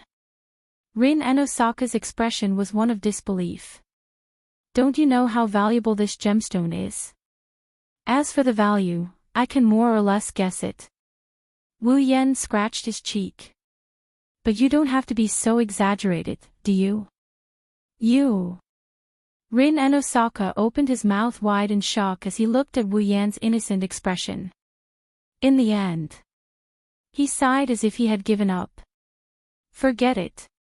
Even if I tell you, you won't be able to understand what kind of pursuit a gem magic user has for such a gem. To think that you have such a strong magic attainment, I'm sorry. Wu Yan rolled his eyes. I know a lot of magic tricks, but there's no gem magic among them. Wu Yan's magic knowledge came from the 103,000 magic books in the magic manual world. There were all kinds of spells in the magic catalog. This included magic, alchemy, yin-yang, boundary, spirit language, and so on. He understood everything. Although there were some similar gems in the 103,000 magic books, they were still different in nature. The gems that Rin Enosaka had weren't exactly the same in the magic manual. Therefore, Wu Yan knew how to use gems to perform magic, but he didn't know how to rely on gems to perform magic like Rin Enosaka. In Rin Enosaka's ears, Wu Yan admitted that he didn't know how to perform gem magic. Of course. Gemstone magic is very rare in magic. Only a few famous families would use it. Rin Anbin puffed out his chest as he spoke. Our family's gemstone magic has already formed an entire system. It also includes some of our own understanding. Even compared to the gemstone magic of other famous magician families, we have a certain advantage. Luvia and the others can't even compare. Wahahaha, Rin and Osaka started giggling to himself. Wu Yan blushed with shame. Since your family has some understanding of gem magic, why don't other families have it too? Is that so? Wu Yan brushed off Rin and Osaka's boasting without much interest. If that's the case, I'll give you the gem. Rin Enbin's laughter stopped abruptly. Not only was he not happy about it, but he also frowned. What are you planning? Ha! Ha! Wu Yan was stunned. You don't have a reason to give your enemies such a valuable gift. Rin and Osaka's expression turned serious. He raised the grade 8 crystal and stared at Wu Yan's face. Do you know that I can use this gem to give you a fatal blow at a critical moment? A fatal blow, ha! Wu Yan mumbled and he chuckled. Are you sure? Ha! You don't believe me. Rin and Osaka laughed coldly. It contains 100 years of magic power. Next, I just need to inject a spell into it. When it's time to use it, it can completely unleash the power of the noble phantasm that the knight used last night. Do you think that it won't cause fatal damage to you? At this point, even Wu Yan didn't dare to make any assertions. If he unleashed all of his power, let alone the attack that was comparable to the last relic that the rider used last night, even if it was 10 times or 100 times stronger, he would still not be bothered by it. However, Wu Yan's level has been suppressed to 75. If that attack hit him, it would definitely kill Wu Yan. But that's it, even if it hit him, he would only die once. Wu Yan has the body of a true ancestor and has died before. Shouldn't you be happy? Wu Yan smirked. You have a trump card against me and I gave it to you personally. Why don't you take advantage of it? Oh. Rin Enbin raised an eyebrow as he stared at Wu Yan's face. He tried to figure out something from Wu Yan's expression. After a while, he snickered. If that's the case, I'll take it. Rin and Osaka put away the Tier 8 magic crystal in front of Wu Yan and changed the topic. You're going to recycle the cards tonight, right? That's what I thought. Wu Yan took a sip of his black tea and he replied casually. What? You want me to give up again? At this point, I know that it's impossible for you to give up. Rin Enbin rolled his eyes and said. But I think we can discuss. Wu Yan looked at Rin and Osaka with interest. Discuss what? Let's discuss our goals. Rin Enbin took out a map and placed it on the table. On the map, there were a few places that were circled in red. These are the places where the tier cards are. Rin and Osaka looked up and met Wu Yan's eyes. To be honest, if we meet like last night, it'll be difficult to recycle the cards. Not only do you have to be wary of us, we have to be wary of you too. It's too much work. You said it yourself. We're both aiming for class cards, and each of us has a class card. Sooner or later, we'll face each other. Rin Enbin's eyes narrowed. If that's the case, why don't we split up and recycle the cards? We'll decide the winner after we recycle all the cards. Wu Yan sighed. Indeed, if the two groups of people met like last night, it was inevitable that there would be some accidents. Wu Yan wasn't afraid of Rin and Osaka and the others causing trouble. However, it'll be a hindrance if Rin and Osaka and the others do something while they're recycling the cards. It'll be too much work, just like what Rin and Osaka said. It'll be better for them to recycle the cards separately and decide the winner in the end. Rin and Osaka had the same concerns. If they were to bump into Wu Yan and co., with their current strength, it's very likely that they would be reduced to mere spectators like last night. Rather than that, it'll be better for them to split up and increase the tier cards they have. They'll see if they can use it as a trump card and think of a way to deal with Wu Yen. That was Rin and Osaka's plan. Okay. Wu Yen nodded and pointed at a circled area on the map. We'll go there tonight. Then we'll go somewhere else. Rin and Osaka smiled. It's settled then.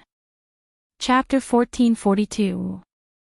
Night, on a mountain behind Fuyuki City, so, we won't run into each other tonight, right? Standing in the middle of a forest, Hinajuku and Mikoto listened to Wu Yen and Rin's discussion at the coffee shop. They thought for a bit before nodding in agreement. Indeed, it's more convenient to split up. Mikoto crossed her arms in front of her. I don't want another little girl to jump out at me in the end. Me too. Chuju complained. Putting a sword on a child's neck, it's not a pleasant feeling, but we'll run into each other sooner or later. Wu Yen sighed. In the end, those two by the name of Ilya and Meiyu will also become our enemies. We must also snatch the class cards from them. Sounds like something a bad guy would do. Chuju turned around and looked at the brightly lit Fuyuki City through the gaps in the forest. They're fighting with a certain Einherjar somewhere over there, right? Rin Anbin didn't say where she's going. I only told her we're coming here and asked her to avoid us. Wu Yen shrugged. But we'll enter the same realm later. That's for sure. If you're interested, wait until the battle is over. Let's see if it's possible to move from the mirror realm to where they're fighting. If that's the case, there's no point in splitting up. They'll suspect we're going to do something behind their backs. Mikoto shook her head. Forget it, it's not a bad idea to split up for now. We'll just snatch their rank cards in the end. That's what a bad guy would say. Wu Yan's expression turned sour. He patted his cheeks to cheer himself up. All right, it's almost midnight. Let's go. The two girls responded in a small voice. They moved their feet. They stood on both sides of Wu Yen. A rainbow-like light centered on the ground where the three of them were standing. It fluctuated and spun, forming an intricate geometric pattern of a magic circle. The three of them were encircled in the circle. In the vision of the three of them, the space around them began to distort. Up, down, left, right, east, west, south, north, and other directions suddenly became blurred. Even the mountain and the night view of Fuyuki City in the distance also became blurred. Then, heaven and earth spun as waves of light flickered. When the surroundings returned to normal and their senses returned, the scenery was still the same. However, this scenery was filled with a sense of dissonance. The sky seemed to be covered by a moving arc mirror. It was like the surface of a rippling lake, swaying at an extremely slight angle. In the forest, a wave of blue fog was spreading, causing this space to fall into a blurry vision. Are we there? Mikoto's body glowed with a bluish-white light as her brown eyes scanned the surroundings. Where's the enemy? I don't think so. Cherry blossom petals floated in Hinajuku's hand. When the petals fell, the white cherry blossom was already in her hand, but she raised her beautiful eyebrows. I feel like something's wrong, be careful. Wu Yen stepped forward and stood in front of the two girls. His wine-red eyes emitted a cold light as he scanned the area around them. There's an unusual aura around here. Just as he finished speaking, a shadow suddenly flashed through the forest in the distance. It was like a venomous snake that was hidden and agile. Who is it? Mikoto's body flashed with electricity, and a thick blue and white electric current shot out towards the direction of the afterimage. Bang! A heavy sound of impact. Mikoto's electric bolt brushed past the shadow's tail and landed on a tree.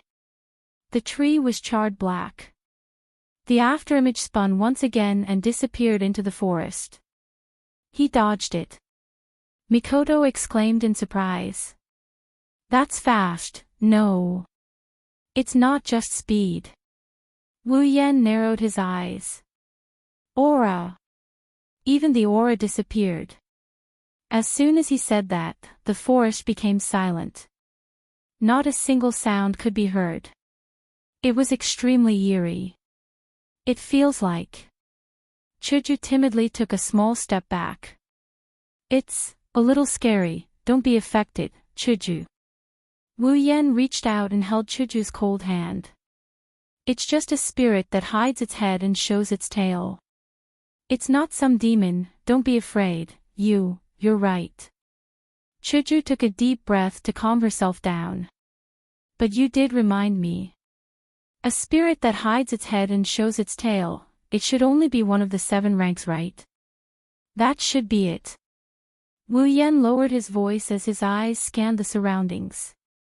Nimble speed, elusive silhouette, faint aura, and such a method of hiding. Only the assassin of the 7 ranks would be able to do that. Assassin of the assassin. Mikoto pursed her lips and retreated to Wu Yan's side. What should we do now? What else can we do? It's the assassin's bad luck to meet us. Wu Yan's lips curled up. Chuju. Mikoto. Activate the system's perception. Chuju and Mikoto were stunned for a moment before realization dawned on them. That's right, no matter how high the concealment technique of the assassin was, no matter how fast they were, or even how much they could conceal their presence, once they got close to a certain distance, under the perception effect of the system, there was no way they could hide. The 3 of them stood back to back in a triangle formation. Their eyes flashed with the system's unique light and their pupils emitted a faint glow as they began to observe their surroundings. With this observation, the information of the assassin hidden in the surroundings immediately entered the trio's senses. Assassin of the assassin, level 59. The existence of a spirit is based on the belief of the people in myths, legends, and heroes who left behind great achievements in history. Thus, the more glorious the spirit's deeds are, the greater the fame and reputation, the stronger the spirit's power. As for an assassin, no matter what great deeds they did, they would not be publicized. They would only be an unknown character. Because of that, heroic spirits who had the ability to take on the role of assassin would leave behind glorious legends of heroes in their past lives. It could be said that compared to heroic spirits of other classes, they were more or less lacking. As a result, most of the heroic spirits who were assassins had relatively low ability points. They could only rely on relics or some special skills to win against their enemies. Chuju and Mikoto had learned some basic knowledge about heroic spirits from Wu Yan. They also knew that the assassin's heroic spirits' abilities were usually weaker. But the peak of Tier 6, wasn't that a little too weak? The other information they received from the system's perception also shocked them. Because, in the surrounding forest, the system sensed that there was more than one peak Tier 6 assassin target. 1, 2, 3, 10, according to the system's perception, there were at least 50 hidden targets. There were 50 assassins' heroic spirits. Yen. Hinajiku and Mikoto couldn't help but tense up, their expressions full of shock. What's going on? Don't think too much. There's only one assassin's rank card. Therefore, there's only one assassin who can use the rank card's power to materialize. There's no doubt about it. Wu Yan calmly answered the 2 girls' doubts. The system sensed so many assassins. I'm afraid it's because the real assassin's relic is using it. A relic? Hinajiku tightened her grip on White Cherry and forced a smile. It doesn't matter. Since the system sensed them, it proves that they're at least clones and not illusions. They can definitely hurt us. 50 peak rank 6 heroic spirits as opponents. Mikoto slowly straightened her body. Streaks of blue and white electricity began to run wildly around her body. That's exactly what I wanted. Then, in the forest, several black figures appeared from behind the trees. Chapter 1443. Clack, clack, clack, clack, clack, clack. the rustling sound of branches and leaves rubbing against the ground could be heard clearly from the surroundings. In the dark forest, a group of dark figures slowly walked into Wu Yen, Hinajuku, and Mikoto's line of sight with their light footsteps. They were all completely black, wearing skull-like masks on their faces, black cloaks, and black cloth around their lower body. They didn't even have any hair. That's right. They are indeed monsters. On their bodies, other than their masks which are white, everything else is black. Head, body, muscles, limbs, along with their clothes, each assassin is absolutely black in color. In the darkness of the night, they are like ghosts floating in the forest, causing the already eerie atmosphere to become even more eerie. In the hands of the numerous assassins, daggers, blades, and short swords that shone with a cold luster were held between their fingers. As they moved with their owners, they flashed in the air again and again, causing one's heart to tremble. That is. Asa's assassins, Chuju and Mikoto's face tensed up, looking at the forest around them. We are completely surrounded. One by one, the black figures are closing in from all directions, shrinking the encirclement. Wu Yen, Chuju, and Mikoto are surrounded in the middle. Some of them are even standing on the branches, aiming their sharp weapons at the three in the center. Come to think of it, once all of the assassins launched their attack, the encirclement would be filled with sharp daggers from top to bottom in an instant. Even though they are only peak stage 6. However, the assassin had the right time, the right place, and the right people. With the darkness of the night as their cover.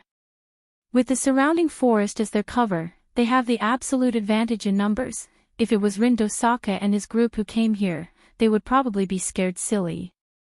No. It's Wu Yen, Chuju, and Mikoto. Looking at the encirclement.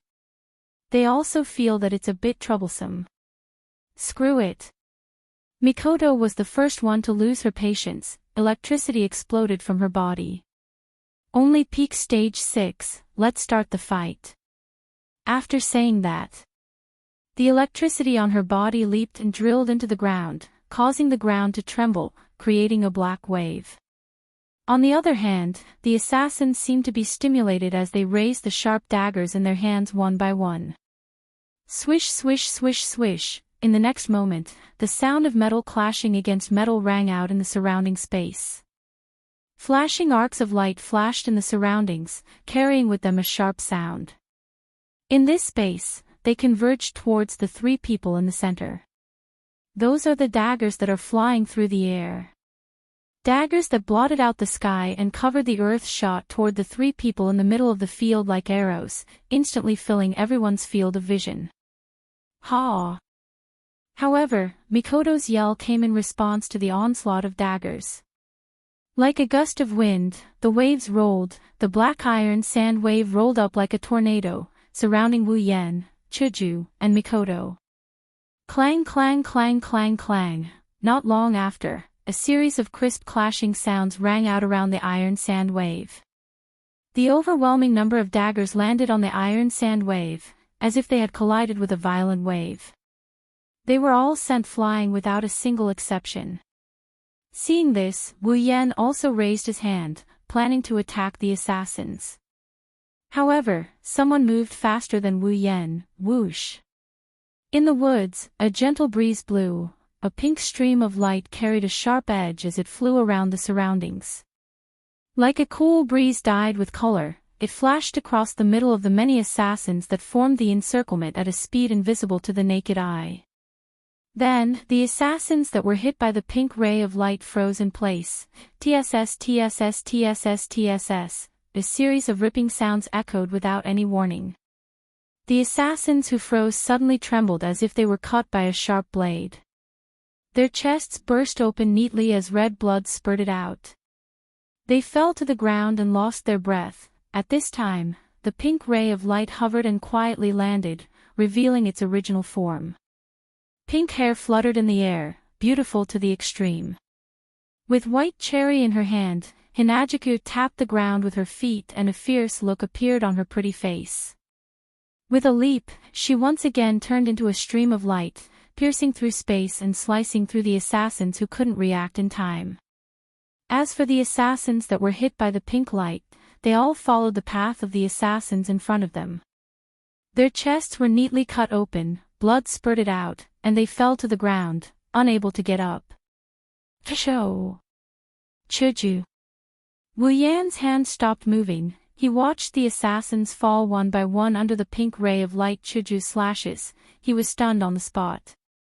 It wasn't just because Chuju took care of the assassins one by one, it was also because he could only vaguely catch a glimpse of Chuju's figure. Fast! She was too fast. Surprised.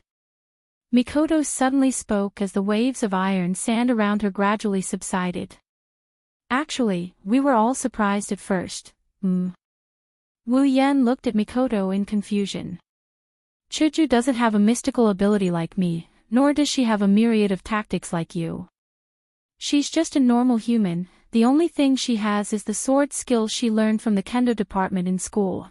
Mikoto smiled and turned around to look at Hinajuku, who had transformed into a flash of light and was reaping the lives of assassins one by one. Chuju was once confused. She didn't know if she should be like us and learn some mystical abilities, or learn do-chi or magic like the practitioners in the Spalier world. But in the end, Chuju gave up on all of these. Chuju felt that since the system gave her a level and allowed her to level up, then even if she didn't have any mystical abilities, she would still get stronger as she leveled up. Mikoto pointed at Chuju. Then, this is where Chuju's true strength lies. Fast. Faster than anyone. Like a person who was genuinely happy for her friend, Mikoto laughed proudly. Her sword is faster than people, her attacks are faster than people, even her attacks are faster than people. In terms of speed, Chuju is definitely the best out of all of us. Wu Yan couldn't help but look forward. Looking at Chuju, who turned into a ray of light and flew back and forth in the forest like a meteor, leaving a trail of light behind her as she slashed the assassins one by one. Wu Yan's wine-red eyes were filled with gratification. All this while, Wu Yan had been worried about Chuju's growth in strength. After all, just like what Mikoto said, Chuju didn't have any superpowers or magical powers. She didn't know how to perform magic or use any mystical abilities. She was just a normal human, unlike elves like Kotori and Kurumi.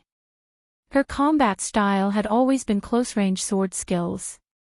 For this reason, Wu Yan had thought more than once of taking out some items from the system that could transform people or equipment with mystical abilities like relics for Chuju to use to increase her strength. It couldn't be helped. The abilities in the system, whether it was skills, talents, or lineage, could only be exchanged for by Wu Yan alone. Even for those skills that could be directly imprinted into Wu Yan's mind through memory, Wu Yan had to personally teach others before they could learn it. That's why Wu Yan could only rely on items and equipment. It's a pity that every time Wu Yan brought it up, Hinajuku would resolutely refuse his help. Chuju never once told him the reason. Wu Yan was always troubled by it, but now, he finally understood. Chuju has her own way of thinking and Chuju has her own path. She must have thought that since she had a sword skill from the start, she should stay loyal to it and rely on herself to become stronger. It was also because of this that there was such a beautiful figure that was both graceful and as fast as lightning right now. This proves that Hinajuku herself is not weak at all. You're tuning in to the LoveLore Library YouTube channel. We're so grateful for your support, and don't forget to subscribe to join us on this incredible journey through captivating stories. Your generosity through donations truly makes a world of difference, as it's the primary source of revenue that allows me to expand and enhance this channel for you. Thank you from the bottom of my heart for being a part of this adventure.